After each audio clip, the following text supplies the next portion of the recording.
Fighting games are hard. Ranking up is hard. I am hard at work breaking down the concepts that you need to know to not only rank up and get all the way to Master Rank in Granblue, but also just get better at fighting games in general. So, it's going to be a hell of a video. Buckle up. There's timestamps everywhere. Use those to navigate.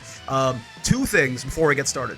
One, put a lot of effort into this video. If you like it, any support you could give in terms of like a like, comment, a subscribe, becoming a YouTube member or a Twitch member, some exclusive perks on both sides there. Thumbs up. Love you so much for that. Two, if you are a higher rank, like say you're like an S+ or an S++ or something like that, I would not necessarily recommend just skipping to your section of the video, because there's a lot of stuff that I cover in the earlier ranks that's very fundamental, foundational, and maybe you missed some of that stuff on your way up, and it might lead to plateaus or holes in your game plan later. So I'd recommend at least skim that over, go back over it, make sure you're okay. Without further ado, let's get started with D and C rank.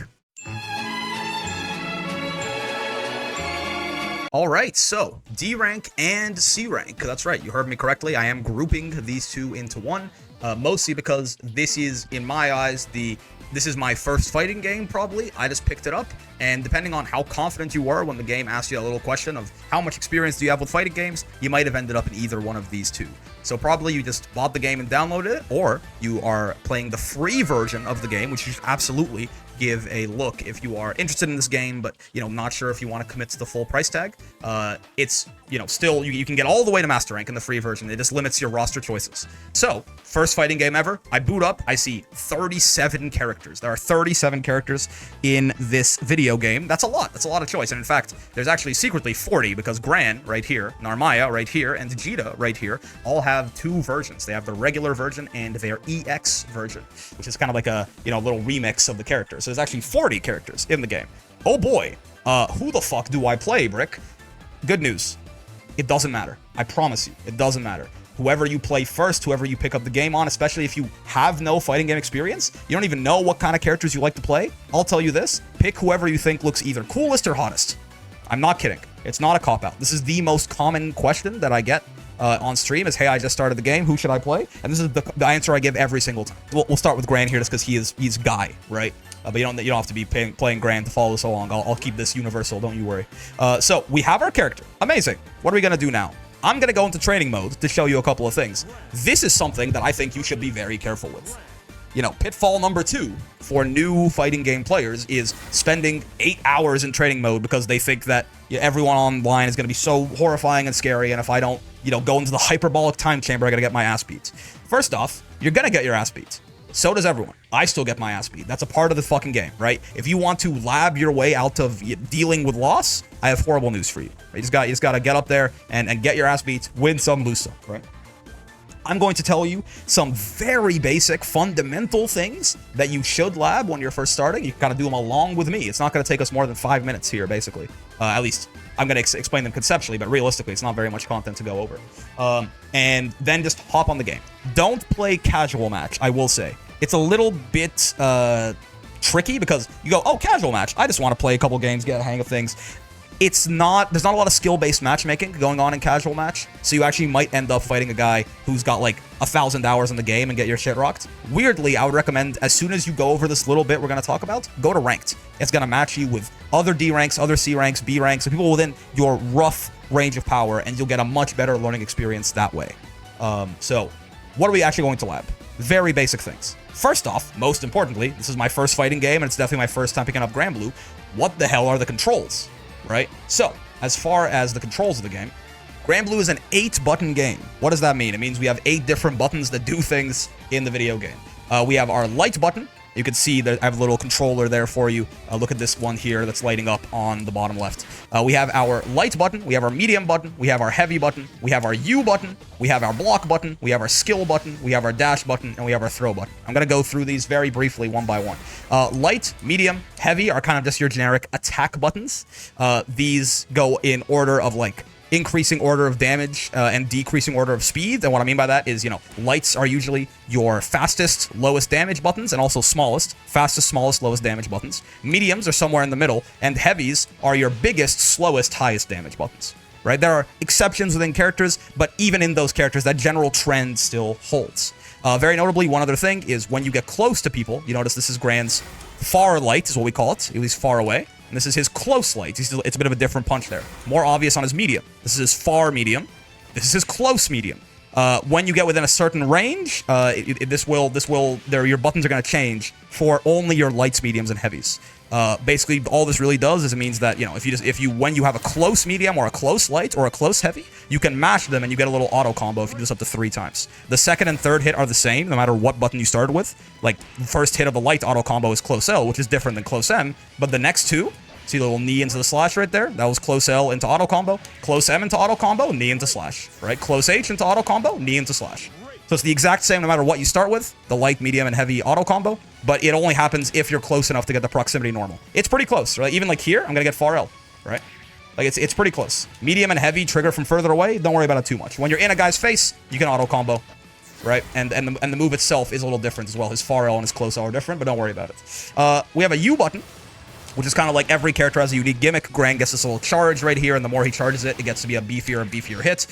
Don't worry about this. We are going to stick to universal Granblue stuff for the first, couple of ranks, honestly. Don't worry about your character's gimmick. We're going to do universal stuff.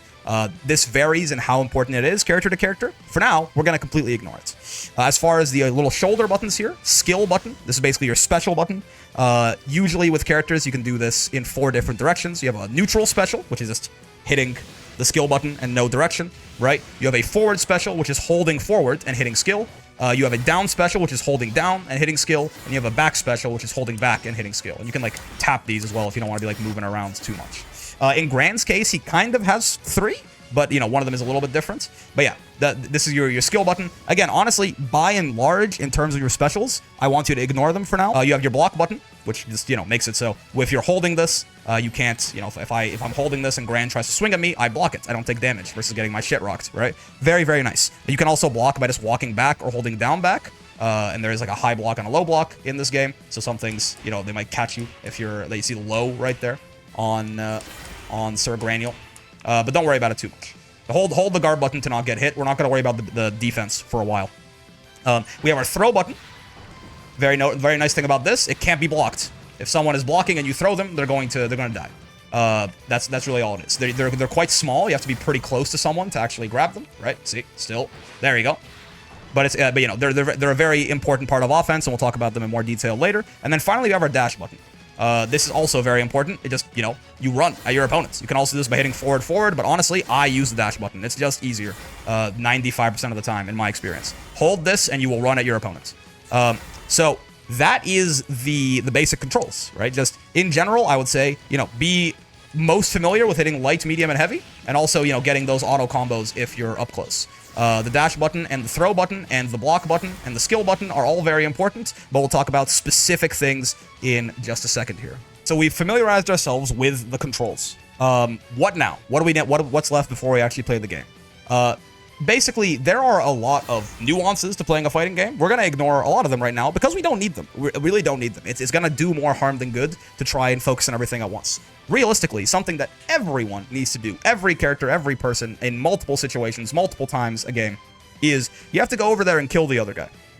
Some more experienced players watching this might be like, what about Theory? What about Matera? Even them. Yes, even them. Everyone has to go over there and kill the opponent at some point. It's universal, and it's also the simplest part of playing a fighting game, is the offense. It's the most single-player part. It's also good to, familiarize you with moving around your own character, which is much more important. We can learn about other people's characters and what they can do later. So we're not really going to focus on what people call neutral, which is kind of like this sort of state where, neither character has an advantage, or defense, when they've got you blocking and things are looking bad for you. We're not going to focus on that right now. We're just going to focus on going over there and killing the other guy by and large.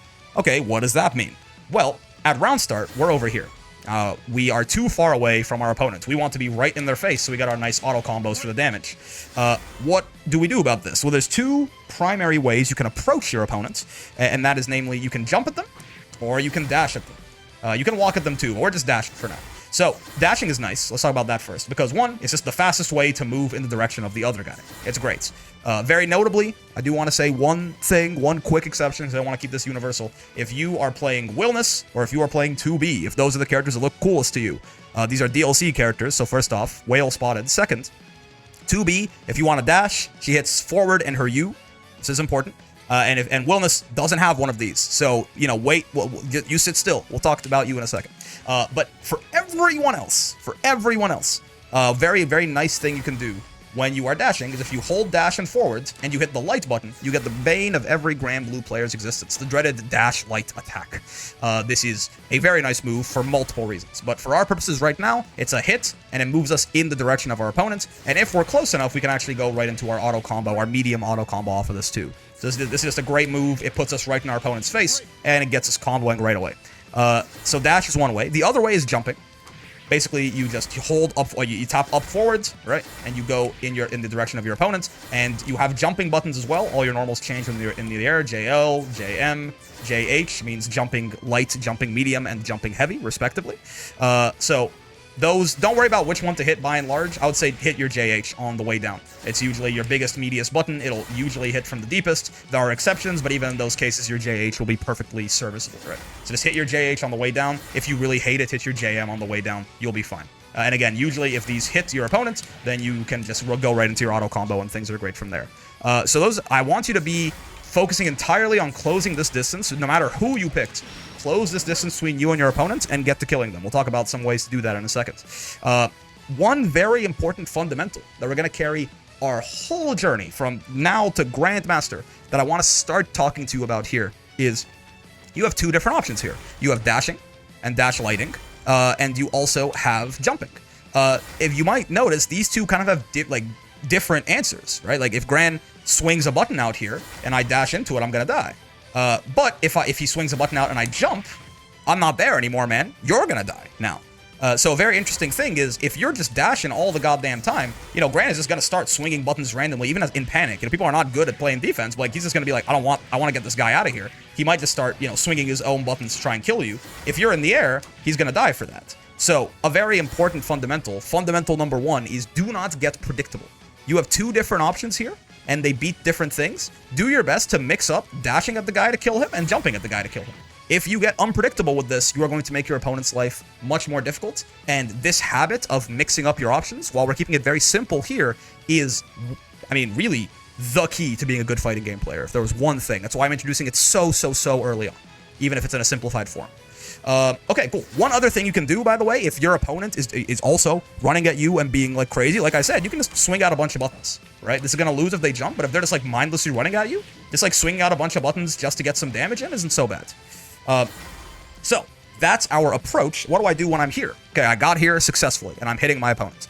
Honestly, you know, noob trap number 3, thing that fighting game players spend way too long doing. Don't worry about your combos yet, okay? Just don't do it. Medium auto combo, which is the one you want to like default to a lot of the time. It's, you know, it's just a nice, you know, blend between speed and damage between the two of them. Medium auto combo right here. He does 2,500 damage. Characters on average in this game have 16,000 health. If you do this to a guy 6 times, he's dead, basically. So don't worry about combos. We're going to stick to auto combo for now, with one exception where we're going to talk about like a combo extender.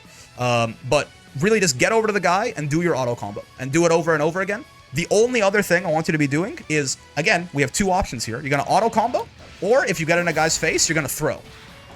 Why? Well, because auto combo, if you block it, it doesn't do anything.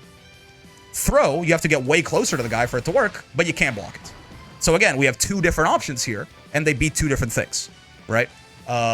So that's what we're going to do. Again, and I want you to focus on being somewhat unpredictable with these. You'll notice it does the same amount of damage, too. So, like, don't worry about one over the other, right? Do your auto combo, or do your throw, and try to be unpredictable with it to make the opponent's life very difficult. So they don't just feel comfortable blocking, and then if they don't feel comfortable blocking, they might do some dumb shit, and you can just hit them out of it, right?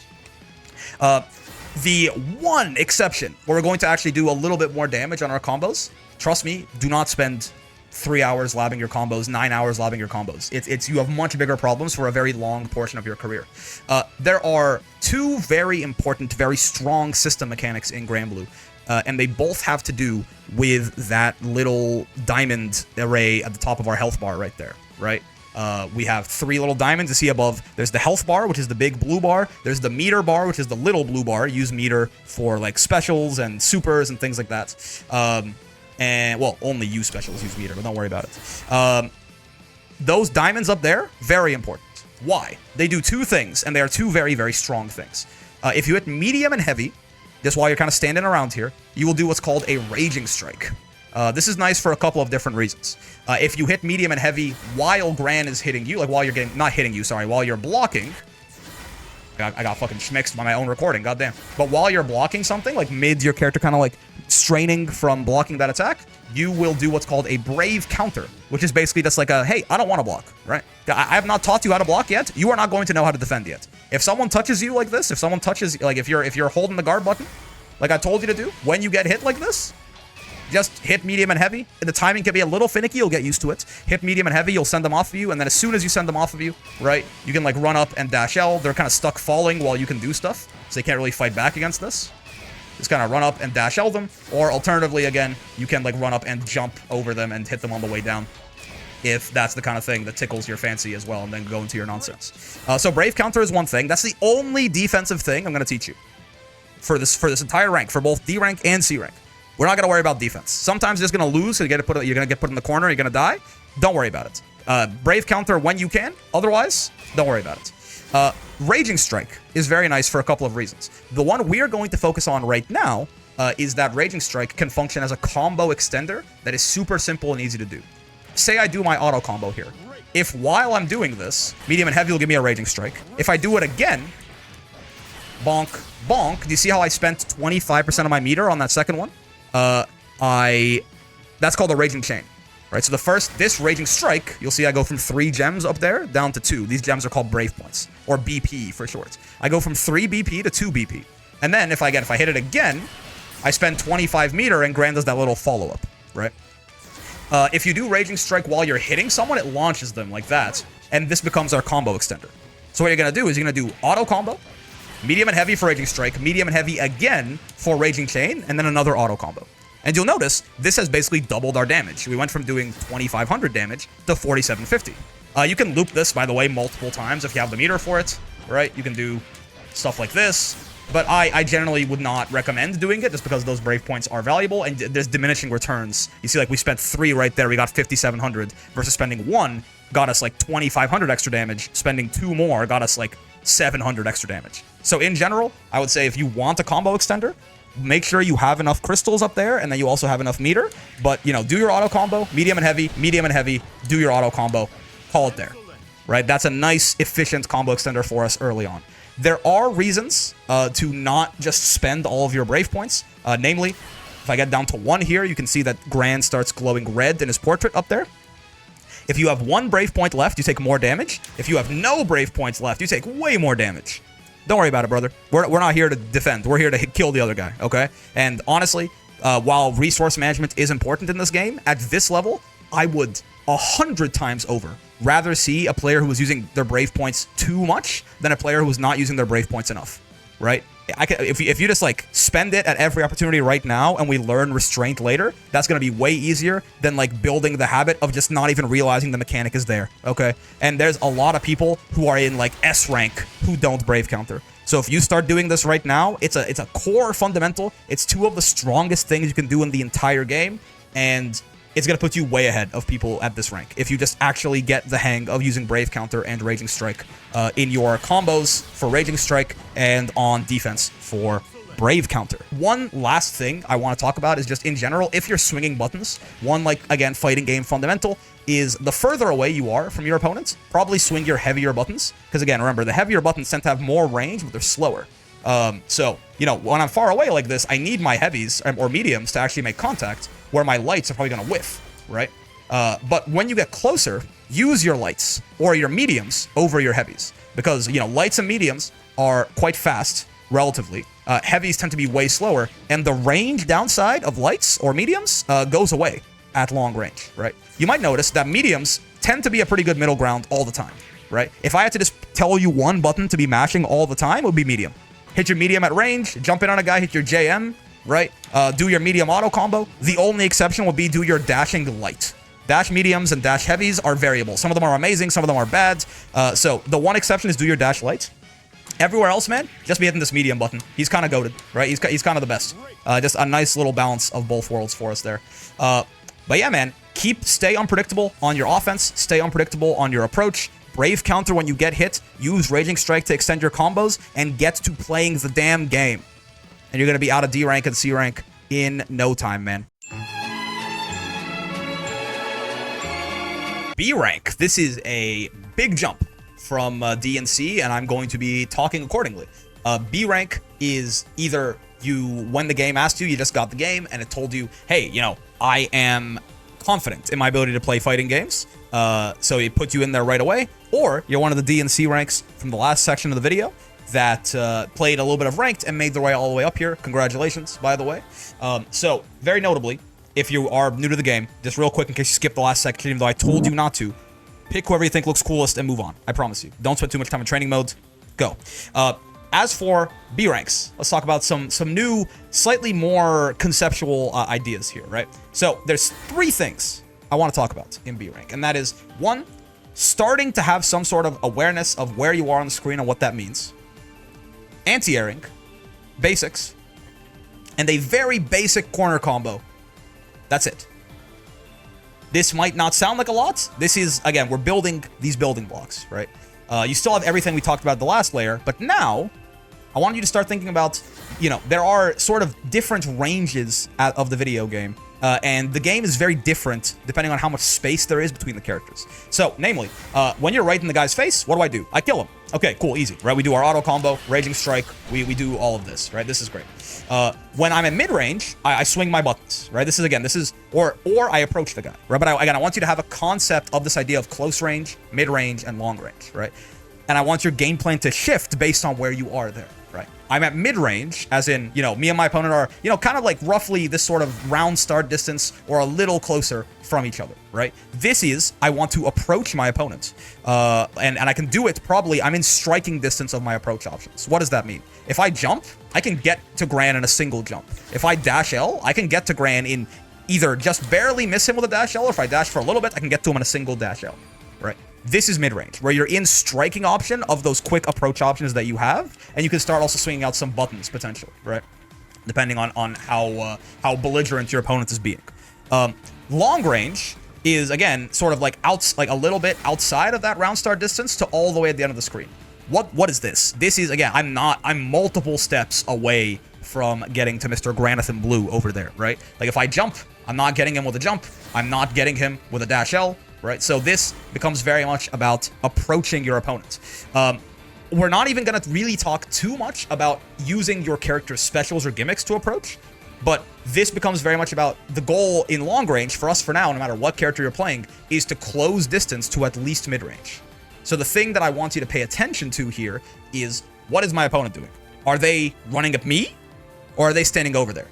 Because I want to get close. I want to get close to my opponent, because all of us right now are running a very aggro game plan of just get in on the guy, do our auto combo, and kill him. So I want to get close to him. If we're at long range and he's standing over here, then I have to be the one to approach, right? Maybe, and again, that's where we talk about, again, be unpredictable with your approach. Maybe dash for a bit and then jump, right? So they think you're dashing in, they do something to stop that, and you just jump clean over what they're doing and kill them, right? Or maybe they're so worried about you jumping, you just dash all the way from full screen and hit their ass with the dash L, right? But if they're running at me, okay, cool. That actually, if they're running at me, they're going to put me back into mid-range. So if anything, you can also run at them if you want, or again, you can just wait, and then when they get close, just do one of your burst options, right? Like if Gran is running here, we're at long range, I can like wait for him to get close and then just do a dash L myself, or I can like wait for him to get close and then jump over him and do do a jump up, right? But this is we're gonna get much deeper into this later on, but I just want you to start having this awareness of this idea that there is a close range, a mid-range, and a long range. And again, that close range is kind of defined by having your proximity normals available to you, right? Your lights, mediums, and heavies, remember, change when you're close enough to your opponent. This is a close heavy. This is a far heavy. Looks very different. Mid-range is where you're kind of in one burst options distance from your opponents. I can like dash L and hit them right away, or I can jump and hit them right away. And long range is outside of that. I want you to at least start having this awareness of this concept. We're going to use it a lot more as we sort of climb through the ranks. And I want you to have a very basic game plan of what to do with each of these ranges, as we discussed, right? Kill the guy up close, switch between striking and throwing him, get in the guy's face when we're in the mid-range with our burst options, or again, watch our opponents, see if they're closing distance or not at long range and act accordingly. And as a follow-up to our little discussion on screen awareness, there's one very important part of the screen, and that is the corner. Fighting game stages do not go on forever. if we just keep running along the screen here, eventually we're going to hit this invisible wall right here. This is the corner. There are two of them. You can have your back to the wall here, or you can have your opponent's back to the wall here, or also, I mean, you can be here and like jump over him, and now his back is to the wall, right? But there are these two of these separate walls. Why does this matter? Long story short, being in the corner, so this blue Gran right here who's stuck in the corner, this sucks. Having your opponent in the corner, pink Gran, is very happy right now, for lots of reasons. One of the biggest reasons is when you get a hit in the corner, you can usually do much more damage and get much better combos than you can outside of it. We are going to talk about the beginnings of a very basic corner combo here. Again, you're going to, if you may find that I'm going to be very stingy on telling you to learn combos, because it doesn't matter. It doesn't matter. It's like the 17th most important thing. But optimizing combos anyway. Learning a basic one, we can talk about that in B rank. We can talk about, okay, now that we're aware of where we are on the screen, if we get a hit and we're near the corner, we want to kind of think about a basic corner combo. So what could that look like? And some of these might work in the mid screen too, right? But very simply, we're gonna do auto combo, and this is where I want you to try, test out some of your character's specials. But usually, if you do like auto combo into like some special, some of them are better than others, right? It'll work. Especially if your back's to the wall in the corner like this, you can do auto combo into usually whatever special, and most of them will combo in some way, shape, or form, and you'll get significantly higher damage out of your combo than you would for just auto comboing, right? 2,500 on Gran here, for example, versus 3,580. That's 1,000 extra for really nothing. I am using the heavy versions of the specials right here because specials in Granblue also have 4 different versions, just like your normals. There's a light special, a medium special, a heavy special, and a U special. Don't worry about the other versions for now. I just want you to find like a nice EX special you can do after auto combo, and then do that, and that'll bump your damage up a lot. Alternatively, if you have 100 meter, you see right there I have 100 meter, if you hit both the throw and skill buttons at the same time, you'll do a super. You have to have 100 meter to do this, but if you hit both the throw and skill buttons at the same time, you do these supers, they take a brave point away from your opponent, which is very nice, and as you might notice, they do a shit ton of damage. So one other thing you can do if you have a lot of meter and you want to just kill the guy is you can go auto combo into super like this, right? You see that's 5.2k. That's significantly higher than even our Raging Strike combo doesn't do that much, and this one doesn't even cost any brave points. Meter comes very easily in this game, so don't be afraid to spend your meter. If you ever find yourself auto comboing a guy and you have 100 meter, I want you to keep an eye out for that. Just hit the super.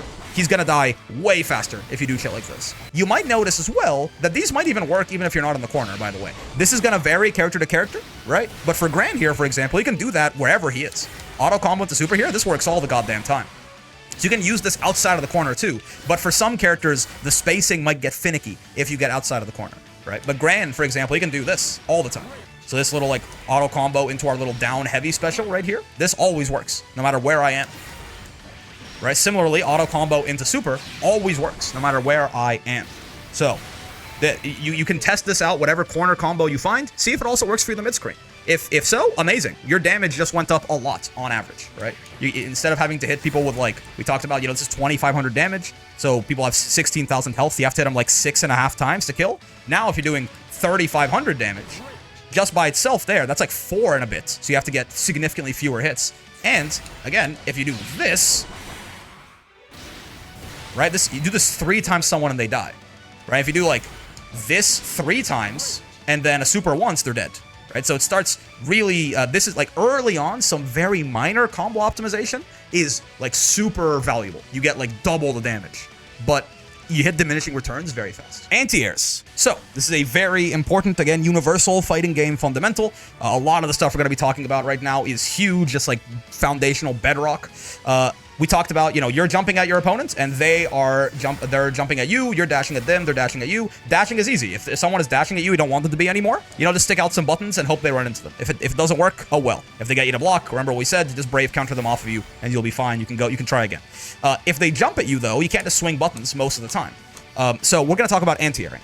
There's a lot of nuance to this, but by and large, universally, every character, if you crouch, aka hold down, and hit the heavy button, you will get somewhat of a designated universal anti-air button, usually called a 2H, or again, a crouching heavy. Don't worry about the 2. If you ever see like a lot of numbers and then a letter, it's like anime game notation. Don't worry about it too much. We're gonna say crouching heavy here for now. But yeah, so this is universally a decent anti-air on almost every character. Some characters have really bad ones, even then it can still work. If you see a guy jumping at you, right? If you see a guy jumping at you, you know, there's a sense of timing you have to get for it, but you can always smack them out of the air with your 2H like this. This is nice in the sense that, you know, you tried to get in? No, you didn't, motherfucker. And guess what? If they get smacked out of the air like that, they probably are not going to be as excited about jumping anymore. And if they are, I mean, by all means, bro, I'll just keep doing it. If you just want to keep doing this until I win, I will absolutely keep anti-airing you for the rest of time. This is difficult. This is not easy, right? To react to someone jumping and hit the correct button in time, this is a difficult thing, and sometimes, you know, your range is going to be a little bit off and it's going to whiff. Sometimes your timing is going to be a little bit off. You were too early, or you were too late and you get, like, counter hit by what they were doing or something like that. Don't worry about it. I just want you to start actually looking for this and aiming for this. If someone jumps at you, I want you to swat them out of the air. And building on what we talked about in the D and C rank video with Raging Strike, there are combos you can get off anti-airing people, very common in this video game, and we're not going to focus on really, like, insane ones right now. But again, a simple thing you can do, if you get a 2H like this, you can always go into Raging Strike. And again, off Raging Strike, if you hit medium and heavy again, you get Raging Chain. And I want you to auto combo and go from there.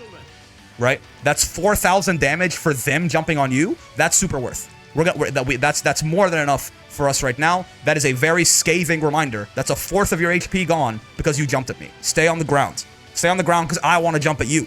I don't want to be dealing with your bullshit. I want you to deal with my bullshit, okay? So, simple conceptually, anti-airing, but very important. One notable thing, sometimes you're going to anti-air a guy, and it's going to look like this.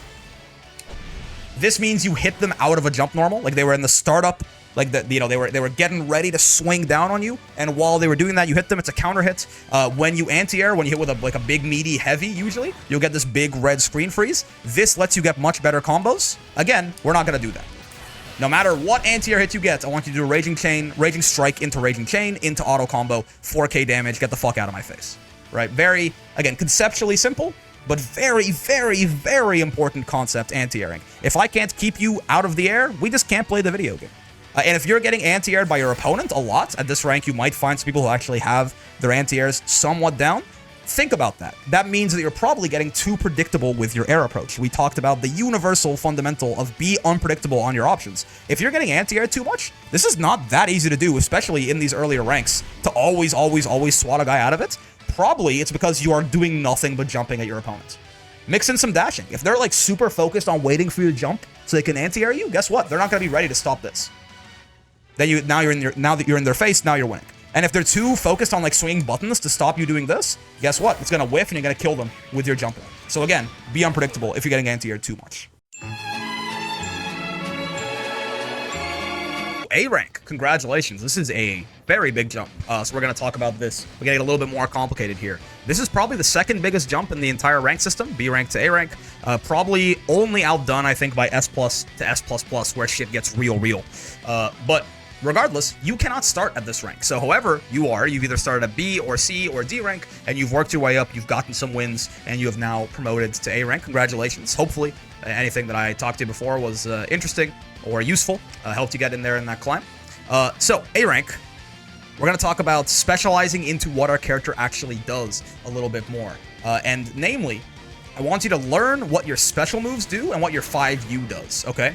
So when I say that, specials, we talked about before, you can do a light special, which is hitting the skill button or the special button. If you hit medium and the skill button, you get a medium special. If you hit heavy and the skill button, you get a heavy special. If you hit U and the skill button, you get a what's called a U skill or a U special.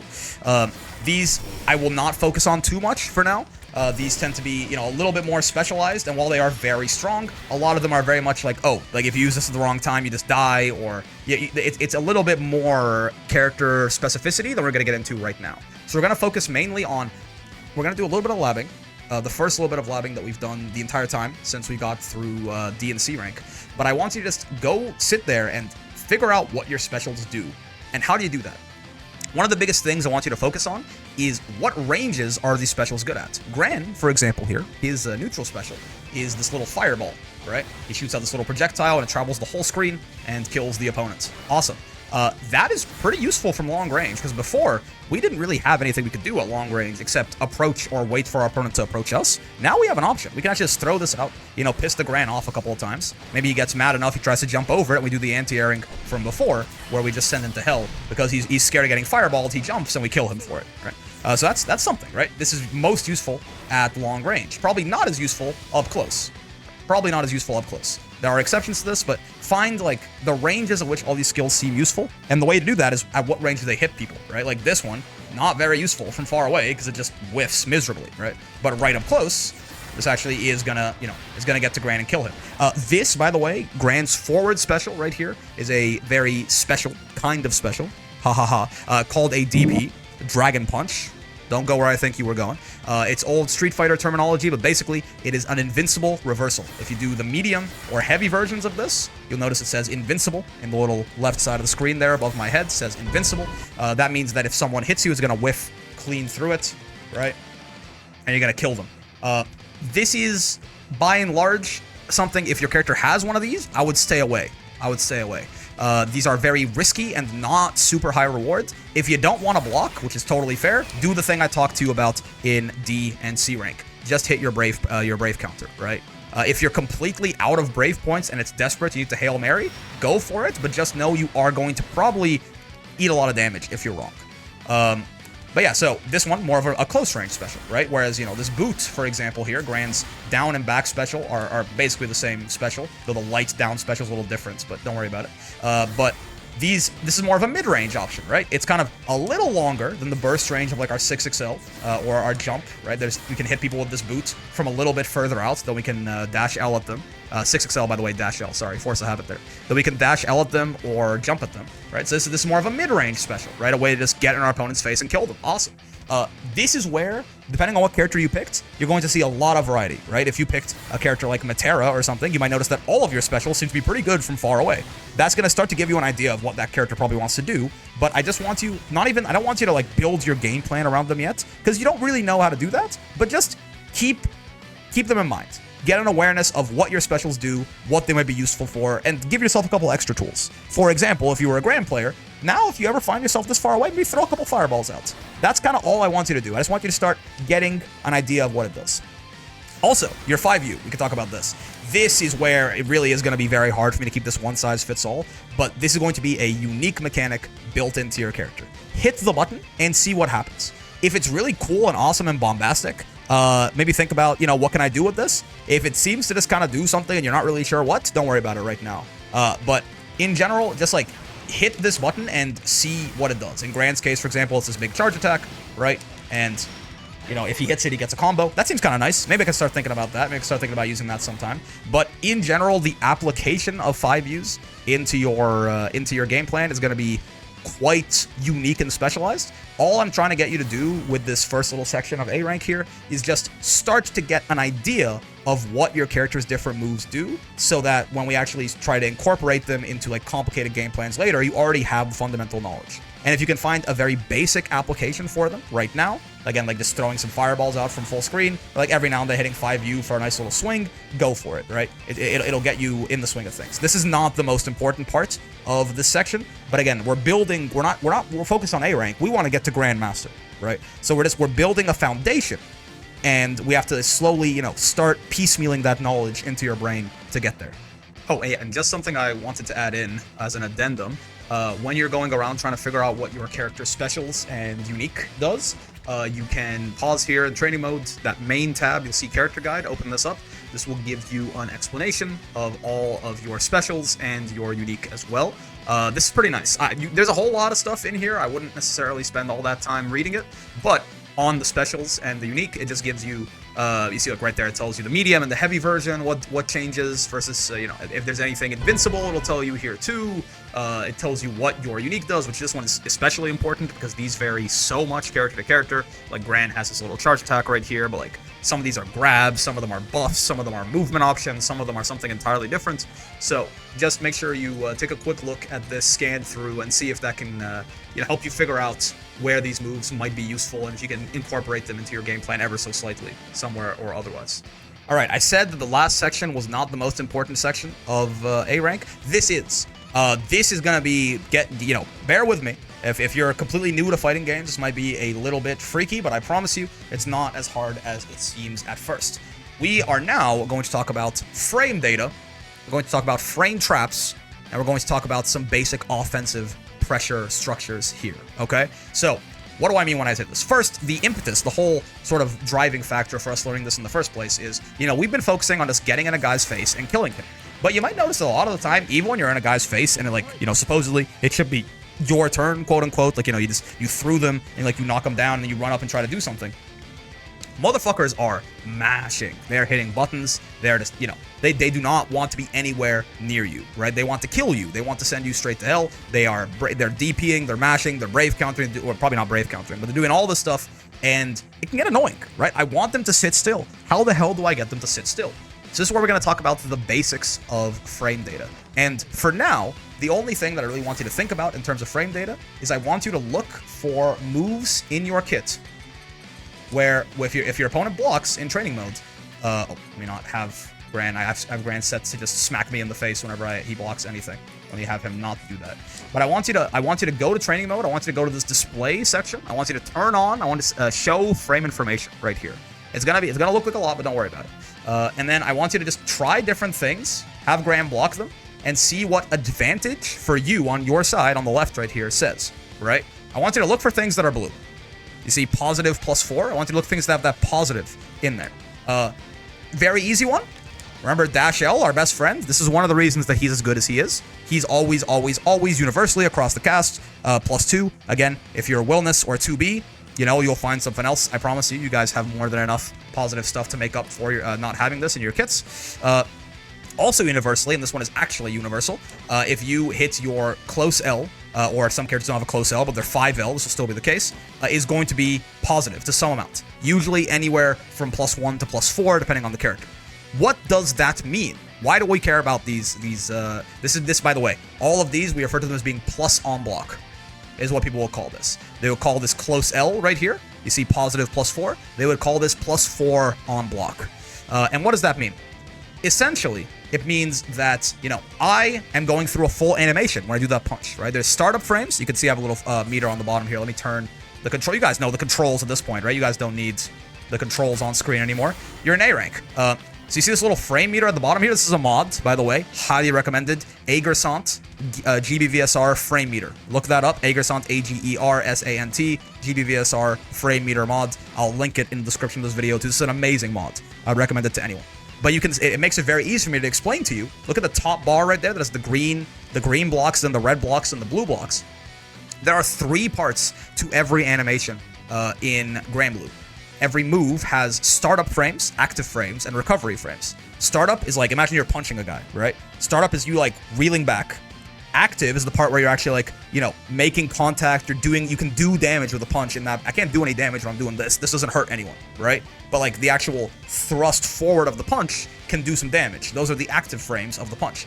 And then, when I throw a punch, I kind of have to I follow through and I have to recover, I have to absorb that shock, get back and get balanced again, right? That's recovery frames. So very similar thing for Gran here, right? If I go frame by frame as the frame meter mod lets me do, I can show he's reeling up, he hits him, right? There's a couple of frames there where his fist, is active and it can hit, and then once those red bars are done, you see Gran, he kind of shifts a little bit, and now he's focused more on kind of just getting back into position after that punch. And when those 6 blue recovery frames are done, his move is fully recovered, right? We talked about counter hits 2Hs earlier. Specifically, it's hitting someone in the startup of a move is a counter hit, right? The green part there, if you get hit in the startup of a move, or the active frames, actually, then you'll be counter hit. If you get hit in the blue part, it'll be a punish. Don't worry about it too much, just a little bit of a tidbit for you if you're doing advanced reading. So, why do we care? So, +4 on block means that by the time my recovery ends, it happens 4 frames before Gran's recovery ends. Because Gran, when I hit him here on block, he's also stuck in an animation called block stun. It doesn't have a startup recovery and an active frame. This is a special animation, same as hit stun, where it just has the full he's absorbing the hit. For you can see 13 frames. That's the yellow part down there, right? Same thing if I hit him actually, very similar as well, right? I'm +10 on hit here, where again his hit stun, which is just him going that hurt, right? it ends 10 frames after my recovery ends. Why does this matter? This means that 10 frames, by the way, fighting games run in 60 frames per second, so 10 frames is about a sixth of a second. But don't worry about doing the math. The important part is not, for now, is not the magnitude of how plus we are. The important part is that we are plus. Why? Even if I'm +1, right, or +2 with 6XL, right, dash L right here, our good friend. I say 6-6 because 6 is forward, 6-6L. Look at the numpad on your keyboard. I'm gonna refrain from using that numpad notation, but if it slips out a couple of times, look at the numpad on your keyboard if you have one, and you'll figure out what I mean, the rough directions it points in. But dash L is +2 on block. Why is this nice? It means, you know, at this range, we're not in proximity range anymore. Usually, sometimes we can be, right? But if I hit my fastest button, and Gran hits his fastest button, right? And there's not usually a huge difference here, right? But if I hit my, like, far L, and Gran hits his far L, well, my far L starts up in 6 frames, right? So on frame 6 is when I actually hit him. His far L also starts in 6 frames. So if we start at the same time, right? I can actually try and show you here if I'm not turbo ass. If we start at the same time, oh, we could clash. Yeah, maybe it's not worth showing off. The timing here is a little, yeah, there you go. If we start at the same time, we'll clash. But we're not starting at the same time, right? Remember, I'm +2. That means that I'm fully recovered and able to do actions. I'm able to hit a button 2 frames before Gran is. So, you know, some basic algebra. I'm sorry if you hate math. But effectively, if you can count my move as being 2 frames faster, since I'm cheating, I'm starting earlier, my 6-frame far L is now a 4-frame far L.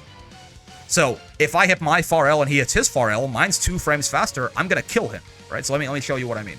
If I set Gran on block to mash his far L, and I 6XL far L counter hit. You see that? This is how you stop people from just mashing mindlessly on your offense. And I hope that frame data explanation made sense and wasn't too much for you, because it is very important. There is more to get into with frame data. We'll get into like the bones of it in later ranks. But for now, I just want you to worry about things, find things in your kit that are plus on block. And for 95% of the cast, that's going to be your 6XL, is going to be plus, and for 100% of the cast, it's going to be your, you know, close L or far L are going to be plus on block as well. And then, you know, from there, you structure your offense around these things. This is like big Granblue fundamental number 2. We talked about a lot of fundamentals, but the one really big one I talked about in C and B was be unpredictable what you're doing, right? Number 2 is structure your offense around moves that give you plus frames. Structure your offense around moves that give you plus frames, because people can't mash out of these. So they have to kind of sit still and respect you.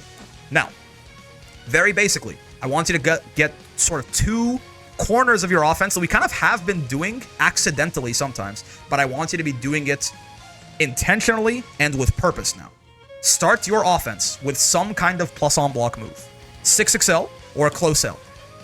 In trying out your specials, I want you to now see if any of them are plus as well. Gran's heavy fireball right here is +3. Right? That's a little bit of extra credit for you. Find a special that's plus on block if you can.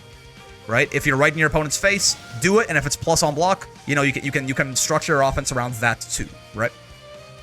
But do a plus on block move, and then either do a fast button. Your close M will usually be more than enough. If you're a character who's like really big and chunky and you're scared that it's going to be too slow, maybe do your close L, right? But do some plus on block move into either your light or medium button. 6XL will often push you out of the range of your close light, so you have to do close M. So, you know, again, defaulting to mediums, as we talked about in C and D rank, is going to be great here, right? So do some sort of plus on block move into your close M. That is what's called a frame trap. Because, again, if I like close L, close M here, right? This close L is +4. So my close M is 6 frames. So for Gran to clash with me, he needs to find a move in his kit that starts up in 2 frames. Because again, remember the math. +4 means my 6-frame close M is basically starting 4 frames earlier. It means it's now 2 frames. 6 minus 4 is 2. So Gran has to find a move in his kit that starts up in 2 frames if he wants to mash on my offense and not die. That move doesn't exist. Throws are most characters' fastest move, and they are frame 4. That move does not exist. Now, he can DP, like we talked about, but again, I mean, if I just do this and do nothing, he dies, but, you know, don't even worry about it for baiting DPs. If they want to DP, just tank that shit, right? It's not going to do that much damage. It's okay, right? If they're doing it literally every time, you know, maybe try doing some close L to nothing, but that's like in super extreme cases. Don't worry about it for now. So he can't mash. However, lots of people don't understand frame data at this level, and they will mash, right? They're gonna mash because, you know why? Blocking sucks, and they don't want to block, right? So in a lot of cases, I'm just gonna be like doing my 6XL, Grand's gonna mash, I'm gonna kill him. I get this counter hit. And again, we don't care about, there are like better combos you can get off counter hits. We're not going to do that much optimization yet. For now, we're just going to do, you know, we're going to get our counter hits into, you know, whatever combo you were doing before, right? Or if you wanted to do like your combo into super. We'll talk about optimizing your combo a little bit in A rank as well, right? We're just going to do our normal ass combo. We're not going to worry about counter hit specific combos right now. That's a frame trap. What is the purpose of that? It makes him sit the fuck still. He's been mashing on my pressure, he doesn't want to be here, and it's making me annoyed. If I frame trap him, it means if you hit buttons, you're going to die. Some people you're going to fight on ladder are not going to learn this lesson. They're just going to keep mashing. Awesome. You're just going to win for free. Now that you know what a frame trap is, if someone just keeps mashing every time, okay, cool. I guess, you know, fine. I just win for free, I guess. You're just going to kill yourself for me. That's awesome. In Minecraft, of course. Some people are going to learn that lesson and sit still. This is where the second pillar of our offense comes in. Throw. We talked about this way back, but throws cannot be blocked. So if you're just sitting still and I walk up and throw you, you die. In general, throws lose to mashing for multiple reasons that, you know, are a little bit too inside baseball. But if someone like does a plus frame button, you see I'm trying to throw him right here, and if he mashes, I lose. I'm hitting that. You can see on my inputs, I'm hitting the throw button. It's not working, right? So in general, throws lose to mashing. So we now have a bit of a guessing game for our opponents, a bit of a 50-50, if you will. I'm going to hit you with a plus frame button. Do you want to mash or not? If you mash, I might close in, and you're going to die if you mash. If you don't, right, if you're a good boy and you get scared, right, you just kind of sit there, I'm going to throw you, you're going to die, right? Now, sometimes people are going to, you can, you know, break throws in this game by mashing, but when you do, if I have Grand, like, you know, mash, and he gets thrown, he takes a little bit of damage. You saw on his health bar up there, look at the top right. He takes a little bit of damage anyway. So, and you might notice I'm +6. Now we know about frame data. I'm +6 if he does that, right? This is great, because you know what that means? You took a little bit of damage, and now we're right back in it, right? I'm going to 6XL right back in there, and I'm going to be plus, and then from there I'm going to either throw you or frame trap you, right? So like just do your plus frame into your medium, into whatever combo from there. Right, if you get like a far M as well, similar thing, you can do, you know, far M into Raging Strike, or far M into whatever special you found back in B rank. And again, if you don't mash, I'm going to throw you. You're going to die. Right, this is the cornerstone of Granblue offense for the entire game.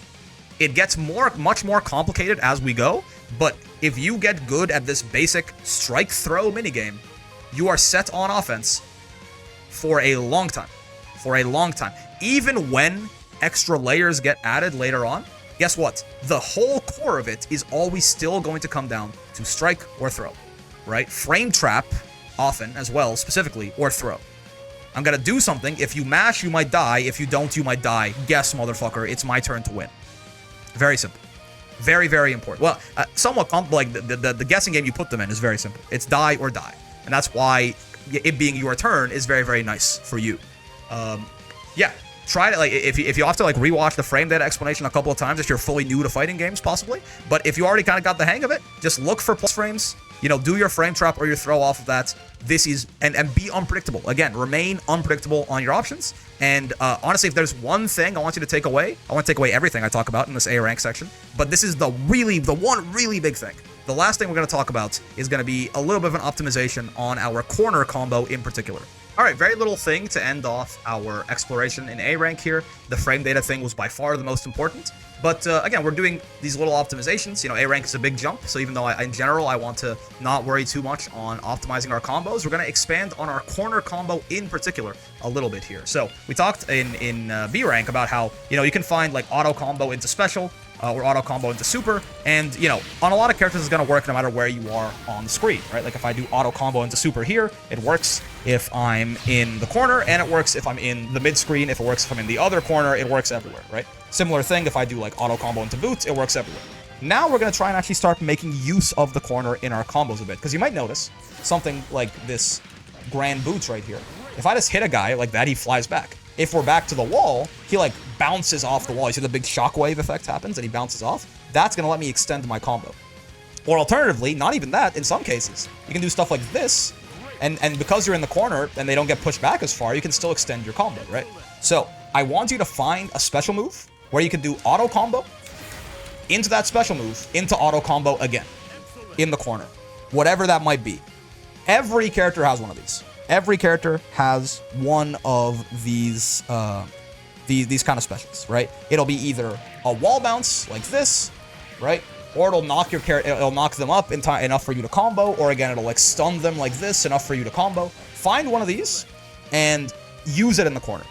Usually it'll be an H special. Again, usually it'll be an H special. If you can't find any H specials, look for a medium or light special, but probably every character, I think, off the top of my head, has one H special they can do this with. And what I want you to do then is I want you to do auto combo into that special, into auto combo. This is great. This is our Raging Strike damage, you might remember, but we don't even have to spend any meter or any Brave points. This is way more efficient now, right? And sometimes I want you to look out. If you have 100 meter, you can probably do auto combo into this, into auto combo into super, right? And just like to show you, this is a very, very basic idea. Works on a lot of different characters, right? Jita here, for example, can do like auto combo into 4 hits of her Rekka, so you have to be a little careful with that, right? You can do like, yeah, auto combo into this, into auto combo into super, right? And it's gonna work out. You know, Catalina can do a very similar thing. She can do auto combo into this is what it is for her, right? And then from there, she gets auto combo again into super, right? This is a very, I'll pick like a weirdo character, like Vasaraga is a very weirdo character. He doesn't play by like the normal rules of the game. Even his ass, he can do auto combo into this, into auto combo, right? Into super. There you go. His is a little bit funkier, but so even still it works, right? Like no matter how weird or wacky your character, Wilness doesn't even have an auto combo. Right, he is the only character in the game that doesn't have an auto combo in the beginning, but you can still always just go, you know, close M into this, into close M into super, right? It works. This guy is so cool, by the way, no bias. You can find something like this that works in the corner on every single character in the game, no matter how weird or like non-standard they are, right? So that is your homework. A little bit of labbing for you, a little bit of labbing. Find something where you can do something like this, where you can go auto combo into special, into auto combo, into super, basically, right? Auto combo, special, auto combo, super. And if you don't have super, just do auto combo into special, into auto combo. This is going to be a huge upgrade in your resource efficiency in your damage. It's not actually that much more damage than what we were doing before. We just did this, right? Like doing something like on Grand before, we were doing auto combo into Raging Strike, Raging Chain, into auto combo again. That's about the same amount of damage as our corner combo, but we don't have to spend meter or a Brave point for this, right? Which is why it gets to be so good. Again, there's always more optimizations, but already we are hitting the point of diminishing returns. Now we're just getting more efficiency, not even more damage. So already we're hitting some diminishing returns, but it's a worthwhile optimization to do for now, since A rank is significantly harder than B rank. So getting a little bit more juice out of every hit that you find, using that screen awareness that you're in the corner, is going to be very good. Welcome to S rank. This is a big one for a reason that I want to talk about before we actually get into the mechanical tips here. S rank's the first rank where you can demote. So I do want to talk about that, because this is something that a lot of people I see get anxious over. They come on my chat and they're like, oh my god, I got S, I got S+, I got S++. It's the same thing for those 3 ranks. You can demote out of all of them. Once you get to Master, you can't demote anymore, but this is going to be the case for the rest of your ranked journey up till Master. And they're like, I got S+, I got S++, I got S, whatever, I'm so excited, but I'm just also not going to play the game for a bit because I'm scared of demoting. Understandable feeling, but also I need you to just immediately get that out of there, right? For a couple of reasons. One, you're going to demote. It's really unavoidable. The way the rank system works out in this game, you know, when you were just A1 and you won that game to get to S, in A, you are like the scary guy. A5s, A4s, they hate to see a motherfucker like you in their queue, right? You're beating their ass. That's why you got here, because you've been winning consistently in A rank. But when you get to S, you're S5, you are like one of the worst people at S, right? You just got here, you're new, that's totally normal. And the game doesn't just match you up with other people who are new to S, it's going to send you S1s and S2s and stuff like that sometimes. And just like you were doing to the A5s as an A1, the S1s, when you're an S5, are probably going to beat your S. and you're going to demote. And then you're going to go back to A1, and you're going to beat the ass of some poor A4, and you're going to promote. And then you're going to demote, and you're going to promote, and you're going to demote. And I call this ping-ponging, and it's super normal, super natural, happens to everyone unless you are literally smurfing.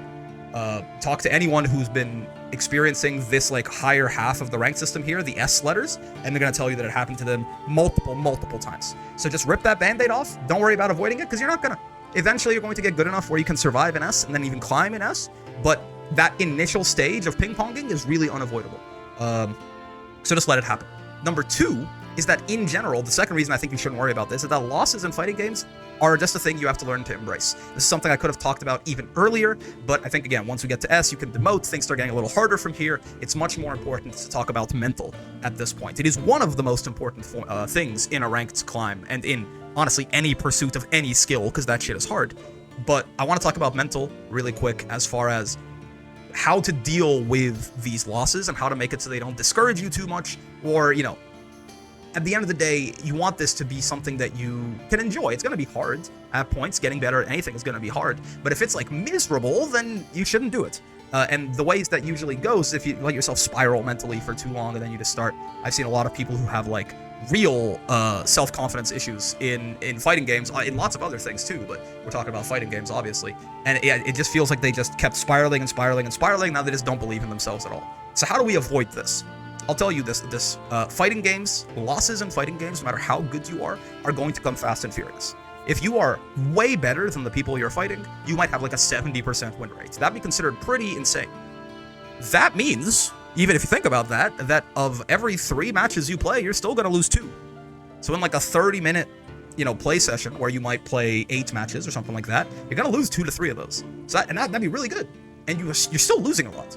So there is no, again, just like there's no way to really avoid the demotion, even more so, there is no way to avoid having to deal with loss at some point in fighting games. And you could rage quit and you could, low tier god your way out of there. I would not recommend that. I would say you're probably like that at that point. That's like a past salvageable point for your mental.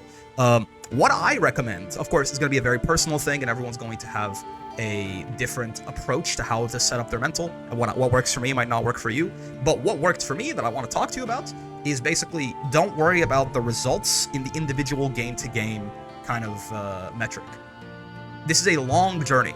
We're playing the long game here. If we lose 5 games in a row, who gives a fuck? Especially, I want you to look to find some sort of value in those losses.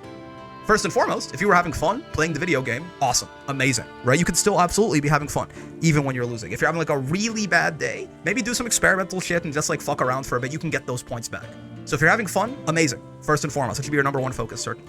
But even then, say for example, you are losing, but if you look back at that game, you're like, okay, well I was mashing a lot, and I got kind of murdered for that, right? We talked about frame traps and stuff like that. I was mashing a lot and I kind of got murdered for that. Interesting. We'll talk about defense upcoming here, don't worry. Or maybe, I even though I lost, my anti-airs were good. So I'm going to focus on that, take that little victory there. Maybe I'll keep trying to be good about my anti-airs, right? Maybe you were noticing that like, oh, I got some of these hits and I could have raging struck, I could have supered, I could have done a little bit more damage and killed him here, and I didn't. Focus on taking constructive value out of those losses instead of just, fuck, I lost. Because what that can do, at least, is if you lose in a way, and you, in a particular way, like say again, you were dropping too many, like you weren't getting like good combos for what we've learned so far. If you focus on that and don't do that anymore, you will lose in that manner, at least, a lot less often moving forward. And then if you keep like pruning these sort of weaknesses of your game plan, you're going to stop losing the people of this skill level. Once you get higher, there'll be like more minute improvements you have to make. But this is how you get better, good enough to stop losing an S and promote to S+. So for me, that's how I like to focus on it. Focus on every individual game, and not as like a must-win, fuck, I lost, but as one small piece in a much larger journey of improvement. Try to take value out of your losses, and be nice to yourself for your wins, too. Right? We're so good at kicking ourselves when we lose, but it is important to, when you win, if you do something nice, like, give yourself some fucking props, man. Balance out the light of the dark, at least. I wouldn't even recommend kicking yourself when you lose, but if you're the kind of person who can't help but do that, at the very least, don't forget to, be nice to yourself when you win as well. But yeah, again, very personal thing, but I just wanted to show you kind of what I like to do. I would like to consider myself to be someone who doesn't really get tilted very often, has pretty good mental, and it is this sort of long-term thinking that really helps me with that, I think. So good luck on that journey there, but we can get into actually talking about some defense is what I want to talk about here for S rank finally. So let's do that. All right, let's talk about defense. So we have been neglecting the defense pretty by and large here. I just told you, anytime anyone ever makes you block, just hit medium and heavy, and you will get a brave counter, right? Like that, and just push them away. And otherwise, we have not really talked about it at all, and I kind of stand by that, just because defense is more complicated than offense, and brave counter is strong enough that you can really coast by it for a long time. But we can start talking about some defensive fundamentals now. First off, not quite defense, but just, you know, defensive moves that you can do. Guard button, we've already talked about. If you hit the guard button, your character just blocks like this. This is very nice too, because normally, you know, otherwise, if you didn't have a guard button, you have to hold away from your opponents to block. Your opponents can make this ambiguous for you by like hitting you like at the top, right on the top of your head or something like this. And if they do that, well, which way is away from them? Were you technically, you know, were you technically facing left or right there? This is called a cross-up. And this is what you have to deal with this if you are holding back to block. The guard button, it negates all of this, right? Because no matter which way, there is no directionality to this. It's only high-low. So this is nice. Because, I mean, still, if Gran is like holding the guard button, and I run up to him, and low, he's still gonna die, but I can't ever, like, cross him up. He just, you know, even though he doesn't turn around there, he auto-blocks it. So the guard button is nice. I want you to be blocking with the guard button by default.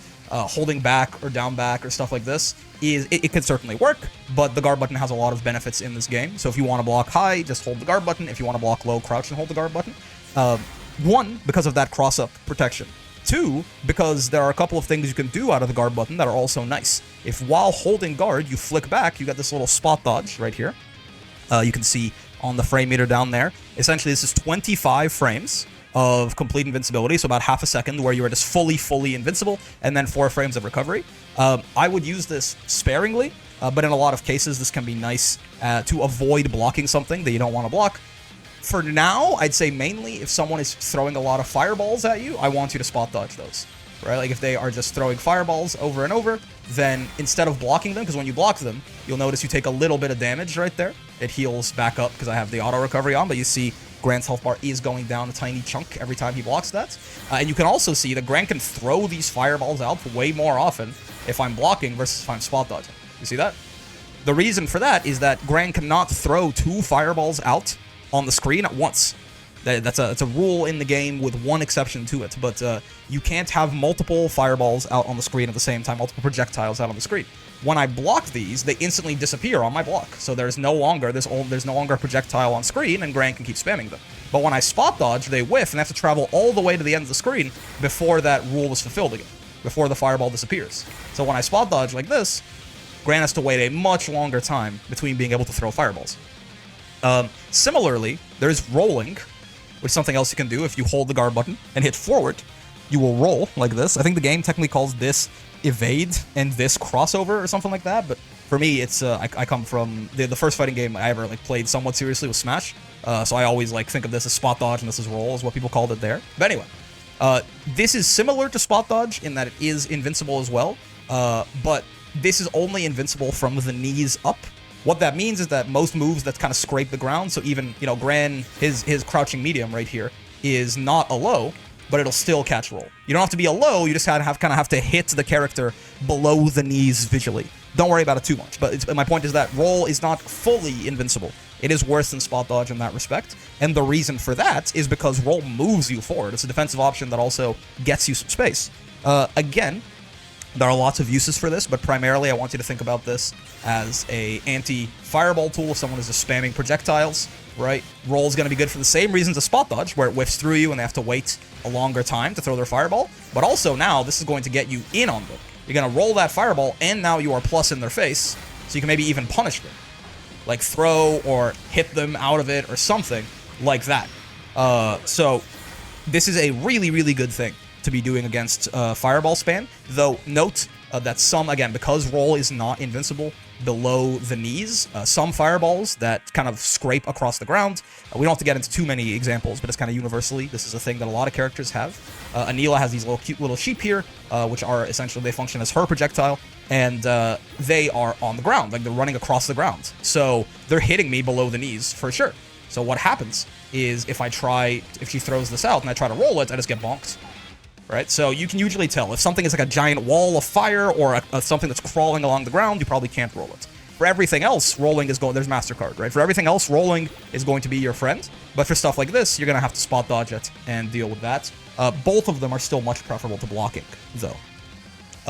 So that is roll and spot dodge. Now let's actually talk about some real defensive fundamentals and how to not die in the corner. Okay, let's talk about defense. And there is the most important thing. The first and most important thing that I want to impress upon you as far as defense is the strength of just sitting there and blocking. Why do I say this? I get the sense from a lot of more beginner or intermediate players that they don't like blocking.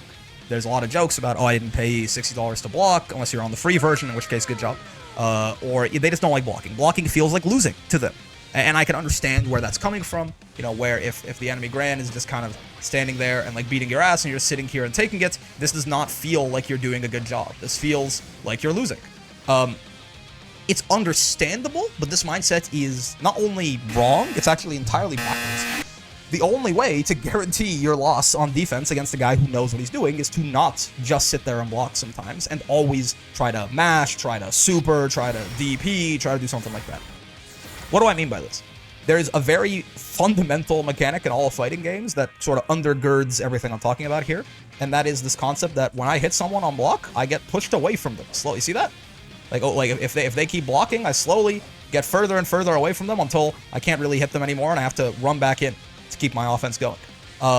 This one thing makes it so that blocking is actually really good, and I want to explain why.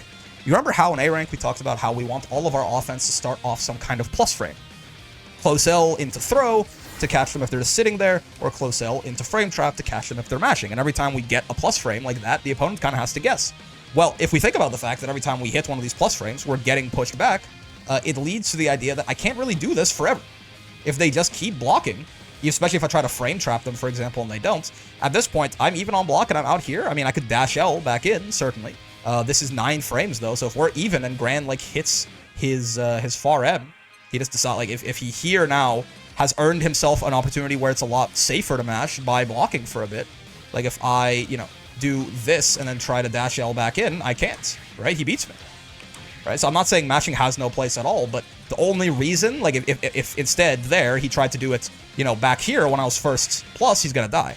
The only reason that he got into a situation where the mash was good for him there is because he blocked for a little bit. So, in general, the game is very much explicitly designed that you cannot run offense forever on a guy who's just blocking. You have to do something, you have to take some kind of risk to force them to stop blocking, if, like, or you're just going to do nothing, right? If a guy is just down backing, as we call it, or just blocking, and you just keep doing, like, nothing risky, you're just eventually going to get pushed out of the range of your buttons, and you're -6 now, like, your turn is over. They can run at you and start some offense. This is what throw kind of inherently does, is throw is risky, because if they try to mash or anything like that, you're gonna die, but the whole point of throw is I'm taking a risk to stop you from blocking. We only have to take this risk. So again, the thing, I really want you to focus in on the idea that just hitting buttons like this is not, there's no real risk to this at all. It's a very low risk thing, right? Just like going bonk, bonk, bonk, like there's no risk to that. Eventually I'll get pushed out, but I took 0 risks the entire time. I have to take a risk because my opponent is blocking. Do you understand? The offensive player has to take a risk because the opponent is blocking. What is kind of the counter argument, or not counter argument, the counterfactual to this, the other kind of side of the story? The guy who never blocks, because blocking feels like losing to him, because he hates blocking. The guy who's always mashing, remember, me just hitting my buttons, there is no risk here. Against this guy, oh, this is awesome, right? This is forever. I can do this over and over again, that he's never going to be able to get out of the, like, for a much, and I'm not even doing any combos, right? Like, realistically, if I notice I'm hitting him here every time, we can go into, you know, what we were doing before, right? And he only then gets a few of these before he's just dead.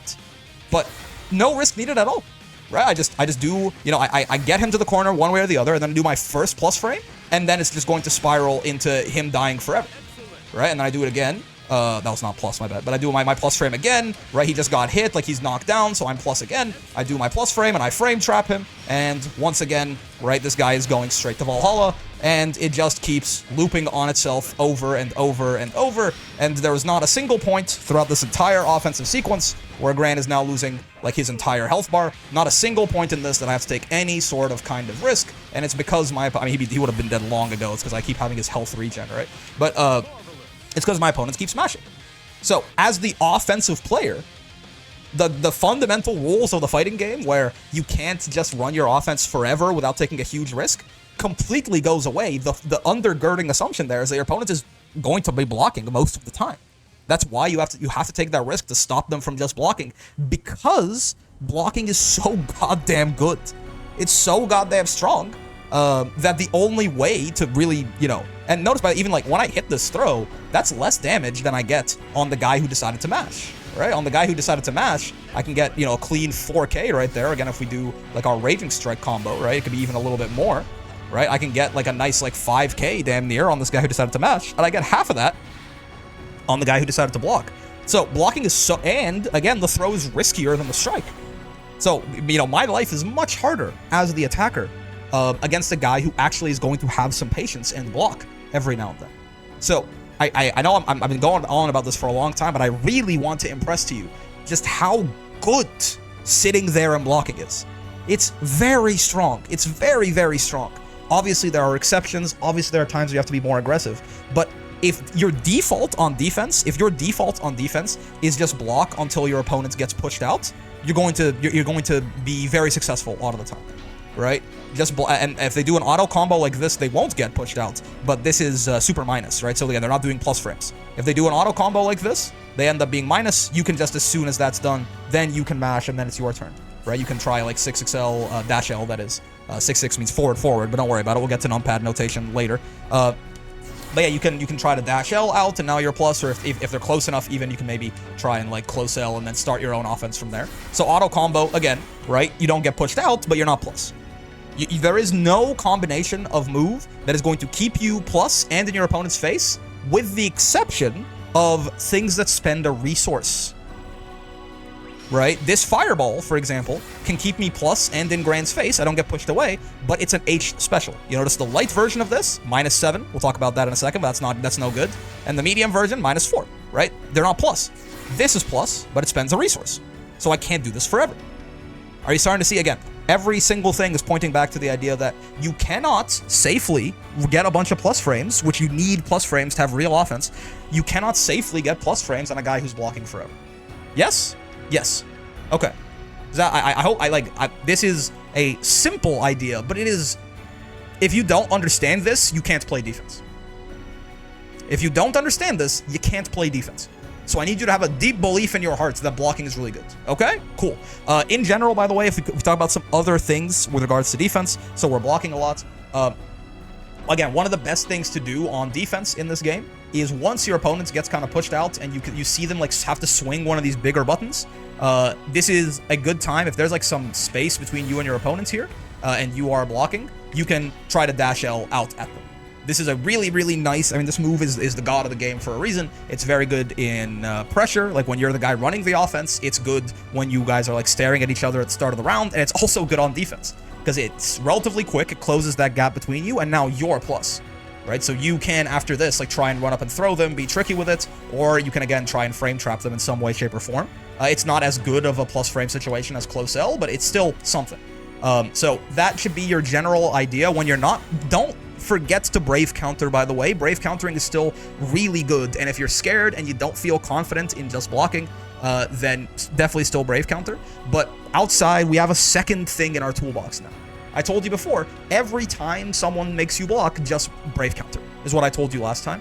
The second thing now is I want you to try, if you are not scared, if you feel confident, and you're not getting like, you're not worried about whether they're going to throw you or something. People sometimes have bad offense. Just sit there and try to get used to just blocking. It's better than you think. And the end goal of that is once they get pushed back enough, I want to dash L out of them, and now it's my turn. This isn't always going to work, but it is it's a nice sort of fundamental game plan that almost everyone can do. Again, if you are playing Wellness or 2B, they have kind of their own deal there. 2B can dash, so you can do that. For Wellness, you probably want to use like a knee or something, but again, you guys are special cases. I'm sorry. I can't make a universal guide for Wellness and 2B. So that's your second thing in your toolbox. When scared, Brave counter. If you're feeling confident, block until they get pushed out, and then run up and dash L at them. When should you be scared? If the opponent is smart and they watch this video and they are mixing up, like after like they do a close L like this, they're mixing it up between throwing you and frame trapping you, and you are not confident in your ability to read what they're gonna do next, and you know, mash if you think they're gonna throw, or block if you think they're gonna frame trap. If they're doing a really good job of that, that's when I want you to, as soon as you see this, like the first kind of button that they're doing here, that's plus, I want you to Brave counter them and get out of there. Otherwise, I want you to get used to just trying to block, push them out, and then dash out at them. Okay?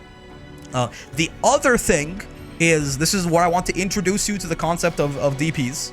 These are these sort of invincible reversals. If your character has one of these, you probably saw it when you were in your character guide last time. These are essentially a resourceless way to achieve what Brave Counter does at a incredibly higher risk.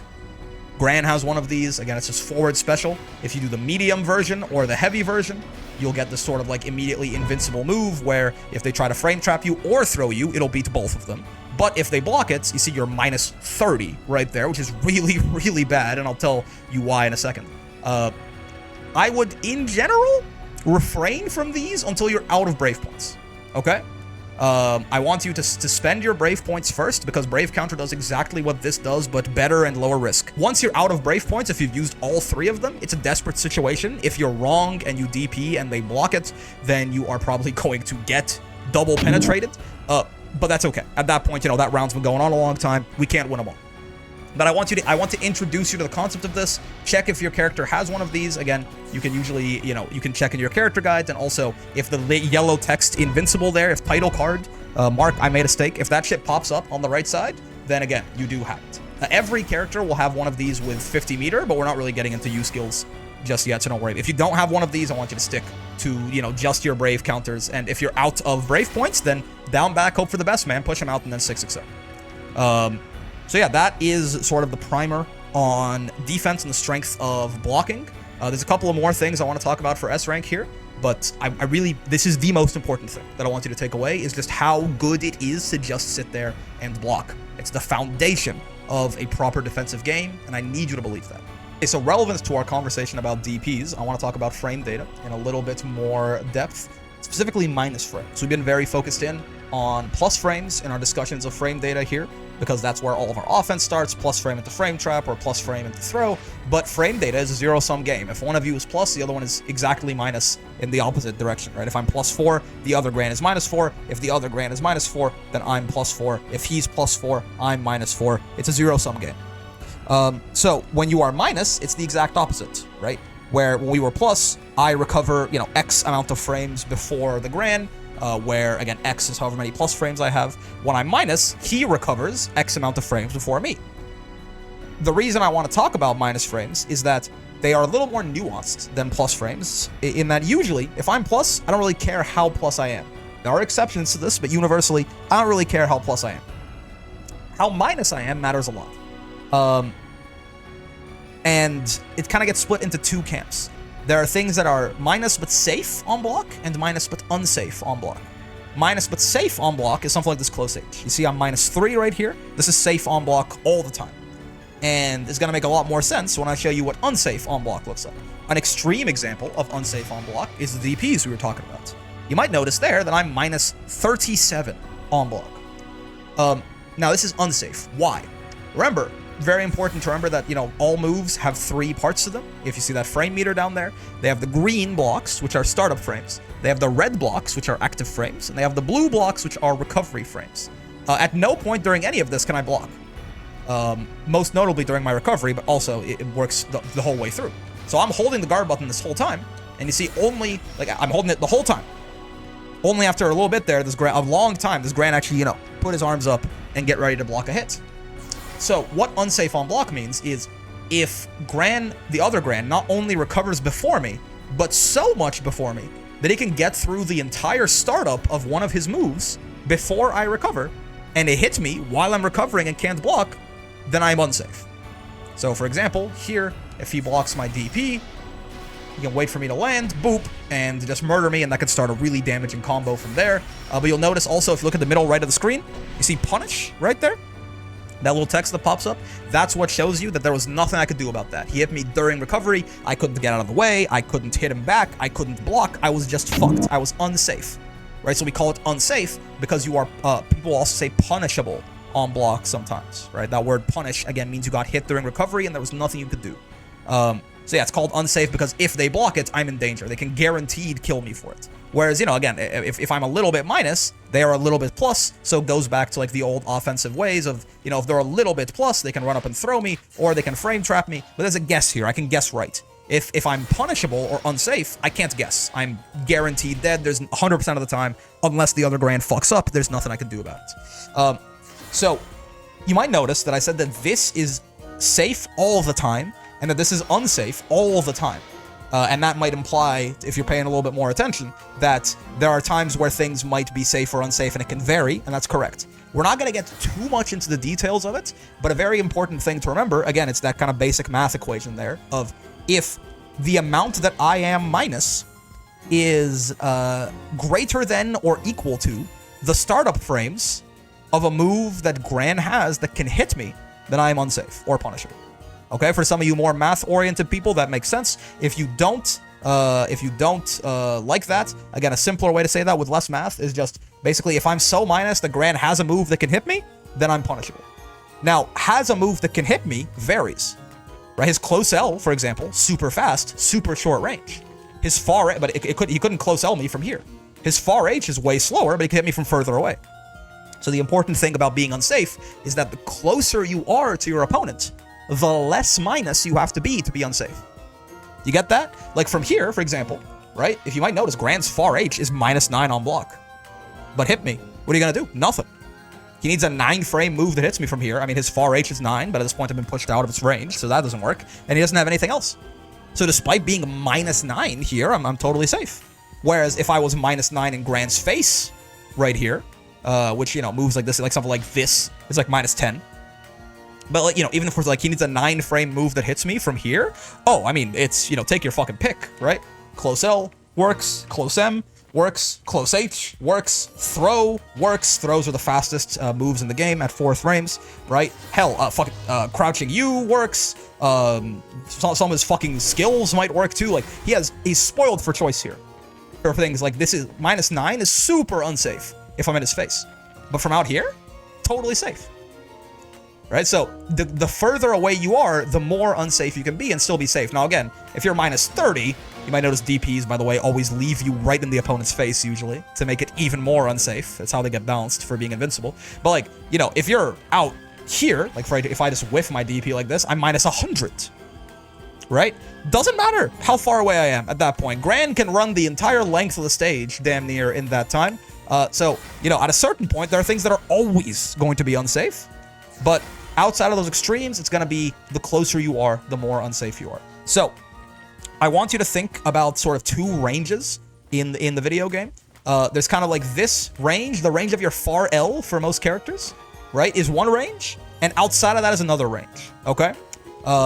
In general, I want you to think about, don't use anything that is -4 or more within this sort of close range. This is a little bit inaccurate, it's a simplification, but just, you know, to make it simple for you, don't use anything that is -4 or more on block in this sort of far L range right here, because again, judging the exact range on things is going to be hard for you, and even though technically, you know, something like this, you know, is outside of throw range, I don't think, you know, that's too much for you to be calculating in a mid offense like that, right? So just don't use anything that is -4 or more in this close range, and out here start being, you know, more careful about things that are -8, -9, -10, stuff like that.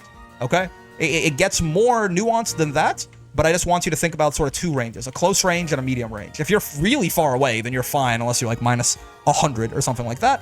But I want you to think about, don't use any of your specials that are -4 or less in this close range. Don't use any of your, don't do anything that's like double digits in this sort of medium to far range. Okay? And in general, if you just want to really oversimplify it for yourself, stick to things that are -3 or less. Honestly, that's like great. Like, you guys are in S rank now. Like, we can get a little bit more complicated, but this is not the most important thing in terms of the nuance of what's safe where. If you just want to stick, don't do anything that is more than -3 in general. You're gonna lose out on some stuff, but it's not gonna be the worst thing in the world, right?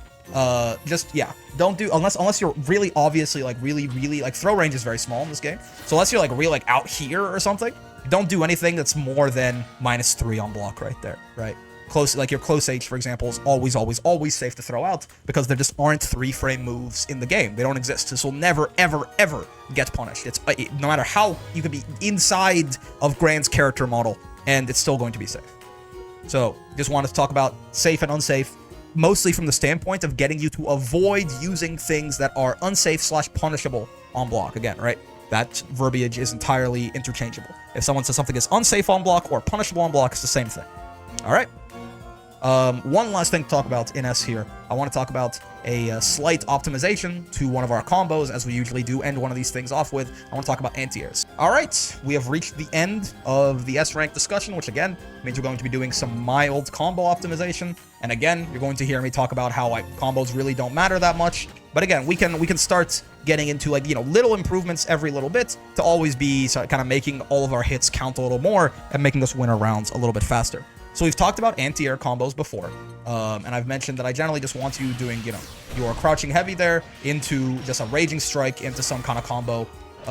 Even this, like, raging strike into auto combo, that's totally fine, right? If you can find a special that can extend that or something, good for you. But even this, 4K damage and, stayed the fuck down on the ground is totally fine.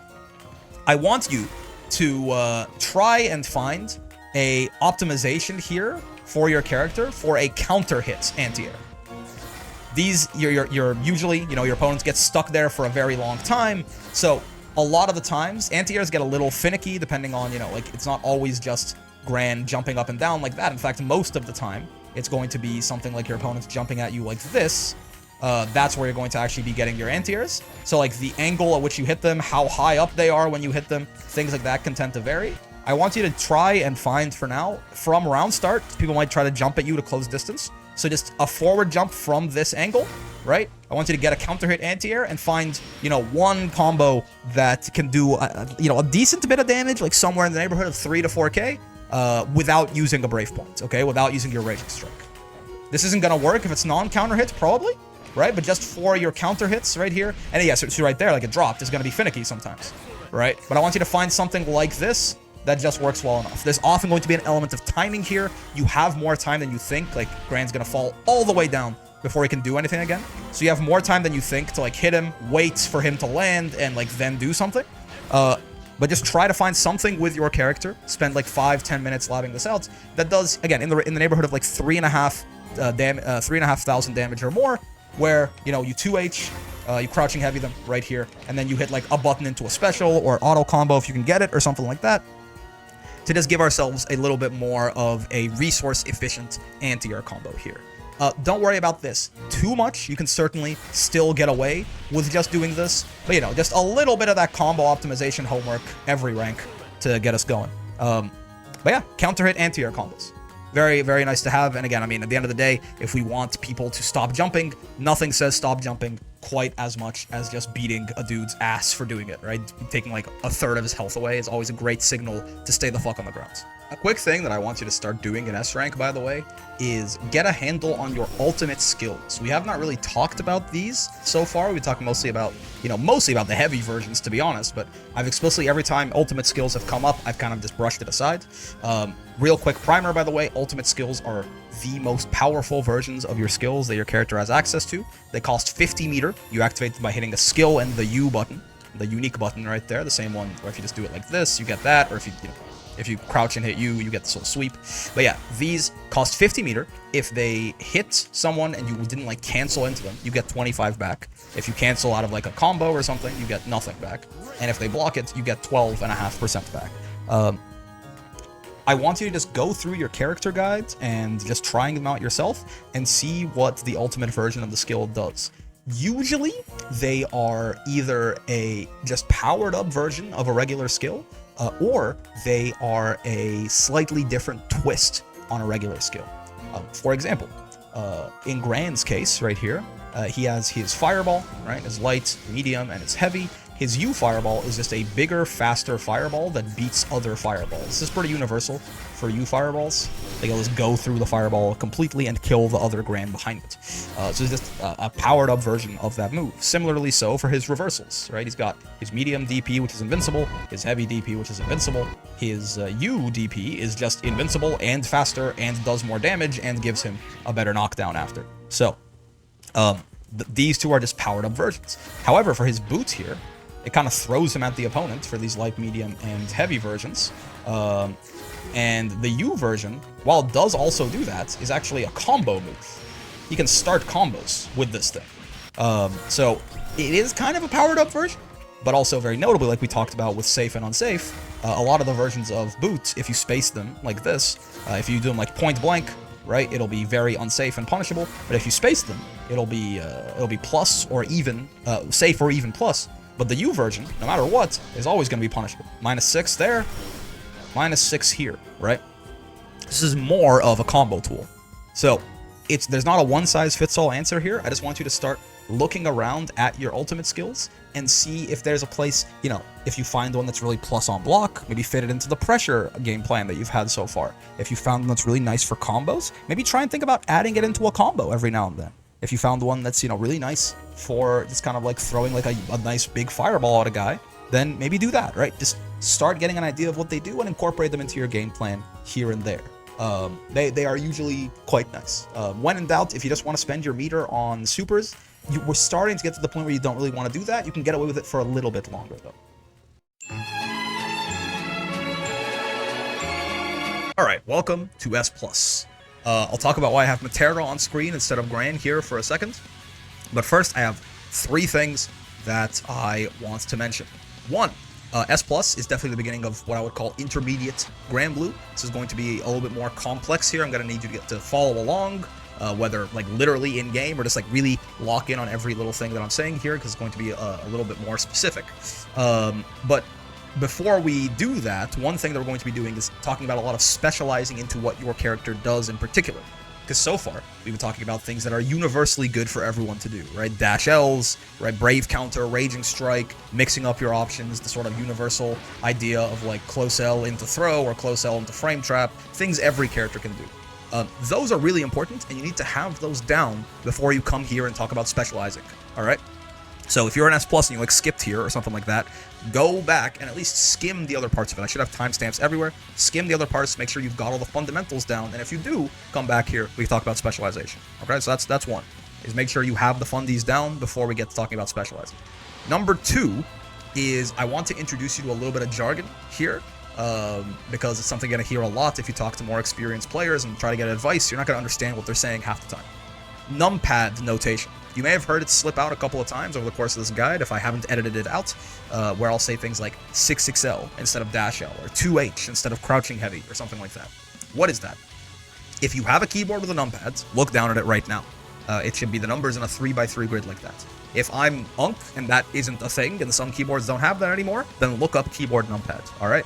Again, you should see numbers in a 3x3 grid with 1 on the bottom left. And you'll see 1 bottom left, 2 bottom middle, 3 bottom right, 4 middle left, 5 dead center, 6 middle right, 7 top left, 8 in top middle, and 9 in the top right. These correspond to directions that you can like move your analog stick in or your fight stick in, or you hit arrows on your keyboard or whatever, right? With 1 being down back, 2 being down, 3 being, I just mirrored, actually, I just realized I'm going to stop moving my hands like that. But 3 being down forwards, 4 being back, 5 being neutral, 6 being forward, 7 being up back, 8 being up, and 9 being up forward. You might see a lot of people refer to moves in this manner. When I say 6XL, for example, that's forward light, which is the input for dash L. I mean, you can also hit the dash macro, which you should be doing, but like, the motion input for it is forward light. When I say 2H, it's crouching heavy, right? H, by the way, LMHU, light, medium, heavy, U, right? Unique, not too hard there. 2H is down and heavy, right? You might hear people refer to motion inputs as well, like 2, 3, 6, L. That is a quarter circle forward, right? It's down, down, forward, forward, and then light. So I'm going to start using these notations, and I'm going to use the word. I'm going to say like 6XL and then -L back to back to still give you that mapping. But I want you to, try and start trying to understand that, because otherwise you might be very confused if you ever try to talk to anyone about this game, and they just kind of go in talking about it as is habit for them. You're going to be like, what the fuck? What do you mean? I asked for grand advice, and you're asking me to 214H. What does this mean? 3. Last thing before we get going. It's going to be a long segment, okay? So I just want to make sure we get all the preamble out of the way. This frame meter mod that I have down here, it shows me the startup, recovery, and active frames on a move. It also lets me pause the game and go frame by frame like this. And it also lets me see the green hurt boxes and red hit boxes of characters' moves. The red hitbox, this is the part, you see that red part there, the little red rectangle, is the part of Metera's far medium that can actually do damage if it makes contact with the green hurt box of the other character. That green hurt box is the part where you can take damage, and the red hurt box is the part of your moves that can do damage. This, for example, nothing made contact there, so Metera didn't block. None of this is visualized in game, by default. So, if you haven't yet, I would highly recommend that you download and install that before you follow along for the rest of this. It's going to make it much easier to figure out what I'm talking about, okay? Link in the description. Alright, so, awesome. With all that being said, what the hell are we doing here? I want to talk about how to figure out what your character's particular game plan is. Now, first off, what the hell does that mean? And number 2, how do we do that? What does that mean? A game plan, in the simplest terms, is what is my character good at? And what spaces on the screen are they good at? Remember, we talked about close range, mid-range, long range. What is my character bad at? And what spaces on the screen are they bad at? And what tools does my character have to get me into the spaces where I'm good and get me into a situation where I can do the things that I'm good at? And what tools does my character have to help me avoid the situations where I can't do the things that I'm good at, or where the things that I'm bad at get exposed, and also to avoid the spots on the screen where I don't want to be? That's the most generic way that I can define that for 40 different characters in the fighting game. How do we do that? We look at a character's normals, specials, and their 5U, which again, they're like just their unique button, hitting 5U like that, neutral, like no directional input, and U. And we apply that same idea to them. At what ranges on the screen is this special or normal good? And we'll figure out how to figure that out, especially for normals. And, is this a tool that can be used to get to a certain situation or location on the screen? Okay? So, we're going to use not Gran as an example for this, because Gran is a very well-rounded character, and he's not as obvious of an example as what he wants to do. You can play Gran in a lot of different ways and have it be valid. We're going to use 2 very extreme examples of this, and then we're going to quickly go through some more moderate examples, and hopefully by that point you're familiar enough you can just follow along, and it's going to be nice and easy to lightning round it, okay? And this is why we have Metera on screen, because Metera is in one of the most extreme examples, but at least also one of the most easy to understand examples of what I would call a zoner. I'm going to use some archetype jargon here. The good news is this is not an exact science. So if you hear me describe, 2 characters, and you're like, well, the character that I picked, when I follow along and I do my own stuff, it kind of feels like he sits somewhere in the middle there. You're probably right. Most characters have a lot of different valid ways to play them. Just try and figure out what seems the best and go from there. And hey, worst case, get out and play, and if it feels like it's not working, try the other way and see which one feels better.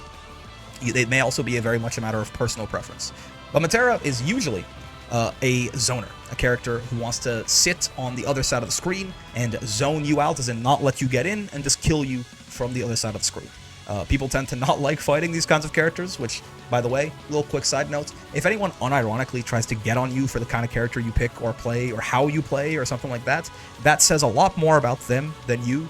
That is a person who is either just having a bad day, or if they do it all the time, is just a immature person with an ego problem who wasn't hugged enough as a kid or something like that. That is not your problem, right? If they try to tell you your character's broken or stupid or Fisher Price or brain dead or annoying, that's on them, right? I've heard tale of really nice people being like, oh, I tried to play this character, but people kept saying that they're for idiots, so I guess I switched because I didn't want to play a character for idiots. And I'm like, oh no, those people are assholes. Those people are assholes.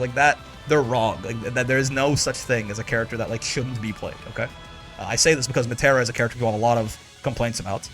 Some of them valid in terms of like balancing at the highest level of play, which you don't have to worry about, but also a lot of them just like, I don't like the character that I want to hit her and she doesn't let me hit her. That's on them. That aside. So, Metera is the conclusion we're going to reach, and we're going to work back from it, is that Metera is a character that wants to stand on the other side of the screen and just kill you from there. How do we get there?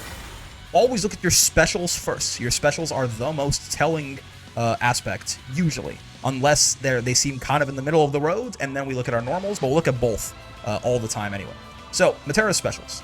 Her neutral special, okay, is a projectile. Just like Gran. Gran has one of those too. Her forward special, alright, bit of a different angle, but also a projectile. Sure. Her down special, butterfly. Okay, cool. If you shoot this with her arrow, it explodes. So it synergizes with her projectiles. You can figure that out from the character guide, right, if you don't know these kinds of things. So it synergizes with her projectiles, and it's also pretty slow, so it seems like you need some space to make proper use of that. And it also puts up this big wall when it explodes, which could be nice to keep people from getting in. Okay, cool. And her back special is a projectile. Alright, well, I told you I was starting with extremes. All 4 of Metera's specials are either a projectile or a move that works with projectiles. So, right? And, you know, yeah, I can do these projectiles from here, but a general rule of thumb is the furthest range at which you are effective is the range that you want to play at. Why? Well, a lot more characters, even Metera. Metera can do stuff from up close, right? She's not the best at it, but she can. But, like, you know, everyone has close normals and dash L, 6XL to use here. You know, most everyone has, like, at least half passable, like, decent buttons they can use in the mid-range, but it gets this, again, you see how I have to add a lot more qualifiers to it there. You know, people might have bad normals, people might be kind of slow, things like this. So, you know, fewer people can fight at the mid-range effectively than they can fight right up in your face. And then the fewest people can fight out here. And the goal of our game plan is not just to find somewhere where we are good, it's to find somewhere where we are good, where we can be the most oppressive to our opponents. I want to be able to play, and I don't want you to play. This is a competitive video game, right? So if I'm really good, say Metera's better at full screen than she is in the mid-range, but like if she was really good in the mid-range and really good at full screen, you would still want to just fight at full screen, because there are fewer characters that can do anything about this. In certain specific matchups, maybe you decide to go to the mid-range, but we're not talking about matchups here. We're talking about the general game. So, so again, with knowing that the furthest distance we can fight at is the one we want to fight at, Metera's fireballs work from full screen, so I'm gonna fight from full screen. That's huge indicator on the specials there. Now, normals is a little bit more complicated, so this is where the frame meter mod is gonna be very helpful. So follow along with me for a second, but I want you to just remember 3 basic concepts, okay? Small, fast normals are good for aggressive play. Rush down kind of play is the other sort of archetype people will talk about. Small, fast normals are good for rush down. All right. Slow normals are just kind of bad, but it tends to be that they're packaged as slow normals with good range and high active frames are defensive tools. That's kind of it, honestly. I said 3 things. Those are the 2 most important things. That's a nice heuristic to go by. So let's look at Metera's normals. Obviously, you might not have a concept of what slow is relative to the cast, what high active frames is relative to the cast. That's why I'm here. I'll explain. So Metera's far L, 8 frame startup. Bad. Slow. 6 frames is normal for a far L. Almost all of them are 6. Some of them are 7, and that's pretty bad. 8 is really slow. All right, so there kind of goes our rush down far L is not really going to work out too well. However, look down at the frame meter mod right there, at the amount of red squares there. It says 6 active frames is ridiculous. 3 is the average for every button except the far H. Far H is usually like 4 or 5, a little bit higher. So she has double the average. That's ridiculous. So, cool. Range on this, also pretty decent. This is where, you know, range is a little bit harder to gauge, but in general, if you do like a post-throw tech situation and the button hits from there, that is good range for a medium, right? Like if a medium hits in that post-throw tech situation, then I'd call that a pretty good range button. Metera's light is getting there, right? So like that's really good range for a light. So what do we just say? Small, fast normals point us towards rushdown. Slow, high active frame, good range normals point us towards defense. Metera is hitting 5 out of 5 things here to point us towards defense. It's not fast, it's not small. And it is slow, and it has high active frames, and it has good range. Every single thing that could point me towards defensive tool is pointing me towards there. I guess slow and fast and short range and long range are kind of redundant there. She's hitting 3 out of 3, okay? She's hitting 3 out of 3. If we keep going, why, by the way, real quick, why are high, because I like to, have you understand things from first principles and not just tell you things. Why do I say, I think it should be clear that, small, fast means you want to be in a guy's face, which means it's better for rushdown. Slow, big means they're better from far away. But why do high active frames mean that a move is better as a defensive tool? The reason for it, basically, is that with a move that is high active frames, what active frames are, is it's exactly how long that red hitbox stays out. So if you look at Metera frame by frame here with the amazing frame meter mod that I really fucking hope you downloaded. Red box appears when that on the ground there. You see that? When the first red box appears in the frame meter, and it's there for 1, 2, 3, 4, 5, 6 frames. Disappears on frame 7. So that red box is the part of our move that can do damage. That's what an active frame is. It's how long that box is out there. So why high active frames is nice as a defensive tool is you can just put this up as kind of a wall. It's out there for relatively a longer period of time. So if you just happen to throw the button out and someone happens to swing a move into it or, run into it or land into it or something, it'll catch them and counter hit them or at least get them to block it. Right? It's just this. Imagine, if you had this big vertical wall that you could just put out, right? I mean, something like Metera's butterfly pillar, unironically, is a bit more of an extreme example of that, but it is literally a huge, very active vertical wall. It is the best example of why something with a lot of active frames is a good get away from me tool.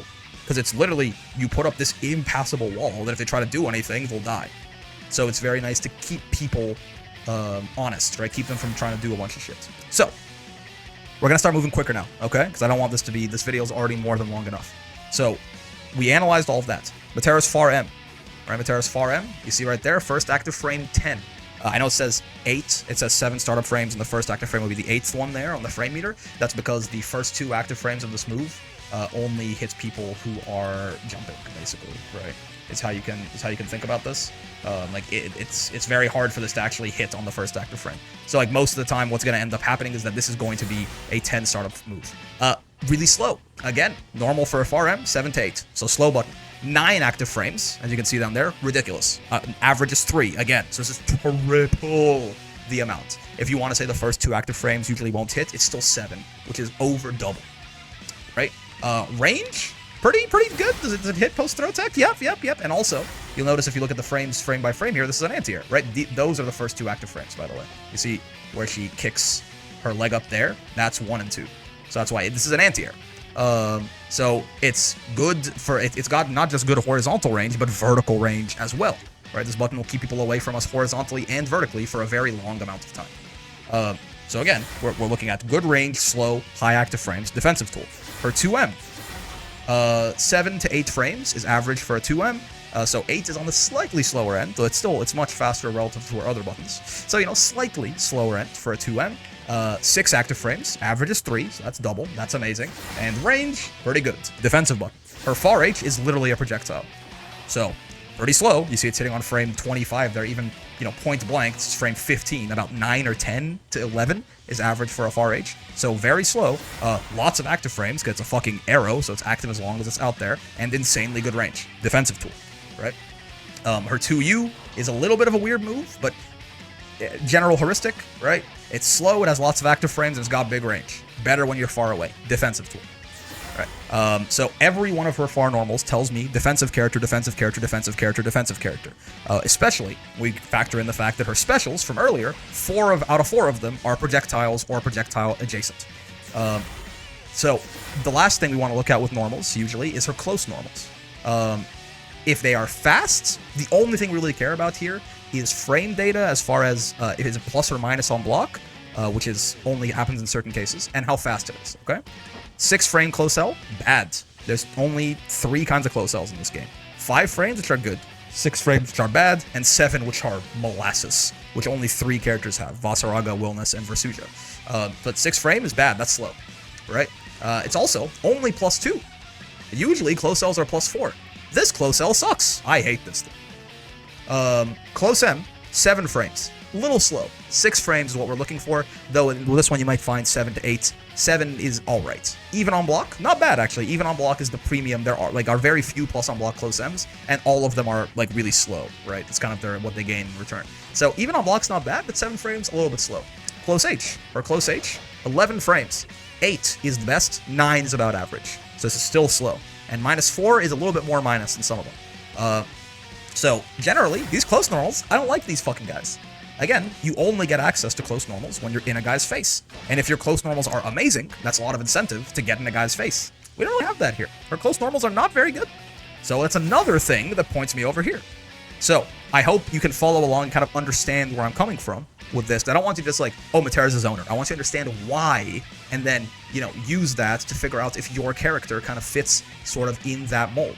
It probably won't be as extremely as Matera, unless, spoiler alerts, I'll tell you, I'll give you this one for free. If you're playing Fairy, or if you are playing the Kala, your character is going to fit very neatly in that mold, okay? But otherwise, it probably won't fit quite as neatly in that mold, but if you're a character with a lot of projectiles and stuff like that, then probably. Matera's 5U, by the way, is a little bit, her neutral unique here is a little bit different in that it can kind of be used for both things. Like, it's a movement tool, so it's where we start talking about what we talked about at the beginning of, can this help me get to a spot on the screen where I'm good, or get out of a spot on the screen where I'm bad? And you can hop forward with Matera, but you can also hop back. Right, so while this can certainly be used as quite a strong rushdown tool in certain cases, it lets Matera turn on the jets suddenly. You can also just use this to run the fuck away and still shoot arrows, right? So it still doesn't go against the argument that this character is a full zoner. So that is our kind of first example with Matera here. We're going to go to the exact opposite end of the spectrum in a second. So I want you but I want you to just, again, understand how we got here. Maybe now, with all of this context, go back and skim through this really quickly. I want you to be able to make this evaluation yourself. It's very important, not just for figuring out what your own character's game plan should be. It's going to be very important to be able to make this sort of decision about your opponent's character on sort of a snap decision as well, with like a little bit of labbing, okay? So, understand this. Now we're going to use Seox as the exact opposite example. Seox, I mentioned he is the exact opposite of Matera, and that is very much true, in that while Matera is one of the purest zoners in the video game, Seox is one of the purest rushdown characters in the video game, in that Matera, her ideal space on the screen was right here. Seox, it's this. Now, again, I'm giving you the conclusion. We're going to go through this a little quicker, alright? It's going to be a test if you've been paying attention, but I'm going to tell you how we get here. What's rule number 1? Say it. Say it fast. Look at specials. Okay, good. What are Seox's specials? Neutral special, charges at the opponent. Okay, cool. There's a lot more nuance to this. It's like he can do like a bunch of follow-ups out of it, but again, it doesn't do anything from over here, right? Neutral special, charges at the opponent. Cool. Forward special, looks like it's a reversal. It's a parry, okay? It's not really telling us anything one way or the other. Down special, lunges at the opponent, and is plus on block on the heavy version. Cool. H special, or back special, is a fireball. Oh, cool. But it's a fireball that, this is not exactly a projectile in the traditional sense, right? That does not do anything from full screen. So this is mostly, looks like the H version is plus on block, so it's a pressure special. It's a way for him to get, more plus frames. So again, really only good in the opponent's face, or at least close to them. And also kind of throws you, you'll see he moves forward there too. It throws you at the opponent, throws you at the opponent, throws you at the opponent. I told you I was doing extremes. So all of his specials tell me this is a rushdown character. This is the rushdowniest rushdown character that's ever rushdowns. He doesn't even have something that works from full screen, except to throw him at the opponent from full screen. Normals. Close normals, 5 frames. That's good. +4, that's good. 6 frame close M, even on block. That's good. 8 frame close H, -3. That's good. That's the premium frame data in every single possible way for a close normal. These are really good close normals. Awesome.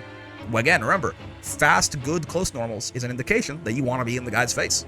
So, okay, that's pointing me to that I want to be in the guy's face. Alright. That far L is pretty small. Does that reach post-throw tech? Nope, not even close. Bad range on that. However, 6 active frames, that's fast. So that's good. Indicator that, again, fast, short normals we want. Slightly above average active frames on this thing, which is nice, but again, the range on it is so bad and the active frames are not that good. This is still very much an offensive tool. Far M, let's see. Oh, Far M, is that reaching post-throw tech? No, not really. Yeah, that is not great range on that. It's also not super fast, and it also doesn't have a lot of range, and doesn't have a lot of active frames. This might just not be a very good button. Interesting. Again, bad buttons. Rushdown character, right? 2M, let's see. 7 frames. This reaching post throw tech? Nope, it isn't. 7 frames is fast, though, for a 2M. Not a lot of active frames. Better button to be right in the opponent's face. Also not very minus on block, only -2. You know, minus, but there are some that are like -7 and shit, so that's not really that bad. Okay, cool. Far H, 8 frames. Remember how I said 9, 10, or 11 was average for a Far H? Like 9 was fast? 9 is fast. I believe this is the only 8-frame Far H in the entire video game. Does this reach post throw tech? No. Are you seeing what I'm getting at here? Bad range, incredibly fast button. Right? So, all of my buttons are pointing me to the idea that I'm also a Giga Rushdown character, as well as all of my specials. What does my 5U do? Oh, it's like a projectile. That's cool. But if you look at the character guide, you can see you can hold this button to teleport into the opponent's face. One other thing that does matter as well, which we'll get into as well when we talk about mid-range characters in a second here, is move speed matters. How fast you walk and how fast you dash. Usually, the faster your walk speed, the better it is for mid-range, and the faster your dash speed, the better it is for rushdown. And I mean, you can look at these to actually like figure this out. You can look at the numbers on dustloop.com. If you just type in like Seox GBVSR dustloop, you'll find it. Don't spend too much time on this. It's more of an addendum. But something else is Seox is the fastest character in the game. His dash is absurdly fast at all times. So another thing that points at it, but don't worry about it too much. Just a little exception. So Seox is very much the rushdown character, right? Everything he does doesn't work unless he's at the opponent's face, and all of his moves are either only good in the opponent's face or send him at the opponent's face. Moving quick. So that's our Giga Rushdown character. I want to show you the example of like sort of the mid-range character. I mean, there's so many subdivisions here, but these are kind of like, remember I talked to you way back in B rank about close range, mid-range, long range. All right. So I want to talk to you about the sort of quintessential mid-range character of the video game, in my opinion, and then we can kind of go through a lightning round of a couple other examples of what things might look like. The quintessential mid-range character of the game, I would say, is Catalina. Why is this the case? Look at specials first. Okay, so her specials seem to be a bit of a mix. Her neutral special is a fireball. It's not bad. It's a pretty good fireball, actually. Cool. She's got, her U fireball is pretty special as well, but we don't care about that right now. Forward special is a DP. Okay, that's fine. And back special throws her at the opponents. Okay, so like, she only has 3 special moves because she's a little bit simpler. Her, Gran, and Jita all have this. But, yeah, and EX Narmaya nowadays. Okay, her specials are a little bit of a mix. She's got a fireball. She's got a way to throw herself at you. Looks like it's a versatile kit of special moves. Not quite as spec'd as either Matera or Seox. Let's look at her buttons. All right, Far L, 6 active frames. Interesting.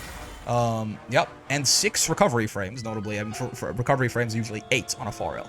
Pretty good. 6 startup frames, too. Okay, wait a second. This is everything that we were looking for. Usually before this, we were choosing between slow, high active frame, good range buttons, or fast, low active frame, bad range buttons. This seems to be hitting everything. I don't think this move hits post-throw tech, I'll tell you that. That is the sort of one... But it is... Again, normally Far Ls should not be doing that. Oh, it does. Oh, I'm sorry. For a second, I thought Catalina wouldn't have something. That's on me. So yeah, this movie is great range. 6 frames, high active frames. Weird. That's hitting everything. There's no sacrifice here. Okay, let's keep going. Her Far M, 8 frames. All right, that's on the slightly slower end. And 3 active frames. Okay, that's not that exceptional. This thing hits post throw tech. Oh. I'm gonna need you to. If we just take a look here, we just go frame by frame. A lot of the things that have been hitting post throw tech so far, they've been barely kind of intersecting, right? Like the red barely intersects with the green. That's got a lot of room to spare, huh? I was starting to think this button wasn't so impressive. That has a lot of extra room post throw. That is hitting. You could make this. Remember how we talked about Seox's Far M would have to be like 1.5 times bigger to hit post throw? You could make this 1.5 times smaller. It would still hit. Okay, so I'm starting to get this feeling against where that frame meter mod is really good. I'm starting to get the feeling this button is huge, huh? We can like throw tech, walk back like a decent bit. and it still reaches. Ah, okay. So this button is more of a defensive tool, actually. This is leaning me more towards a defensive tool just because of how much range it has. But it's also not that slow. 8 frames is about average for a far M, 7 to 8. Okay, cool. 2M. Alright, that's weird. This hit post-throw tech? Yep. Oh, and it's got some room to spare, too, huh? I could, like, take a slight step back and it still hits. It's got some room to spare on that red, huh? This is another one of those buttons where it's like, damn, we were choosing with Matero or Seahawks. This kind of has everything. 7 frames is as fast as 2Ms gets, by and large, without some exceptions. And so it's a fast 2M. It's got really good range, and it's got 5 active frames. That's exceptional. All right, cool. Let's take a look at Far H. Oh. That hit post-throw tech? Oh, yeah. And it's got some room to spare, huh? Oh, okay. That's a 9-frame Far H. That is, again, as fast as they usually get outside of just Seahawks. That's a fast Far H. It's got pretty good range, and it's got 4 active frames, which is a little bit below average, actually. Well, 4 to 5 is about average for far heavies, but it's not an insane amount of active frames, but, you know, still workable active frames, good range, and fast. All right, okay, sure. 2U. All right. That's pretty good range on that 2U, certainly. 7 to 8 frames is about common for 2Us, and it's got 5 active frames. Now, if it hasn't obvious enough, these mid-range characters are often defined by their normals, okay? I know, like, I'm playing Koi, obviously, but, like, Catalina is the character with probably the overall best kit of normals in the video game. The difference between mid-range characters and, you know, these rushdowns and zoners is that oftentimes the most exceptional things about them are their normals, right? Now, these normals don't work at full screen, and you can't take full advantage of these normals here. Like, the amazing range of Catalina Far M is wasted if you do it from over here, which is why these characters will thrive in this mid-range, right? I hope that makes sense. Where they can utilize their amazing normals to their full extent, right?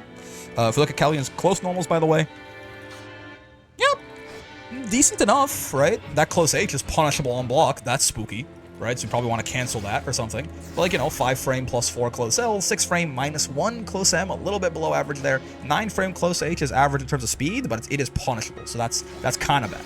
So, like, you know, middling close normals. Like, you can do it, but again, everything is kind of pointing me towards she probably wants to be in this mid-range to utilize these exceptional buttons, right? Again, you want to be at the furthest range where you are highly effective is where you want to be. And, like, yeah, Catalina's got a fireball, so, like, she can do this, but, like, she's not, one fireball does not a exceptional at long range character make. The place where she is truly exceptional is right here, right? So this is what a mid-range character looks like, all right? So, very quickly, now that you kind of understand how to make these judgments, hopefully, Catalina's 5U, by the way, doesn't really help us very much with this. I mean, this mostly ends up being like a combo / pressure tool. It doesn't give us that much tell. It's a good move, but it doesn't really help us tell whether she's a zoner or not. She's definitely, okay, I'll tell you this. She's definitely not a zoner based on this, because, like, what does this do from over here? Well, you can use this up close, and you can also use this from here. Like, that doesn't give us as much information. Okay, so, again, the point of this exercise, which has been like 30 minutes long, I think, is just to show you how to evaluate what a character's game plan is. Look at their specials first. If the specials don't give you a very clear picture, so you always look at the specials and normals, right? And again, what you're looking for is what range on the screen are these specials and normals good at. And you always look at both, but look at the specials first. If the specials give you a good indication, as in they only work at close range, or a lot of them throw you at the opponent, or a lot of them are fireballs or something like that, you can get a good picture. If you don't get that good picture, the normals will often fill in the blanks for you. If you have a character, again, slow, long range, high active frame normals, defensive character. Small, fast, low active frame normals, aggressive character. Best of both worlds, likely a mid-range character. All right? So, just very, very quickly, to check your report card for whoever you were following along with, I'm going to give you, in 2 words, my assessment for the range that the character wants to play at specifically. I'm not going to tell you archetypes. The range the character wants to play at specifically, mostly, for every character, and we can see if you've been doing a good job following around, and you can check your answers with me, okay? Close range, mid-range, mid-range, close range, mid-range, close range, far range, long range, mid-range, close range, sometimes. He's a weird one. I'm not, don't feel too bad about this one. mid-range and close range in either of her stances. Close range, mid-range, mid-range, close range, mid-range to long range, mid-range to long range, close range, mid-range to close range, mid-range, mid-range, close range, mid-range, mid-range to long, mid-range, mid-range to close, mid-range, mid-range, far range, close range, mid-range, far range, mid-range, mid-range, mid-range. Okay? Oh, don't, if that was all words slurry to you, don't worry about it. But just double checking, you know, what range your character wants to play at. And again, it's not just about the range, it's also figure out how you can use your tools in that range, right? Like, the reason I come to those conclusions, the reason Catalina wants to be a mid-range character is because that's the space where she excels the most and where she has the most tools that excel, right? The reason Matera is a far-range character is because that's the range she excels the most, because that's the range where she has the most tools that excel. Similar thing for Seahawks, right? So this is, I think, the longest single segment of this video so far, and probably, hopefully, the longest single segment of this video, but this is a very, very important evaluation to be able to make about your character. And a lot of people, when I'm coaching them, you know, I'll see them, they'll play, you know, they play Galleon like a close range character, or, you know, they're like running at people with Matera or Vayne or something. And they're like, why am I losing? I'm like, well, I have some news for you. So understanding how your character wants to play the video game is crucial to actually developing a game plan of, like, all right, instead of playing Granblue, how do I play, you know, Avatar Belial in particular? How do I play Matera? How do I play Gran? This is the first question you have to ask yourself is, all right, what spot on the screen do I want to stand on? Where am I most effective, right? And then what tools do I have to get me there? You notice that a lot of characters that want to be in their opponent's face have tools that throw them at their opponents. A lot of characters that want to be long range have good ways to run away from their opponents. Okay? Okay. Hopefully that made sense. Alright, I have just realized that S Plus is just absolutely going to be the longest part of this. You know, I guess it's the jump from beginner to intermediate. Because there's something else that I want to talk to you guys about, which is a very important evolution to the offensive and defensive mind game. Now, I will say, I think by and large, if you're playing in ranked, you are not going to encounter a lot of people doing this in S+, but it's getting more common as just, you know, everyone as time goes on, the ranks get better. So I want to talk about delay teching, okay? You'll hear this referred to in a lot of different ways. Fuzzy tech, fuzzy mash, delay tech. Delay tech is the most common one that I hear, and I want to just explain it to you. So as some, you know, window dressing, setting the scene here, you remember that so far, when I get some kind of plus frame, I either throw Gran if he does nothing, or if he mashes, I frame trap him and kill him. This has been a guess for Gran every single time. Every time I get a plus frame, he has to guess. He's either going to get thrown or he's going to get frame trapped, and if he guesses wrong, he dies. Now, there is I want you to understand this from first principles, like everything else here, okay? So there's a very important concept here where you might notice, though, that while he is guessing here, these things don't happen to him at exactly the same time. If I go close L, close M, the close M happens 6 frames after the close L. If I go close L, throw, yes, the throw has 4 frames of startup, but you actually have 16 frames where you can tech in this game. And what I mean by that is the window where I can hit the throw button, like that, to break the throw, or I can hit a strike button to get like that kind of that worst tech where you take some damage and fall over and you're -6. That window where is 16 frames. So that means you are actually, you know, the throw is happening to you, it's unavoidable on frame 20. So he's getting close end on frame 6, he's getting thrown on frame 20. Now, 14 frames is not really a reactable difference, okay? Some people will claim they can do things, but again, what you can do, that's a video in and of itself, but what you can do on the human benchmark test is not what you can react to under pressure in a fighting game with multiple things on your mind, all right? 14 frames is a little under a quarter of a second, so it's like 234 milliseconds or something like that. You're not going to react to that, but we don't have to.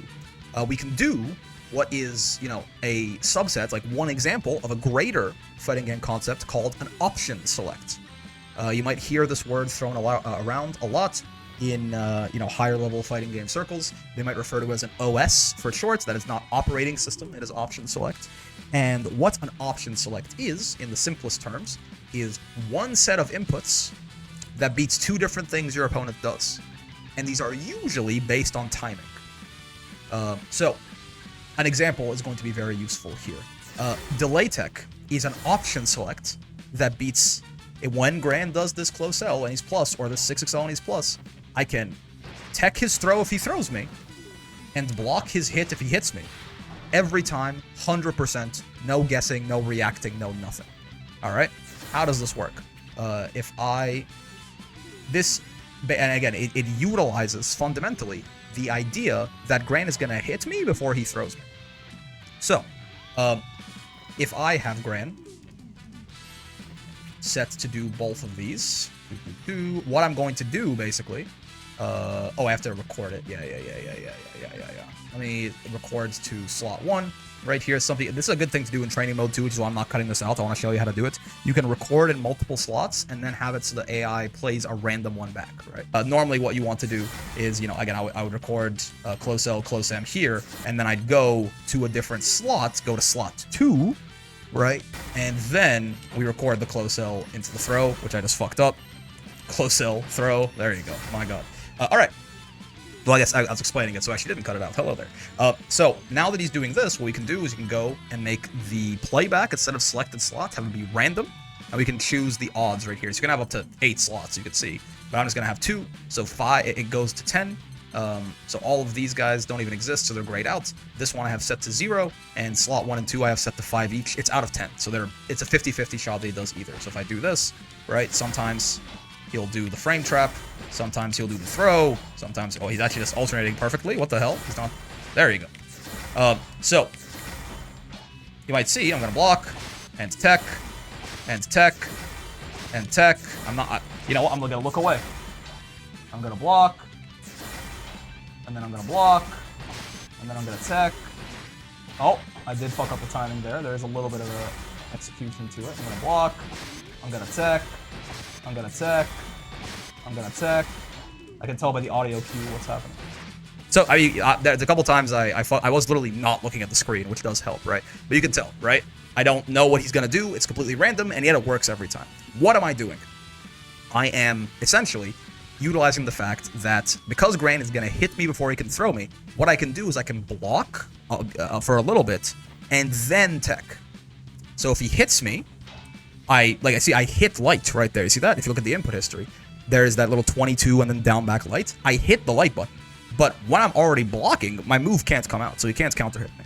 Right? So I hit a button, but I didn't get counter hit. But if he actually throws, thank you for cooperating, random generator, then I tech with the light button there. I can also do the same thing with the throw button too. We'll talk about why I use the light button by default later, but you see I'm hitting the throw button, and I'm not getting counter hit, right? And I'm teching every time he does it. So, because I'm doing basically the thing that beats the strike, followed by the thing that beats the throw.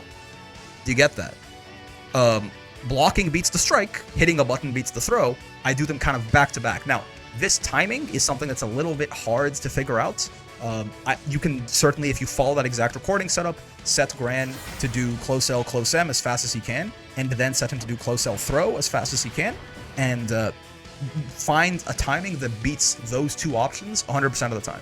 The only times that I messed it up there was just me literally, like, completely fucking things up because I wasn't looking at the screen. And there's also a little bit of an element of timing to it, but it's not very, very hard once you get practiced at it. So if you can find a timing that beats that, that is a good start. And if you fight someone who doesn't know what delay teching is, which is going to be, you know, some amount of people in S+, for sure, you're going to be impregnable, right? There's no way to beat this, right? It doesn't matter what he does.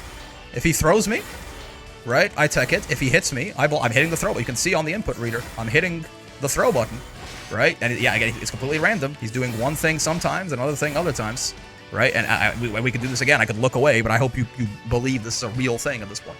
So, at this point, Gran doesn't have any offense anymore. He has no way to open me up. So, this is a really important thing to understand and know how to do on defense, okay? I will tell you that I'm going to recommend, despite, you might look at the, let me just get him doing just the throws here, because now I want to talk about the throw tech in particular. So I want to do slot 1, and I want to record him doing that, right? So you might notice this throw tech right here, I take no damage, and we're even on block. This throw tech right here, I take a little bit of damage, and I'm -6. Again, the red throw tech is when you tech with a strike button. The white, the better throw tech, is when you tech with the throw button.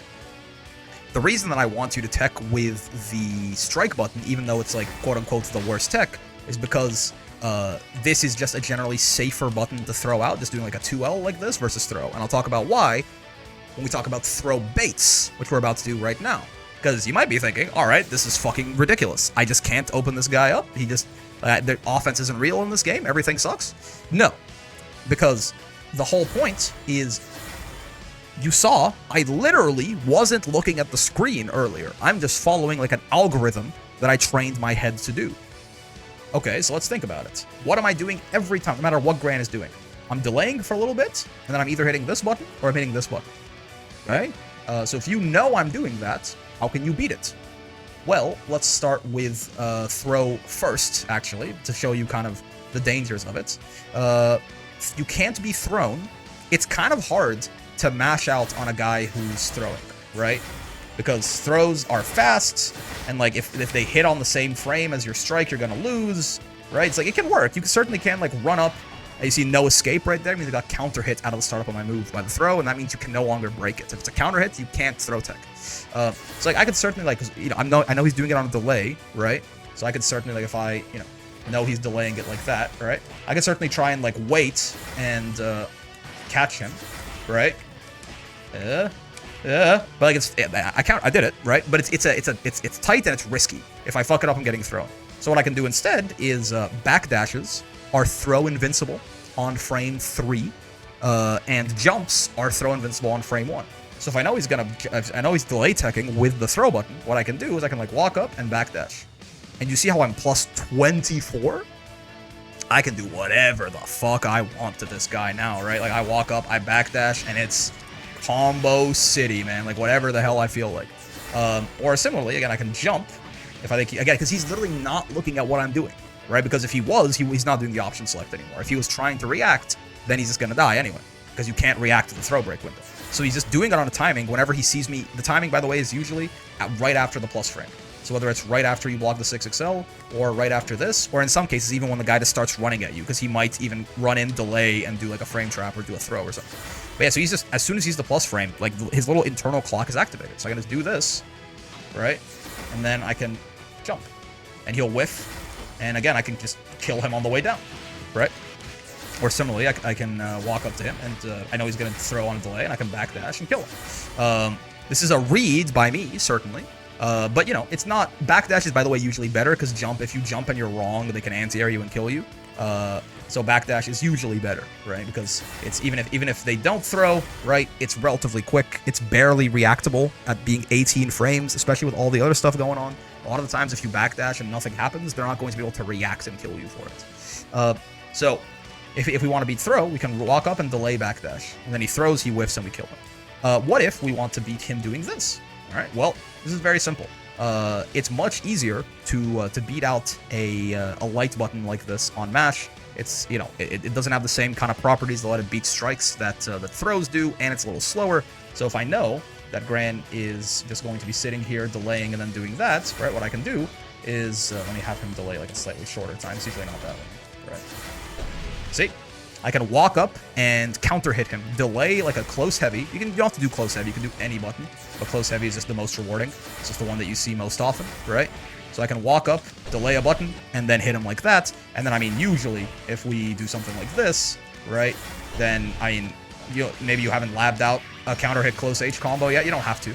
But, like, this tends to be the most damage that characters do, is off a counter hit close H like this. This tends to be where you really start erasing people, TODing people sometimes on certain characters in certain situations, right? This is really good. So, now we've kind of moved from, alright, well, I'm just going to 50-50 him with strike throw, to, he's delay teching, I have to, because not everyone has the same delay. Some people are going to delay like naturally. For some people, it's going to feel much more comfortable than do like a tiny delay and then, you know, throw it out, like kind of like, you know. And for some people, I've fought people who like, right, it's way more of a delay. So now the job of the attacker is more complicated, right? It's not just get plus frame, force 50-50. Now it's get plus frame, force 50-50, sure, but if I notice that every time I try to frame trap them, they're blocking, and every time I try to throw them, they're teching it, this motherfucker's delay teching. Now my job is figure out the timing they're doing that on, right? Now it's a little harder to do, right? But what you basically start doing is put in a small delay in your frame trap. They still blocked it. Okay. Slightly bigger. They still blocked it. Okay. Eventually, you don't want to start too big, by the way, because you start too big, they're going to just throw you or hit you, and you're not like just gonna be walking at them, right? Like you're gonna be walking at them like this, and they're just gonna throw you, right? So you want to start small.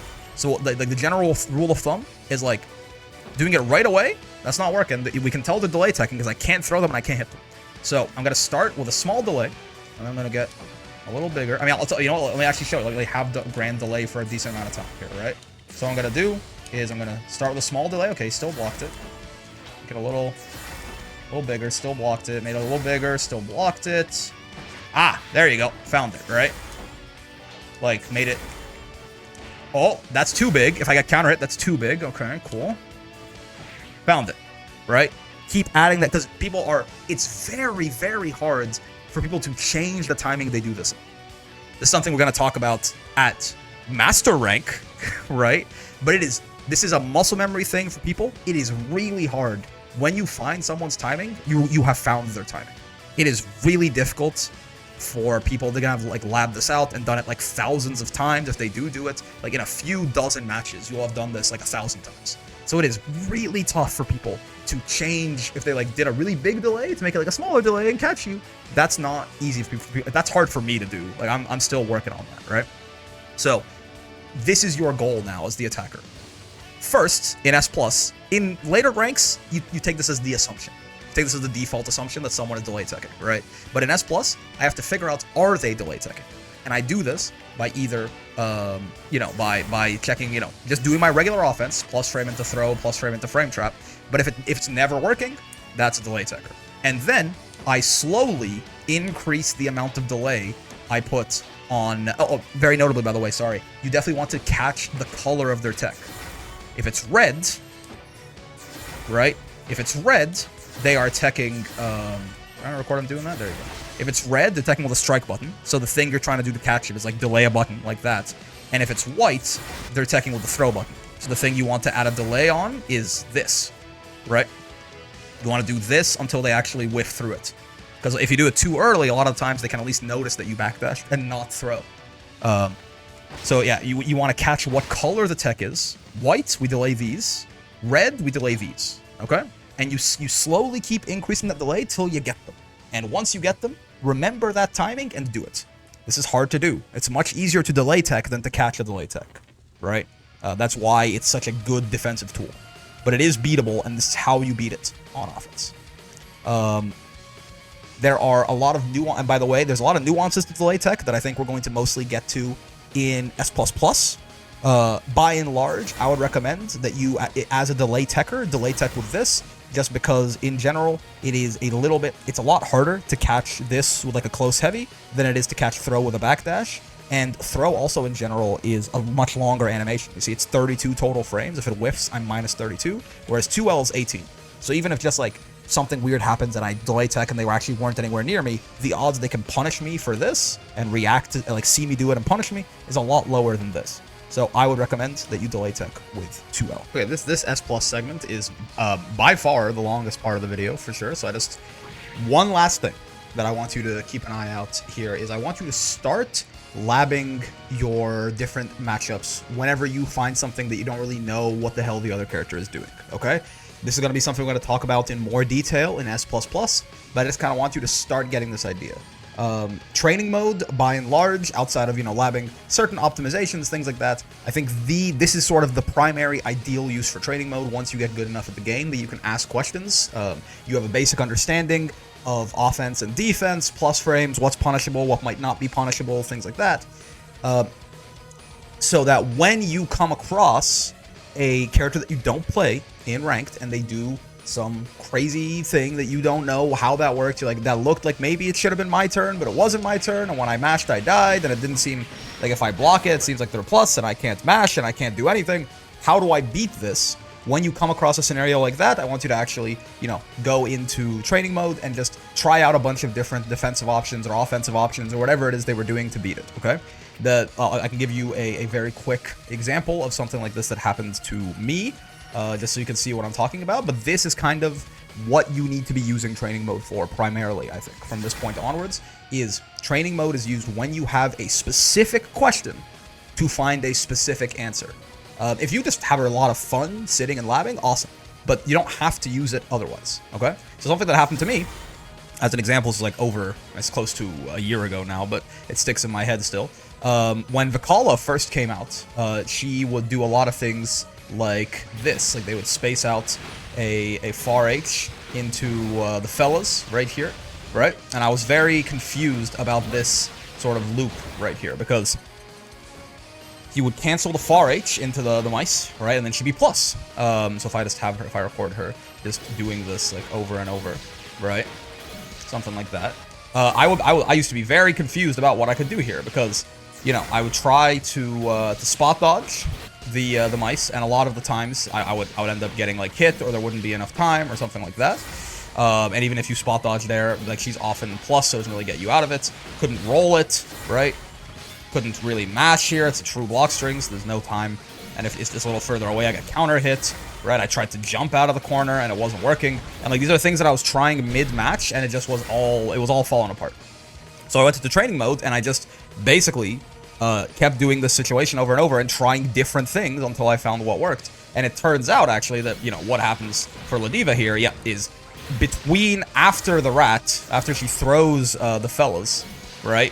And before the next far H is when you have to do something. And really the only button that I have that works really well there is Ladiva's 2U, crouching U, right? So that's a very specific example, and if you don't play Ladiva, then you probably have something else that you can do a little bit better there.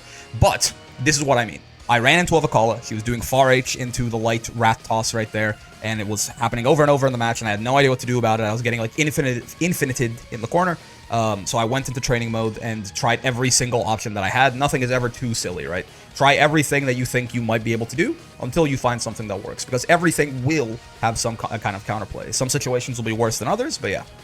This, by the way, is how you start gathering matchup knowledge. And that's like a bit more of an edge case, but also like maybe you're just like, hey, I don't know, is that plus or minus? Right? I mashed and I got murdered there, but I don't know if that was just because I mashed late or if that move's actually plus. It didn't look plus. So things like that, right? Doing this every time you run into something that confuses you in a match is how you slowly start to accumulate that matchup knowledge, and it's something I want you to start thinking about doing maybe near the tail end of your time in S+ here, but it's going to become much more important as we move up in the ranks. Welcome to S++. This is the final frontier before Master Rank, and for my money, the biggest jump in difficulty in the rank system so far. S++ to Master. Master's kind of just the endless growth cycle, right? But so far, S++ I think is real tough. Not only does the rank system fundamentally change here, where you just have to win a lot more often to actually be climbing, but also, it just feels like the skill jump from S+ to S++, to me, feels like it's probably the biggest in the rank system. So I want to get started with talking about some more advanced option selects and also just versions of some fundamentals that we've been talking about, as well as getting into the mind game. So we're going to start talking about Safejabs and Safejumps, and I'm going to be honest with you, I could totally just sit here and explain this again, but for real, I think I did a pretty good job in a video that I made like a week ago or something like that. I'm just going to splice this in right here. If you've already watched that, feel free to skip through it. If you know what a Safejump or a Safejab is, go for it. The one thing I will say before I cut over to past brick is that, again, this is another kind of option select, essentially, where we use, it's an offensive one, where we use a certain kind of timing, we set up a knockdown with a certain amount of plus frames so that, we can do something that hits a guy if they block on wake up and blocks their DP if they DP on wake up, okay? So I'll send you over there. Have fun. So the general math on it, by the way, I'd rather you understand how to like figure these out for yourself from first principles. Is if we grab Gran is a good like dummy to do this on. To have like a safe jab, you need to have your close L recover fully before their DP hits you. Okay. So EX DPs, most of them, all of them, most of them are 11 frame startup. Some MDPs are 9, some are 12. But, 9 is the fastest. Like, this is the fastest thing you can reasonably safe jab in this game. Okay? So if they hit us on frame 9, that means that we want to hit our close L in such a way that we are only stuck in the close L animation for, actually 7 frames. You'd think 8. There's 7 frames after they wake up. The reason that it's 7 and not 8, because, you'd think, okay, they're hitting me on frame 9. I'd want to recover on frame 8 so that I can block on frame 9. But there's a weird kind of universal hidden rule where for 1 frame after your close L ends, you can't block. Don't worry about it too much, but what you need to know is that you have to be recovered out of your close L 7 frames after they get up, okay? Or, in the case of an EXDP, 9 frames after they get up. Alright, awesome. So what does that mean? If you look at what a close L, like, Jita's close L looks like here, most of them look like this. It is 4 startup frames, 3 active frames, right? First active frame on frame 5. That's what we mean when we say it starts up on frame 5. So it's got 3 active frames and 6 recovery frames. So that's 9 total. So what that means is if we hit on the first active frame, but like the rest of the move whiffs, we're actually already good. We can save jab Gran's EXDP like that. And the way we want to do that, if we're like +5, right, then he gets up on the 5th frame. Hold up, my medium button's all fucked. Let me do lights. Actually, it might not even work on mediums. Something like this, or a +5, this is a safe jab. If I just hit close L as soon as I can, this is going to safe jab Gran's HDP. And any 12 frame MDPs as well. Let me show you. This, close L. Oh, hold up. Might have fucked up the timing there. Am I 1 frame off on the math? No, I'm not. There you go. I just fucked it up the first time.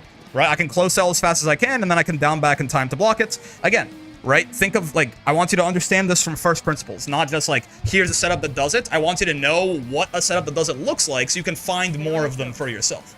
The whole point of this is if we set Gran to do nothing again, right? On this setup, we're +5 at the end here, and we get to stock up, too, which is nice for EX Jita. Which, again, means that we are hitting Gran. The first 5 frames of that close L, or the first 4 frames of that close L, happen while he's still on the ground. So he can't act, right? We're starting the race early. But then, as soon as he can act, we have 1, 2, 3 active frames that we're going through as far as our animation, and 6 recovery frames. We're going through the entire close L. So that's 9 frames. Then there's that extra 1 fucked up frame they don't tell you about where you can't block after your close L. So that's 10 frames. His EXDP hits us on frame 11. So we're good. We recover on frame 10, we can block on frame 11. It's a little tight, you saw I fucked it up that one time. Just hit it as fast as you can and then hold down back as soon as you hit it. If we want to safe jab his MDP, which is 2 frames faster, it gets a little harder. I don't know if EX Jita has, I don't know a setup for this off the top of my head, but if you think about it, anything that leaves you +7, so if I can, is there like, how plus am I off of this, for example? 38? If I could like kill 30 frames somewhere, then maybe it'd be okay, but if I'm +7 and I hit close L, then again, we're going to go through those first 5 frames, but then he's still going to be down on frame 6, and we're going to hit him on frame 7.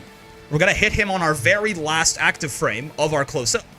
So what's going to happen then is we're going to meaty him, so that's good if he tries to mash or something like that. He dies. But also, if he tries to DP, we're going to be whiffing through him, but that first active frame is gonna be, we're going to have to go through that, and then 6 recovery frames. And then that 1 extra fucked up frame they don't tell you about, right? So it's going to be 1 active frame, plus 6 recovery frames, plus 1 hidden frame. We're good on frame 8. And his medium DP hits us on frame 9. So again, we are just in time to block. This is a little harder to do. I don't know if there's going to be an automatic timing for, you probably can find it. It's going to have to involve a frame kill, probably, instead of like something leaving you +7 perfectly. A frame kill is basically like right here, I'm +34, right? That's too much. I want to be +7. So like I'm going to whiff some buttons. If I whiff a far H there, or a close H, I'm +14, right?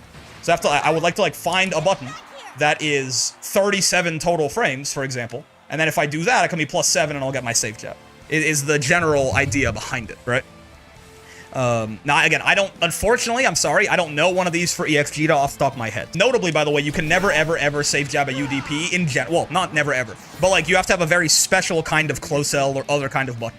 Regular close Ls that look like this, mathematically cannot safe jab UDPs, right? Because if you think about the MDP, which is 1 frame slower than the UDP, MDP is 9, UDP is 8, already to safe jab the MDP, we had to hit on the very last active frame of our close L.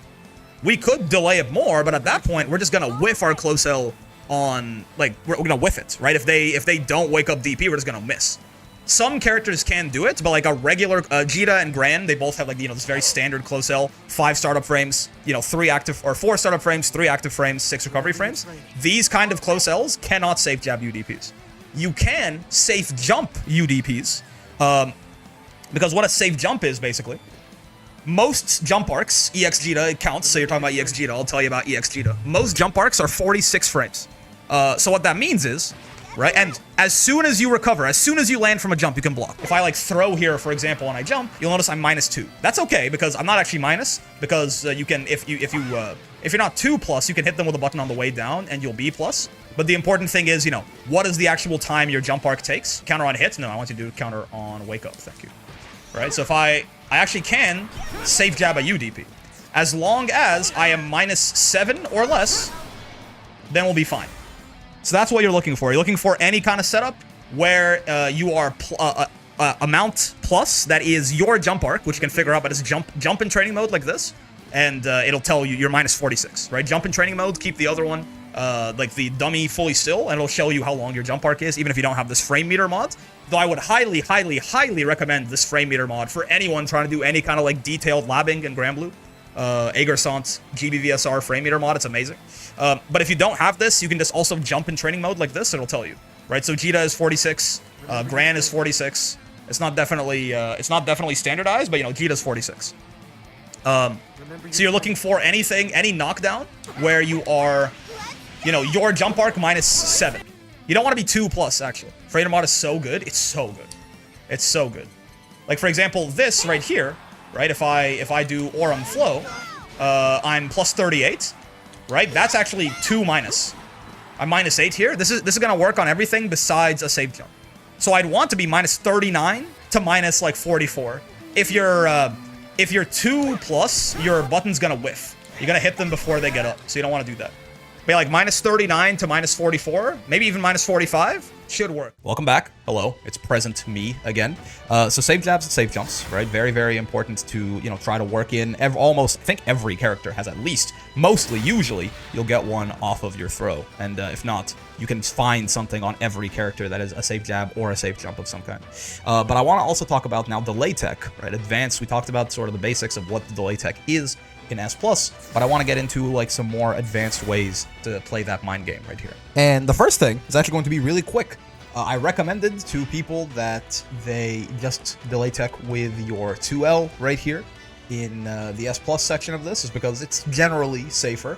But at this point, I definitely want you to start mixing it up, because if people are doing what I'm going to be talking about in a second here, where they're actually trying to gather information on how you are delay teching and how you're defending, if you sometimes delay tech with 2L and sometimes delay tech with throw, then that is going to be a lot harder to pin down. And again, usually there's going to be different ways to throw bait each of those options. So the more unpredictable you can be, the less likely you are to get blown up for your delay tech. The other thing that I want to talk about in terms of delay techs is character-specific throw baits and how those can work on offense and defense, okay? So we talked about universally how everyone, you know, if someone is delay teching with throw, you can backdash out of the way or you can jump over them, though backdashing usually safer, and then get a punish. And if they're delay teching with 2L, you can try and like find the timing, delay a close H or any sort of button like that, counter hit them, and then get a big ol' honkin' combo and send them to hell. I want to talk about some characters have, you know, inbuilt moves that they can use to throw baits that are either about as good or way better than the universal options in some cases. And then also how different character-specific throw baits might mean that you actually want to delay tech a little bit differently, okay? So I want to point out, first off, as an example, some characters have throw baits that are very good against both kinds of delay tech. that being strike and throw to delay teching. Narmaya is one of the quintessential examples of this. At the very least, she is probably the most common character you are going to encounter that has a really amazing throw bait like this. And that is when she's in her Kagura stance right here, where she has her sword out. She runs up, does boom. She does a TK, as in, like, you know, doing the special as soon as you leave the ground. So she does a TK H flip right here. Is what it looks like on the ground. She, like, flips like that, but if she does it in the air, it looks like this. And this is really nice because basically it gets her airborne. She's jumping, so it's gonna beat your throw tech, and it's also hitting you super fast. You see 5 startup frames right there. There are 4 pre-jump frames, so this is hitting on frame 9 basically. But your 2L, right? This thing is 18 frames total. So odds are this is fast enough to catch your strike tech and also puts her airborne to beat your throw tech. If you are looking for, if you're wondering if your character has one of these, something like that, you're looking for that combination of things. You want to either be airborne or out of the way, right, in time for a regular throw tech to whiff. Basically, imagine thinking of it as, you know, you're fitting in a jump or a backdash as part of that move. Or you, and, so that's one, that's to beat throw, and you need to have to hit people fast enough that it's going to catch 2 Ls before they recover, right? So this is an example of a character-specific throw bait that is just amazing. Generally, what you're looking for to evaluate your own character's any throw bait moves you might find is, one, do they beat at least one of the techs consistently? I mean, otherwise, it's literally, this is worse than just doing backdash or like delaying a close H, right? Because each of those, you know, these can beat at least one of the techs every time if you do the timing correct. So, you know, baseline is very important. 2, does it beat both of the techs? That's what we just talked about, where again, it needs to both be airborne or move out of the way, like either have a jump or a backdash built in, and also be fast enough to hit 2L. And a third thing is the risk if they just block. What if you got the timing wrong and they didn't delay tech? What does that look like? This is again where Narmaya, her flip here is amazing because she's plus, right? She's +2, so she gets to keep her turn. Now, of course, she spends an EX cooldown on this, so that's kind of the one drawback of this, but that, I mean, there are no throw bait moves that fit all these criteria and are also resourceless. That is the fourth thing we can talk about, is if it hits a couple of these and it's resourceless, then there could be something there, right? If it's like plus on block and it beats like the throw tech all the time, that's better than backdash, because backdash is minus. It's minus on block if you backdash and they don't do it. It's not on block.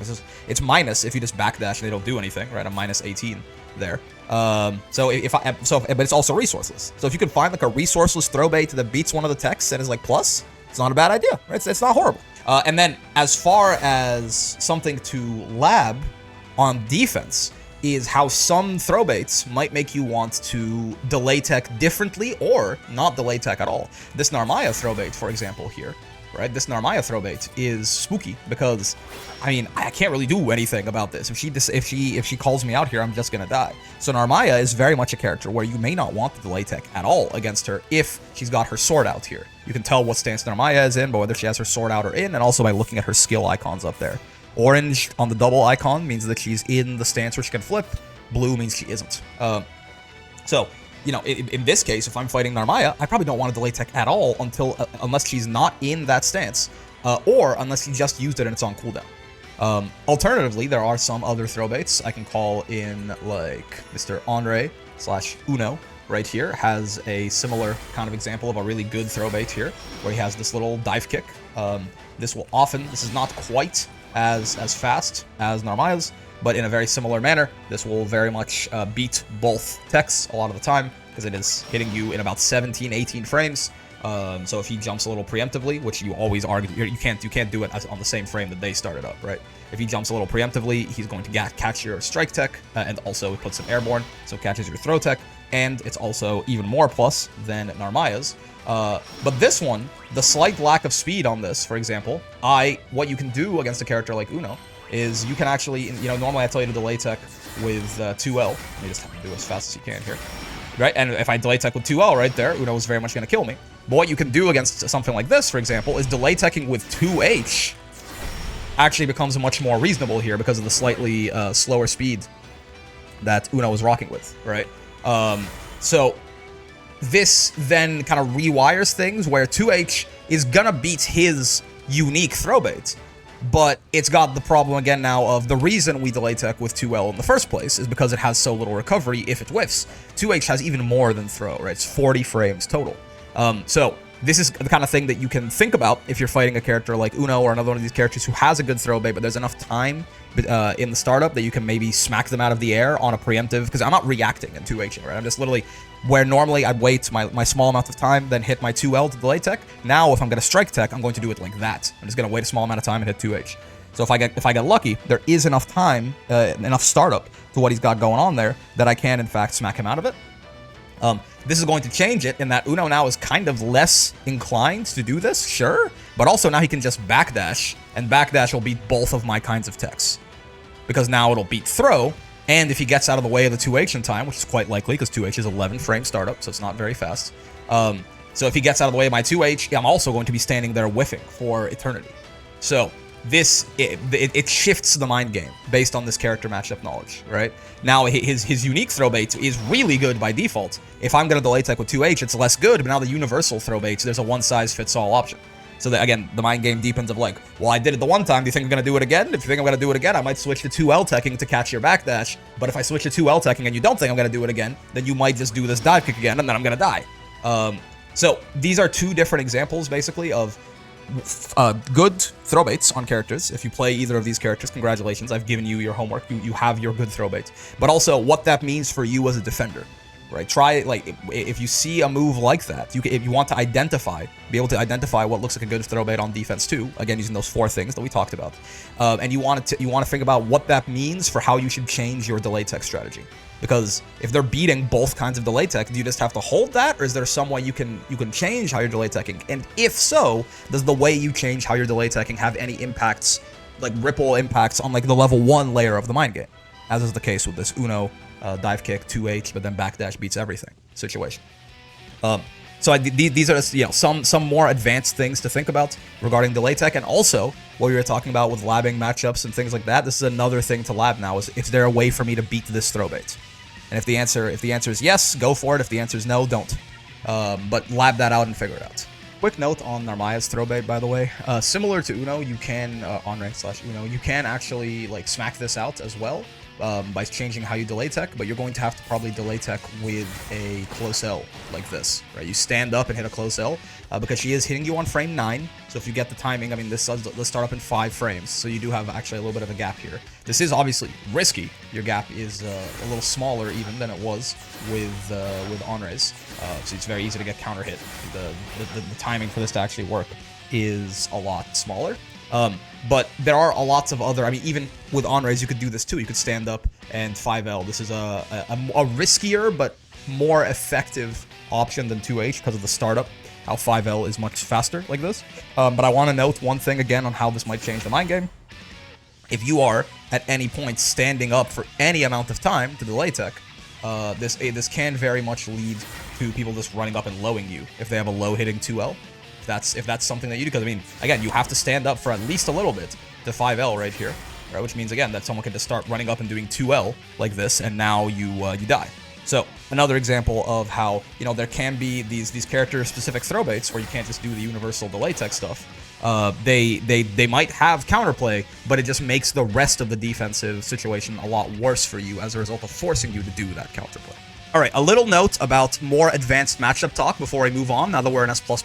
One, the thing I mentioned in S+, about whenever you find a situation that you're uncomfortable in or unfamiliar with, or a move that a character has that you don't really know how to beat or anything like that, when you have a specific question like that, go into training mode, lab it out, figure out your answers, move on.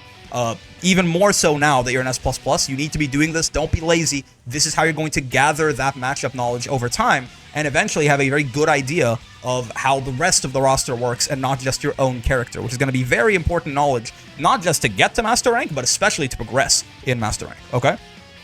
So that's one thing. That's not what I'm here to talk about. What I'm here to talk about is how you might actually, once you have an understanding of another character's tools, shift the way that you play your character's game plan, depending on who you're matched up into. In S+, we talked about a very general sentiment of how you might be a close range or a mid-range or a long-range character, depending on your specials and your normals and all of this.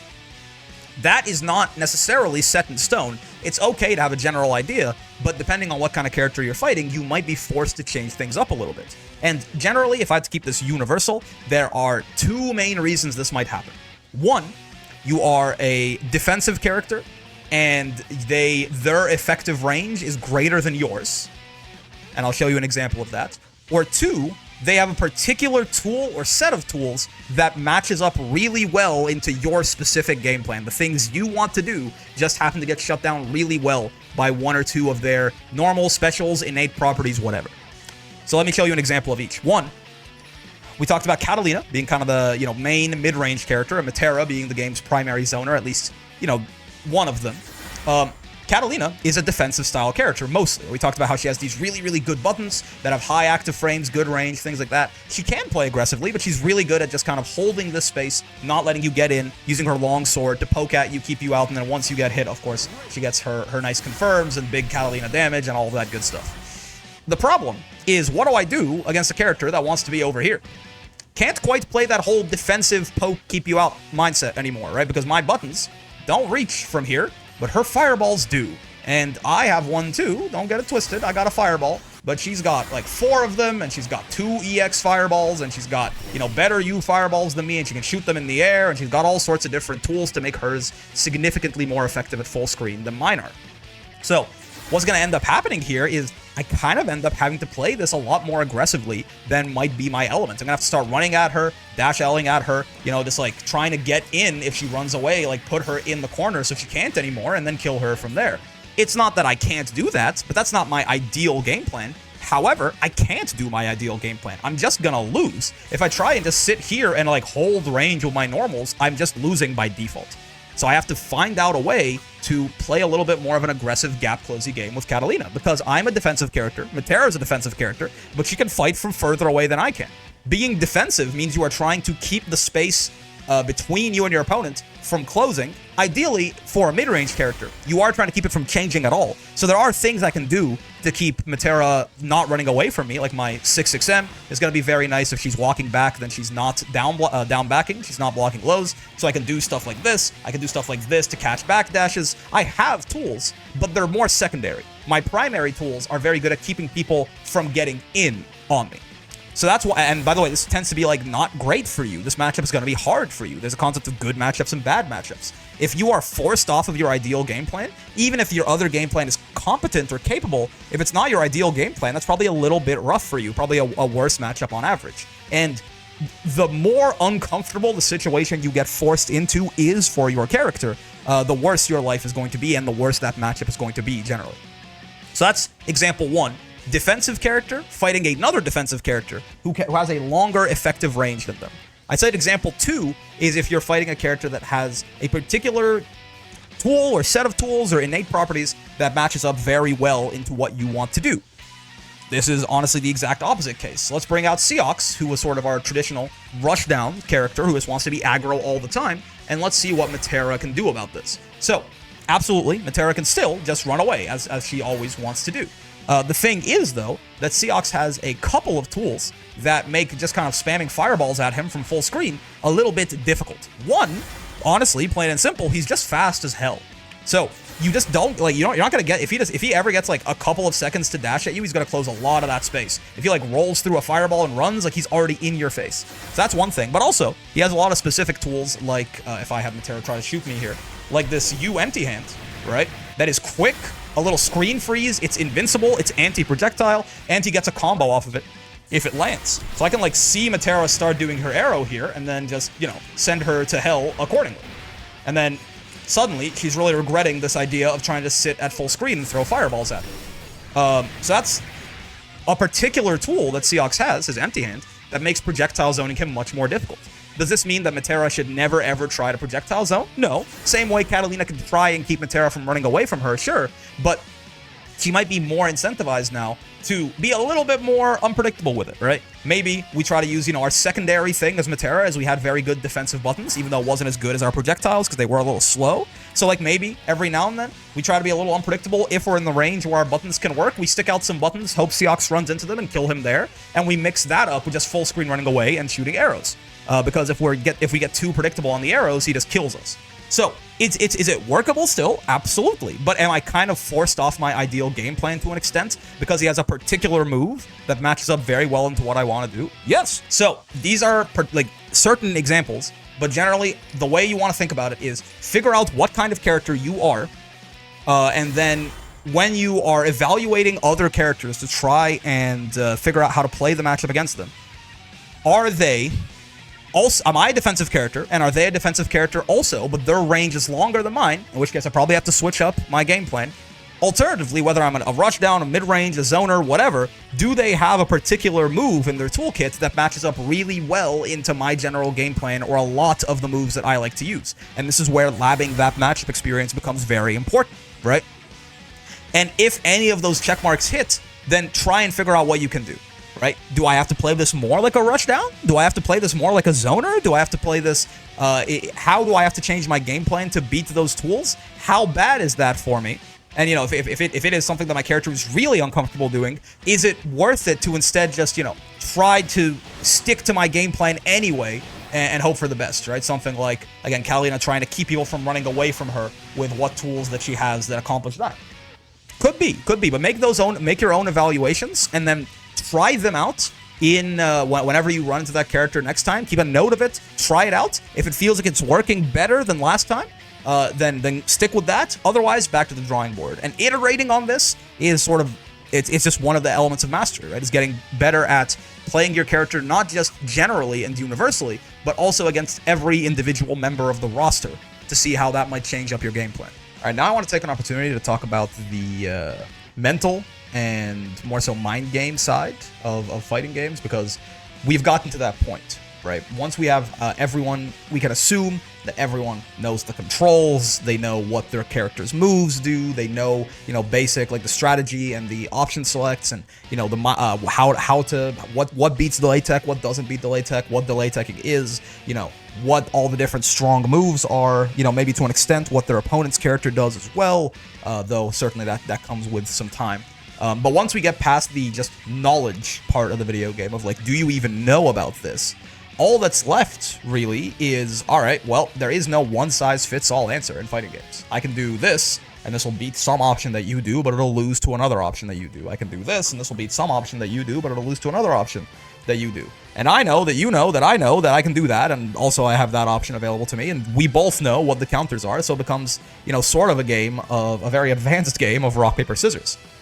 So this is where we get into gathering information on your opponent and playing the player rather than playing the game. And this is really like, this is the forever journey now. Like, this is, you start thinking about it, I want you to start thinking about it very, very actively at this point in your ranked journey. But like, this is what separates the best players in the world from the amazing players, from the great players, from the good players, from the, you know, more intermediate players. So it really is a matter of like, this is it. This is the rest of it. So one thing I want to talk about first is, to do this, you are going to have to be able to autopilot playing your own character. I want to talk about autopilot temporarily because I think it's something that gets used in a negative context a lot, which is fair. If you are only autopiloting, things are going to go very badly for you. But having the ability to do some things on autopilot in the background of your brain while you actually think actively about more complex parts of the fighting game is not only a good thing, it is necessary to be good and to win and to fight better players. What do I mean by this? For example, if I am, you know, playing neutral with this other Gran right here, and it's like the third round, you know, I've seen he's been a little bit aggressive, things like this, I have to think about, all right, what has he been doing so far? What are the patterns that he's been showing? What does that mean for me? You know, what do I think I want to do about this, etc., etc. While still, I can't just be sitting here down backing the entire time. I still have to kind of just be, you know, walking back and forth, maybe representing some options, threatening some things, stuff like this, while also thinking about, like, very deeply about what my opponent is doing. I can't do both of those things at the same time actively, right? Otherwise, it becomes, I'm multitasking, and you're going to suffer for it a lot. So what I have to be able to do is I have to be able to like do all of the basic stuff on my character in autopilot. Has to happen, right? Very similar idea if, you know, I'm like, I'm hitting, like I got a hit on this Gran and I'm running this combo. While I'm running this combo, I'm going to be thinking like, okay, what has he been doing so far? Like, what do I think he's going to be doing? I see, for example, right there, you can tell I don't have good autopilot on Gran because I just screw the combo up. But it's like, you know, what is he thinking about? Like, what do I think he's going to do on this next wake up? Like, do I think he's going to, like, wake up reversal? Do I have to worry about that? Should I set up a safe jab? How should I end this combo? How am I spending my resources? And this whole time that I'm thinking about this, I cannot afford to be thinking, wait, what comes next in the combo? Wait, what do I do now? Wait, how do I... Wait, what happens here? Like, because I just don't have the time or the... Like, I don't have the mental capacity to be thinking about that kind of stuff. So I have to be able to do this combo on autopilot, right? While I think about the deeper parts of the game and plan my next move. So my point is that autopilot, while yes, just autopiloting is bad, having a strong autopilot that you build up through just hours of muscle memory and playing and things like this is where labbing can help to an extent as well for things like combos, but like for just, you know, understanding how to move around on the screen and sort of get my layer one, my basic character game plan that I do by default. That just comes from play. You have to play a lot of the game, and it's kind of why I really emphasize to only lab when you really have a very specific question that needs answering, because just it's really hard to replace the value and the experience of just hours of playtime. So, autopilot aside, let's actually talk about now what info are we gathering. When I say info gathering, what do I mean? There are 3 different phases to the game, right? Offense, defense, neutral, by and large, as sort of a zoomed out way to describe that. In neutral, this is the most difficult, certainly, and I don't want to make like an entire neutral guide here, because that could also be an hour, and this video is more than long enough. But the general idea is you want to be picking up on patterns in your opponent's behavior, right? Are they playing very aggressive? This is where, again, matchup knowledge and character knowledge can come in from before the match even starts and give you a basic idea. Right, for example, if I'm playing with that example that we talked about earlier, oh, excuse me, Steam. If I'm playing Matera and my opponent is playing Seox, right, this is obviously a very extreme example, but I can pretty much assume, just by the virtue of knowing what my character does and knowing what Seox's character does, my game plan here should probably be to run away, and Seox is going to be trying to run up and kill me, because I am a zoner and he is a rushdown character. So, that is one thing. Knowledge coming into the game can help, but at the end of the day, not every Seox is going to play the same. And maybe this Seox is, you know, either incredibly belligerent, maybe he's way more patient. Who knows? The only way to find that out is to actually play him and watch and learn and focus on what he's doing. You know, is he very slowly taking his time, walking up, only like using his big like neutral skip skills or something like that when he sees an opening? Or is he just like running at me like a madman and constantly just doing the move to kill me over and over and over again and never giving me a chance to breathe? I'm going to play very differently against both those kinds of Seoxes, and I can only know that by watching and learning my opponent as we play. So in neutral is a lot more complicated, but you need to be keeping track, a little tally in the back of your head of like, what does he do? A great way to do it is do things and see how your opponent reacts. You know, what does he do when I throw this fireball? Does he block it? Does he spot dodge it? Does he roll it? Does he crouch it? Does he run into it and die? What does he do if I just keep spamming fireballs for a little bit? You know, what does he do? You know, does he try to do anything if I jump in the air? What does he do if I jump back? What does he do if I, you know, 5U at him like this? Is he ready to anti-air it, or does he seem surprised? Try things out and see how your opponent reacts, because you can force them into situations to have them show you their hand, right? Put them in a situation and then see how they react, and that can help you gather information upon them. So that's going to kind of be the general gist of how to do it in all 3 of the phases, right? Very similarly, on offense, something that I like to do, the situation that I like to put my opponent in the most is I like to throw them. I like to throw them a lot when I'm first fighting someone if I don't know how they play, because at this, you know, once we get to a point where we're pretty sure that everyone is going to be delay teching, or at least know about delay teching to a certain extent, they are probably not just going to be mashing immediately as their first instinct. So probably, I say probably, they might know that I know this, so they might mash on the first thing they do just to be unpredictable. But probably they won't be just mashing on their first instinct. So what I can do is I can just close L into throw right here, plus frames into throw, and I can see how do they tech. Do they not tech it at all? Interesting. Maybe they're not delay teching for some reason, in which case I'm just going to keep throwing them until they start doing it.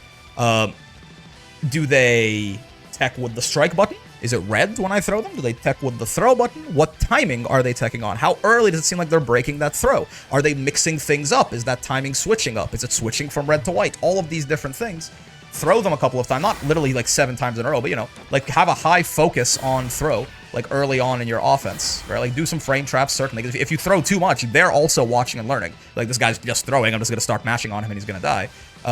So, you know, mix it in, but have a high focus on throwing, because this is the most information-providing thing you can do to on offense to get an idea of how your opponent defends. And then once I can figure out, okay, it looks like they're delay teching only with strike. They're not mixing it up. Bad job. And they're also doing it on a pretty early timing. Then that's when I can start, like, okay, now I'm going to try and throw bait them, right? Now I'm going to get my plus frame. I'm going to walk up and boop, right? Delay a close H. Not too much, because we know their timing is quick. But to even have, I would not go for throw baits early on. Frame traps and throws are your information gatherers. Frame traps tell you if they're mashing or being patient, and throws tell you how they're teching. Once you have that information, that's when you can cash out on the bigger options like a throw bait. Similarly, on defense. I mean, obviously, your opponent is also trying to gather information on you as the attacker while you're defending, but you can also see, what is the attacker doing? Are they throwing a lot? Are they frame trapping a lot? Are they doing a lot of, like, just repeated plus frames with huge gaps in between them? Right? Does it seem like they're trying to incentivize me to do something? If they have, like, a specific throw bait or a specific offensive move that might be a reaction check or have some sort of gap in it or something like that, are they doing that a lot? Can I take advantage of that? This is going to be, again, it's kind of the same thing in the inverse, right? The exact same things that you might do to be probing for information on offense, you want to see if your opponent is doing them too. Because every offensive option has an answer on defense. If they're throwing you a lot, you mash. If they're frame trapping a lot, block it, and after the frame trap, their turn is probably over, or they have to spend an EX special to keep their turn going. If they're throw baiting a lot, try to see what they're trying to do to throw bait you, and either find a timing to mash that beats it, or, like, switch up your throw tech from, like, strike to throw to fuck with what they're doing, or something like that. This is a complicated thing, and one thing, this is at defense especially, is very predicated on having a lot of matchup knowledge of what your opponent's tools look like. So I would argue that the easiest place, and if you want to start, the easiest place to do this is gather information on how your opponent defends, okay? Because neutral is naturally kind of the most complicated game state where, you know, everyone has the most options available to them. You know, we're the least pinned down, everyone can do everything. And defense, when you're defending, you need to have a much greater understanding of what your opponent's tools are, so that you can know if any of them are fake, if you're being knowledge checked, you know, if they're, at what points does their pressure actually end, and at what points does it maybe look like it ended, but they can actually spend X or Y or Z cooldown or resource to keep it going, and do they have any special throw baits, things like this. So defense, you know, it's still important, and neutral is still important, but as sort of your first step in information gathering in S++, because like I said, this is the forever journey. You're going to be doing this until Grandmaster and beyond. I want you to focus on gathering information on offense primarily first. Once you get comfortable with that, once you get comfortable in, like, getting really good at reading your opponent, how they defend, and, like, capitalizing on that and killing them for it, then maybe, you know, focus on defense and then focus on neutral in that order, because neutral is still definitely the hardest part of it.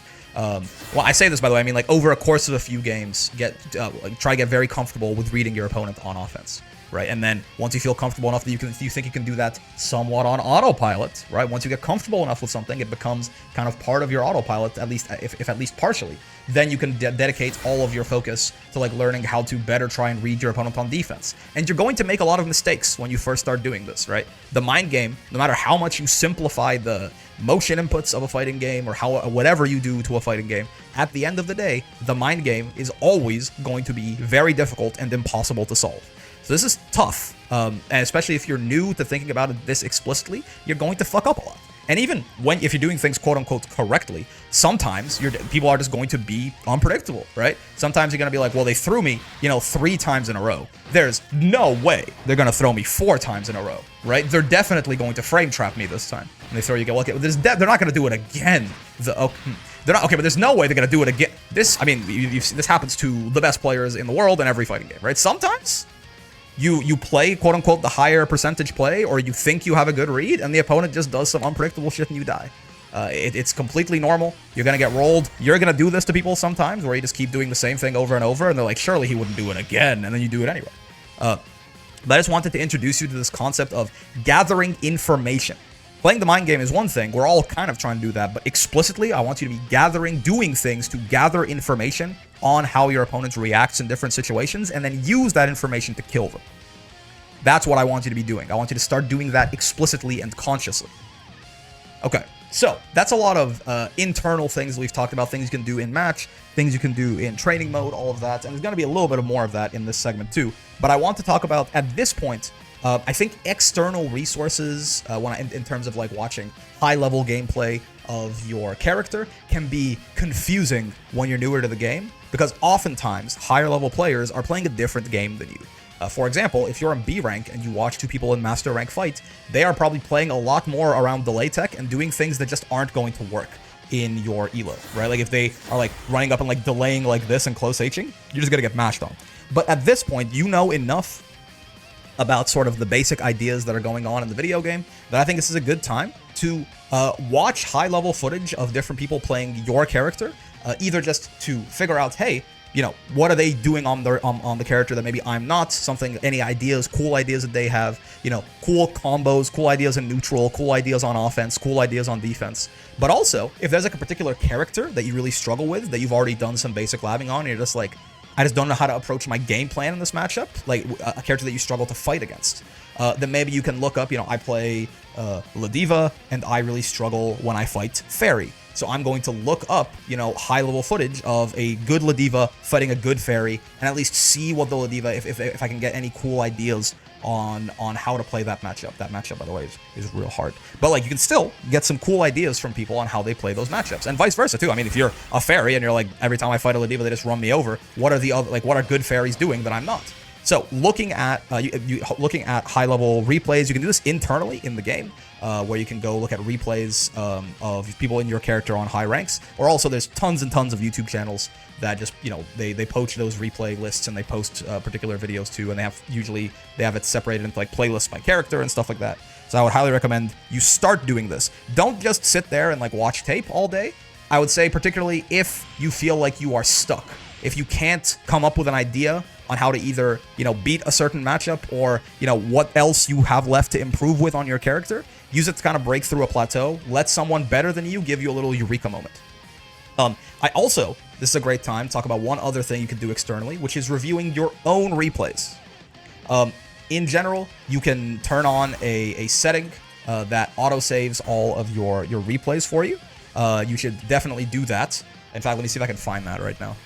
Yeah, it's just right here. If you go to battle settings, and then you go to this autosave replays right here, ranked matches, usually room matches potentially too, if you're doing a lot of longer sets with people, I'd recommend turning both of these on. You can have up to your last 100 matches saved, and normally you can do this manually at the end of every game, but you're probably not very consciously thinking about that. So I would highly recommend turning these two settings on.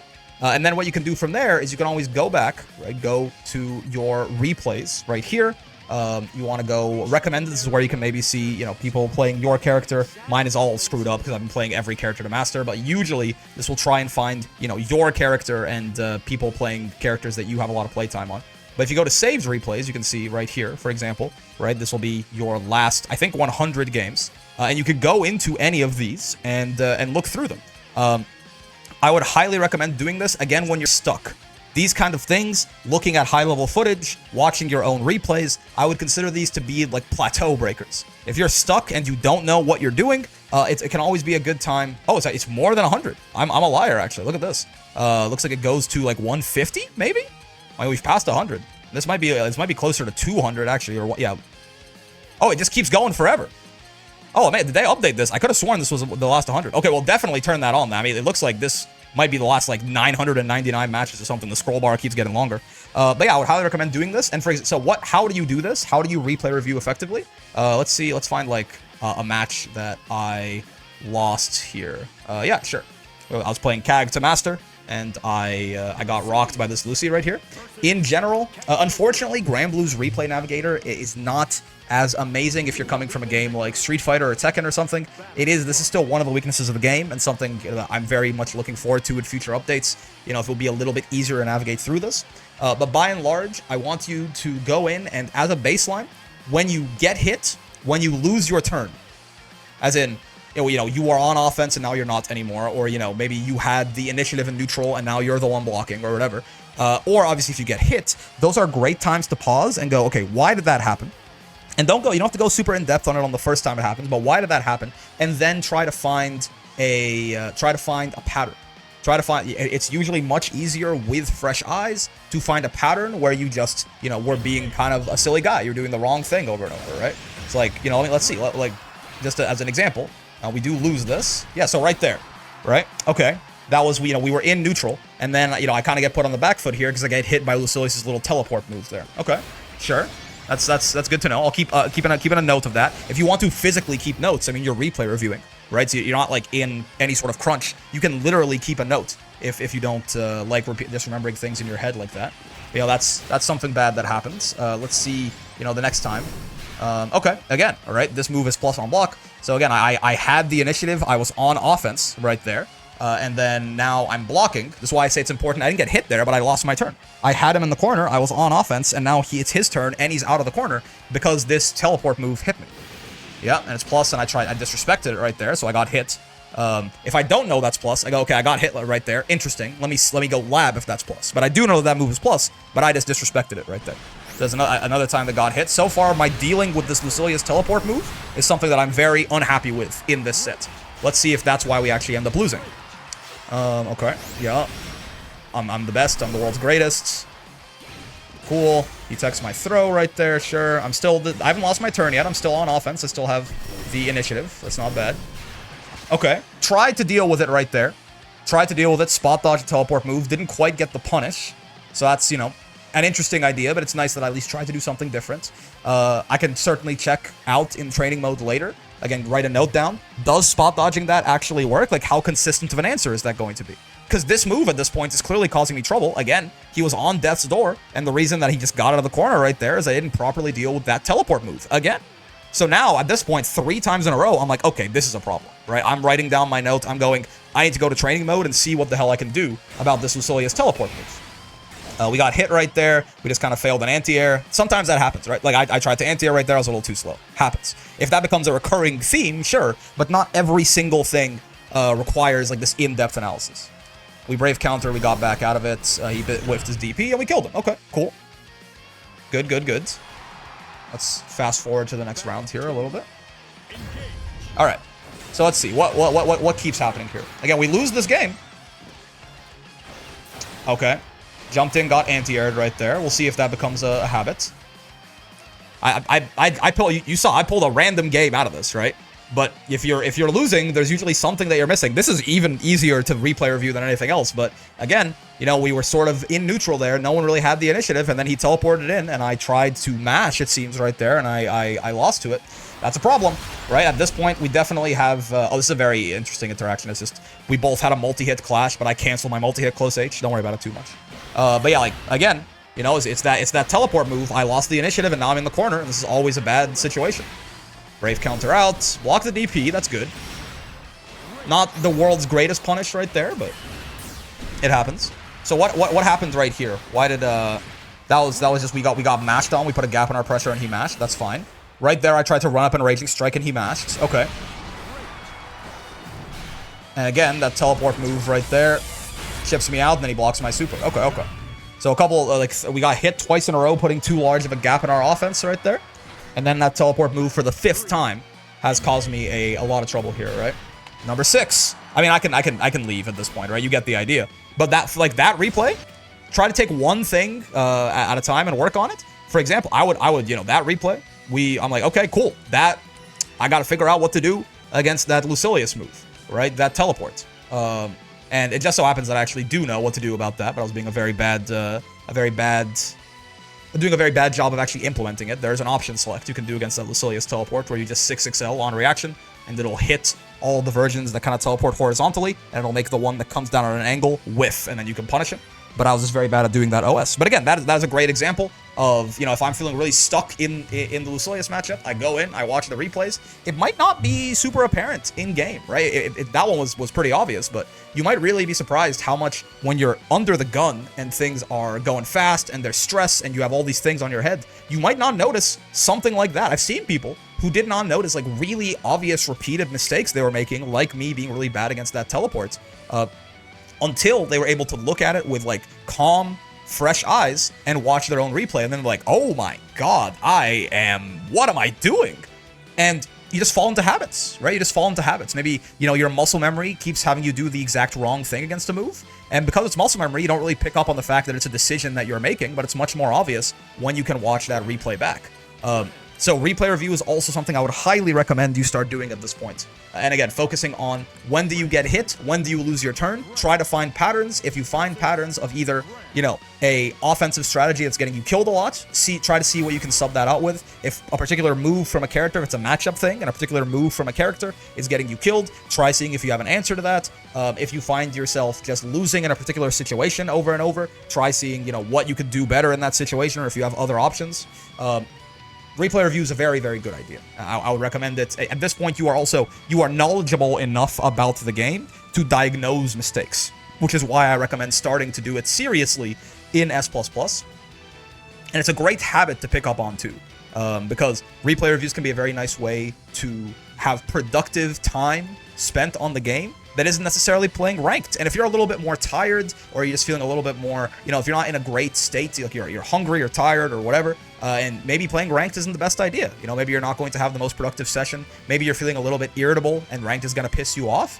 Replay review is a really good way to just have a low stress, low pressure, productive session of playing Granblue. So highly, highly, highly recommend getting into that habit now and getting good at it. You will thank me later when you are higher up in Master Rank and points of improvement become a lot less easy to just diagnose mid-round like that. Okay, so we're going to talk about combos, finally. I mean, if you've been following along with what I've been saying, your combo so far is certainly not very good, right? You've probably been doing something like auto combo into special, into auto combo into super, or something like that, which is, I mean, totally passable. You can totally get to S++ like this, and I do think, for the 7th time, I'm going to emphasize that I think combos are really over-exaggerated in their importance. But since we're trying to get to Master and S++ is a big jump, we're going to start semi-optimizing our combos. I don't want you to find your characters optimal, but I want you to basically follow a different combo structure that's going to make your life a lot easier. And to do this, we're going to have to explain combo limit first, because the takeaway that we're going to have is try not, as soon as you launch your opponent, try not to use the second and third hit of your auto combo unless you have to. Okay, so that's our takeaway. How do we get there? Show your work. Combo limit in this game is how the game keeps you from doing infinites, and it's that little white bar at the top there. I say white because, you know, once I actually start doing it, you'll see it'll fill up with whites, you see, in the top left right there. You see this in training modes. It's just, you know, combo limit in display right here, and you say show. This only starts counting up once you start launching your opponent. You'll notice, again, as long as he's on the ground, that bar remains totally empty. As soon as he goes to the air, right, if I hit him with this close M, you see it goes to 2 blocks right there, and then auto combo adds 3 each for every consecutive hit. Similar thing, close L adds 3, this is universal, and close H also adds, I have to figure out a window to get close H here. Right, but we're at 4 right now, close H adds 2. So close M and close H add 2, close L adds 3, and the second and third hit of the auto combo each add 3 as well.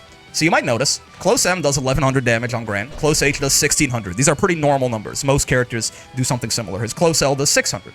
The second hit of auto combo does 700 damage, and the third hit of auto combo does 700 damage.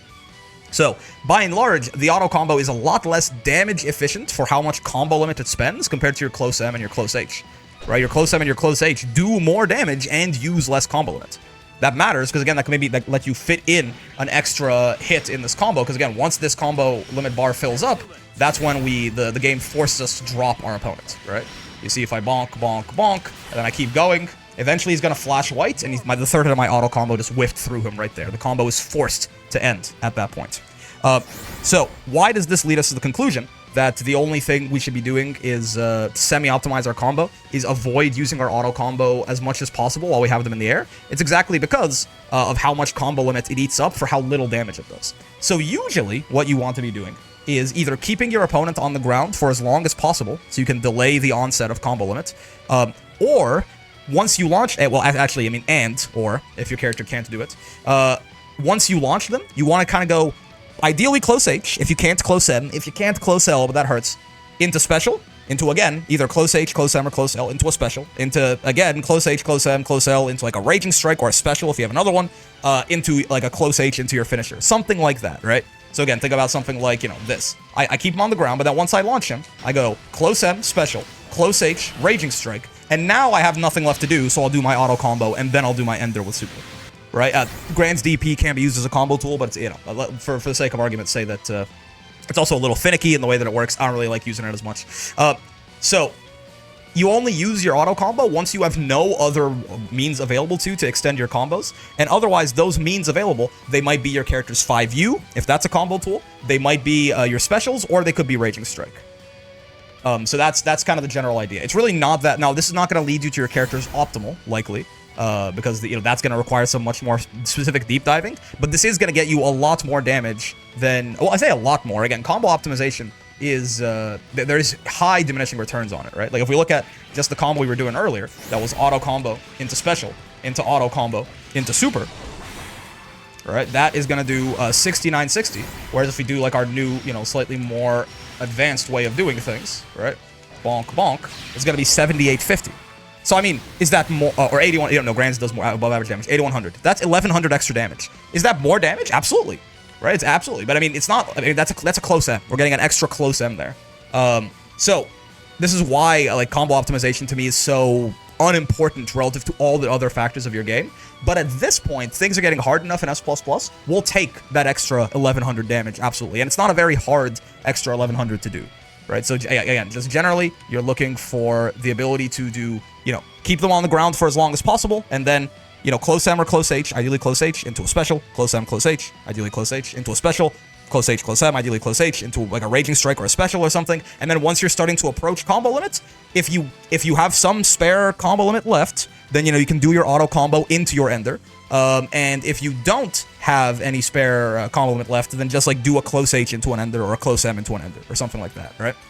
I mean, this is a very universal kind of combo structure here. I mean, let's not even pick like a basic character. Vasaraga's a weird one, right? Vasaraga's combo structure is a little strange, but again, you can follow a very similar pattern in general here, right? Where Voss, you know, you can do things like launching with that, right, into auto combo into super, or again, we could try doing that into special, right, that into special, and it's going to get us a little bit more damage. And if I want to do an ender with Voss, right, then again, we do like this, that, this, maybe like close M after that into Raging Strike into a finisher, and that's going to net us, you know, more damage than we otherwise would have gotten, right?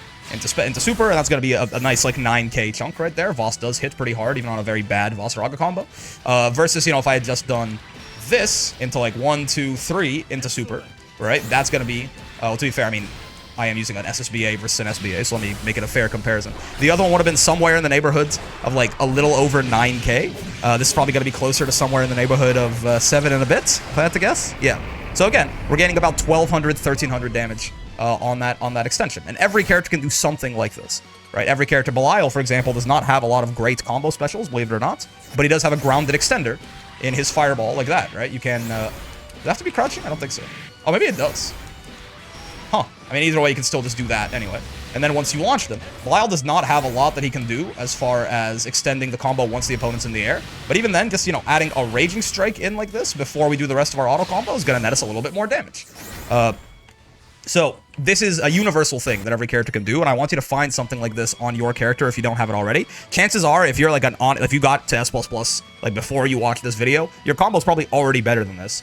But chances are that you're missing a lot of the other shit I put on the list. Okay, so go back there and review the video if you skip to here. If you have been following along and you've made it all the way to S++, I hope this has been helpful. And I guess you've come back and watched this video like 4 months after you started or something. But I want you to start actually trying to semi-optimize that combo. Again, do you need to know your character is optimal to get to master? Not even close. Honestly, you could very much get to master with just something like this. Absolutely nothing wrong with that. Right? It's going to be 6,500 damage. You could totally get to master with this, assuming the rest of your fundamentals were as solid as I want them to be as this video goes on. But a little bit of combo optimization. It's relatively simple as well. Never hurt nobody. Master rank, baby. Let's go. Okay. If you were not a master when you first watched this video and you actually got here and maybe something that I said was at all helpful to you, then I'm very happy to hear that. And also, congrats, man. Congrats. Take a second. Take a minute. Take a breath. You know, we've been going. Just congratulate. Pat yourself on the back. It is hard, man. It is really hard to get to master in this game. Something like 90% of the game's population can't do it. So you're in good hands, man. You're in rare air. Congratulations. Very cool, right? It's important to pat yourself on the back. The stuff is tough a lot of the time. So when we talk about improving off our failures and things like that, but it's also very important to congratulate ourselves for our successes. So congratulations. With that in mind, this is also going to be a little bit I'm gonna split the master part of this video into 2 segments. One for 0 to 500 gem master, and one for 500 and above, and sort of into Grandmaster and stuff like that. Just because this is very much the master rank system is split just like that, where when you're below 500 gems, you cannot be matched up into people above 500 gems, or at least the game will do its damnedest to not match you up into those people and prefer people of your sort of range there to keep you from jumping right into the deep end too much. So for the 0 to 500 masters, hello. First, again, congratulations. Second, good news, you can't demote anymore. You cannot demote out a master. There's no way, shape, or form. No matter how many games you lose at 0 gem master, which is also totally normal and expected. You know, a 400 gem master is going to beat a 0 gem master most of the time, assuming you just got here. So don't worry about it. You can be experimental now, and you can enjoy. I've always thought that, that first bit of getting into master rank is the most fun part of the rank system. Because, yeah, you can take a sigh of relief. You got there. You don't have to worry about demoting. You can just try things out and be fully 100% focused on learning. Doesn't matter. You can climb later. You can climb. It's all master rank, okay? So you can climb later. For now, just have some fun, be experimental, and try to learn some new things. Now, as far as actual, advice that I have for you here, there is still some of it, even though, you can certainly be a lot more independent from this point onwards. Firstly, I think this is where you really want to start using every part of the cow, so to speak. I want you to look at every single move that your character has. At this point, you are pretty well-versed in piloting your character. But maybe, you, never used your 2U or something like that. Or maybe there's, your 66M or 66H or something like that. It has not really been useful to you. I want you to, or maybe a certain jumping button, or certain, your 5U in certain cases. I want you to look at every single move your character has. The light version of Grand Fireball. Maybe you don't use that enough. Maybe you don't use, medium boots enough. I want you to look at every single move in your kit and just think about it. Try and think about, what might this be useful for, even if it's super situational. What might my medium version of my, neutral skip move that is a little slower, when would I want to use that? When could that be useful? Start theory crafting that, and then focus on one move at a time. If anything stands out to you where you're like, wait a second, oh wait, this move is actually kind of goated, then I want you to start focusing on incorporating that move into your game plan. Once that one feels like it's a natural part of your game plan, move on. You need to be getting everything out of your character to start competing, especially if you want to get up to 500 plus master and then fighting GMs and things like this. At this point, it's gonna be hard for us to leave anything on the table and still be making a lot of progress. So I want you to look at every single move, every variation of every special move, light, medium, heavy, U, all of your buttons, right? Any moves that might be air okay, any air versions of them, things like that, and start incorporating them slowly, the whole thing, into your gameplay. Right? We're at master rank now. We have to achieve full mastery over our character. Another thing that I want you to start doing is non-counter hit air combos. Believe it or not, we still have combo optimization to do. A lot of the time, if you have been, listening to me so far, your non-counter hit anti-air combo so far has probably been 2H into Raging Strike, which is fully, completely, and utterly okay, right? You can very much get by with that. Non-counter hit anti-airs, it's nice enough to just smack the guy out of the air. But I want you to see if your character has a consistent way to do a good amount of damage off of a non-counter hit 2H. By the way, not all characters have this. For some characters, the answer might be no, right? But even if you can just get, it's going to be height dependent, it's going to probably be spacing dependent, these are much more finicky. But if you can find something that works a lot of the time, like that, for example, on Grant, then, start trying to, basically right there, for example, if it's height dependent, certainly. There's a delay involved here. If I hit him really high up, I can't even do it no matter how much I delay. But find something that seems to work at a lot of spacings and timings and go from there. Grand's is nice too, because you can actually sometimes get a wall bounce off of that shit, right? And then from there, he could even combo off it. But, try and find something that works most of the time, and start incorporating it, right? A tiny little combo optimization, but, people are going to be maybe empty jumping a little bit more often, hedging their bets a little bit more often, trying to not be as risky when they jump. So it's a good idea to see if you can get a lot of value off your counter hit anti-airs. Now, of course, there's better stuff that Gran can do on certain heights if you're closer. For example, he can, or if you're lower to the ground, rather, you can do things like this, right? Where he carries you with the fireball and then goes into, like, U-boots and then does... This is really finicky, apparently, right? But he can do stuff like this, and then that's even more damage, very good damage, off a non-counter hit anti-air. In general, if you can find one for low height and one for high height, that'll usually cover most situations. Sometimes it's also space, like, distance-based, too, though, right? Don't go too crazy with this, but try to find something that's at least decent. That's more than just a 2H into nothing or a 2H into a Raging Strike, because resource management is going to become important here, right? At this point, we don't want to be spending our Brave points willy-nilly if we can help it, right? We'd rather not just be Raging Striking all the time. If it's going to kill, or if you need the damage, most characters, the highest damage you'll get off a non-counter hit 2H is still going to involve, that is a really funny interaction that can happen there, by the way, sometimes, where it whiffs like that. The highest damage you can get is still going to involve a Raging Strike. But, you know, for just a bread and butter, find something else. And then, so the rest of this, it really is a lot of self-driving from this point, right? I want you to be still replay reviews, high-level footage. Replay reviews, high-level footage. Labbing for matchup knowledge. Replay reviews, high-level footage. Labbing for matchup knowledge. Replay reviews, high-level footage, labbing for matchup knowledge. If you don't know what I'm talking about, go back to the S++ section of this. But I'm all caps. Replay reviews, high-level footage, labbing for matchup knowledge. Continue to gain knowledge and learn from people better than you. And on that note, something that's always good to do, I think, but especially, you know, once you're in Master, the improvements are going to start being a lot less obvious and a lot more subtle. So something you can do is I highly encourage, if you have some sort of community where you can run games.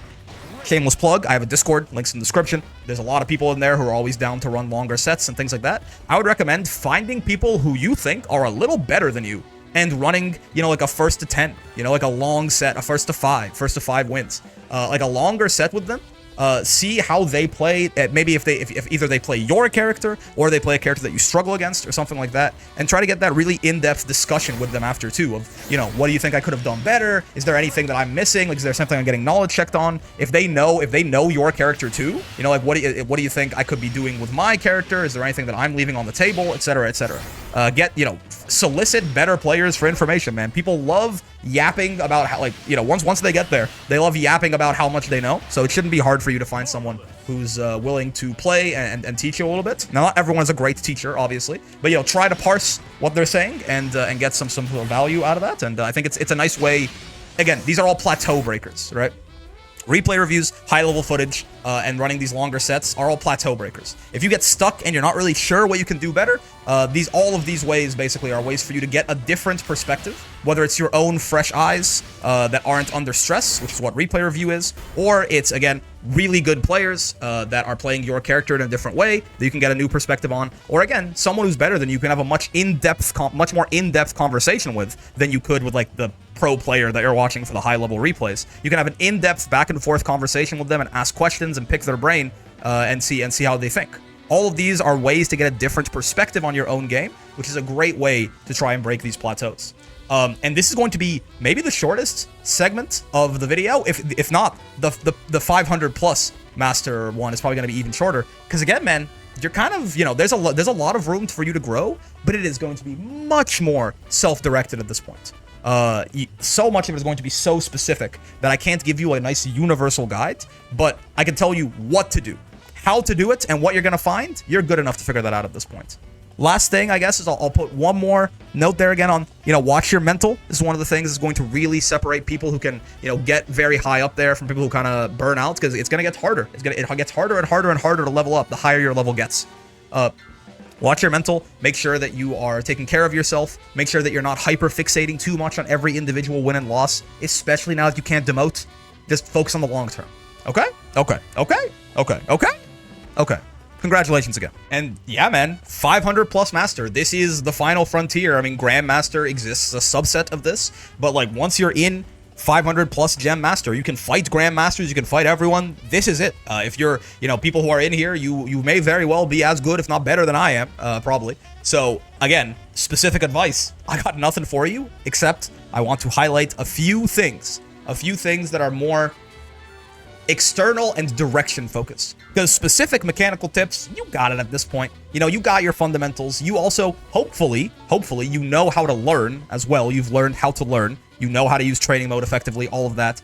Even if you're one of these people and you're like, he's got him, go back and watch the other segments. There might be some random fundamental that you just never really figured out or never really thought like you just kind of got by without it because you were really good in other parts of your game plan, something like that. But what I can talk to you about, once again, I'm just going to do it again, replay review, high-level footage, lab to gather matchup knowledge, play long sets with people. I'm got all caps. Replay review, high-level footage, lab to gather matchup knowledge, play long sets. Keep doing these. You never stop doing these. These are the plateau breakers. Keep doing them. Always. As much as you can. Okay? At least 3 of the 4. At least 3 of the 4.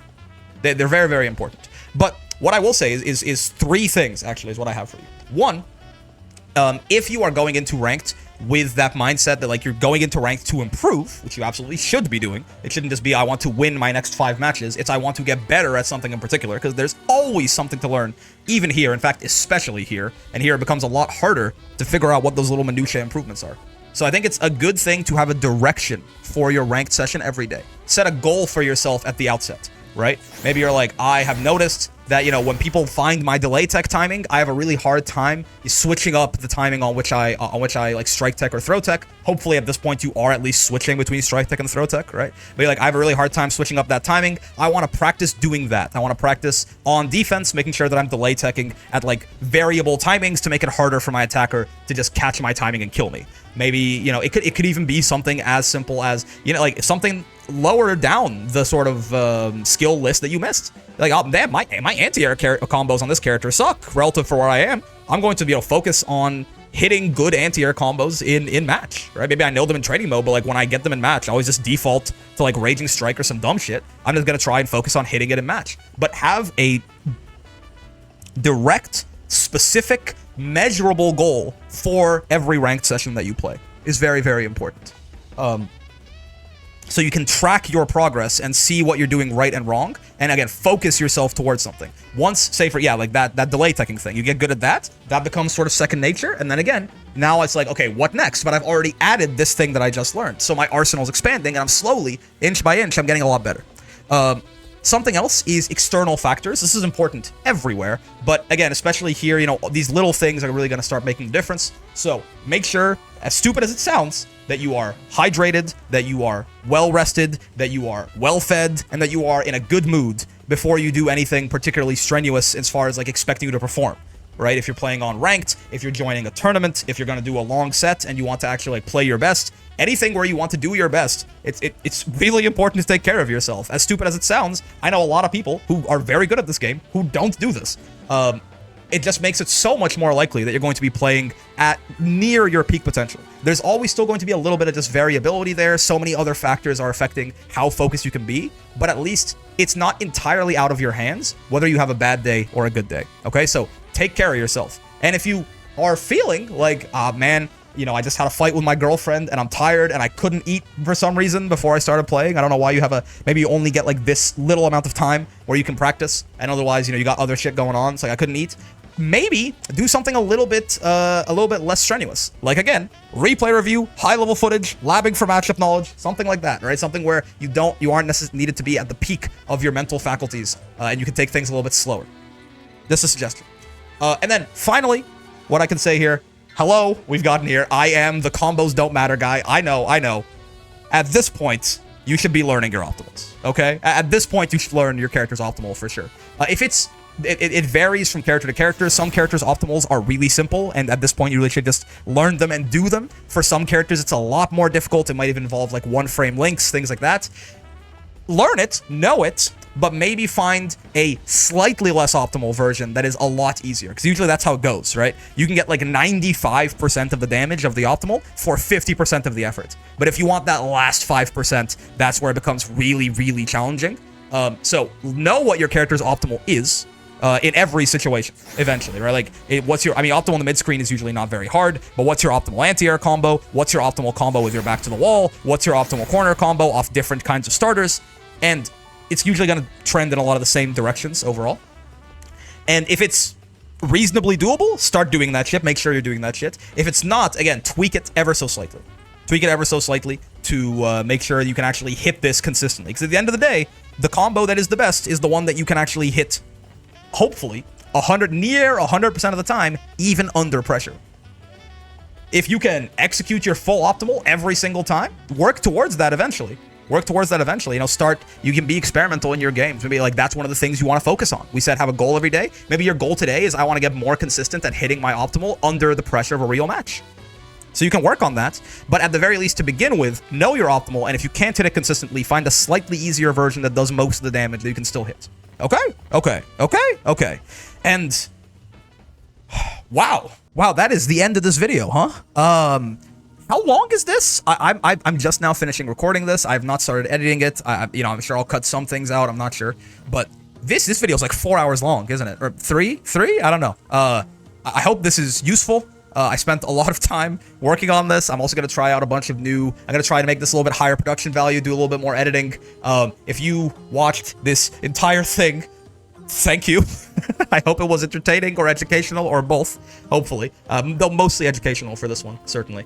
And, yeah, goddamn, man. I'm going to try and do more sort of higher production value, like more high-effort content like this. So if you have any ideas, this is where I would really love for you to share them in the comments if there's anything in particular that you would like to see. It doesn't have to be a guide video, but if you want like a more, you know, a guide on like a character, or if you want a specific discussion topic in depth, anything really that you want to be a little bit more high effort than a lot of my usual videos, which just kind of like very lightly edited stream VODs, then let me know. Let me know, right? I have fun doing this. Obviously, you know, there's the existential dread of what if I spent 2 weeks making this video and then nobody fucking likes it and it bombs.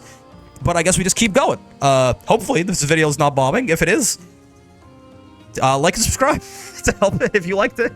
And I really do genuinely hope that this video can last, you know, stand the test of time and just be a nice reference point that I can point people back to. I'm going to try and timestamp this so it has, you know, I'm sure this video is going to be gargantuan, but I'm going to try and at least have every single chapter so you can go back and like review one particular thing if you found it interesting or something like that. And if there is one person who, you know, got most of the way through the ranked system and just kept checking back on this video every time they ranked up, that would be awesome. I don't know if that person is ever going to exist.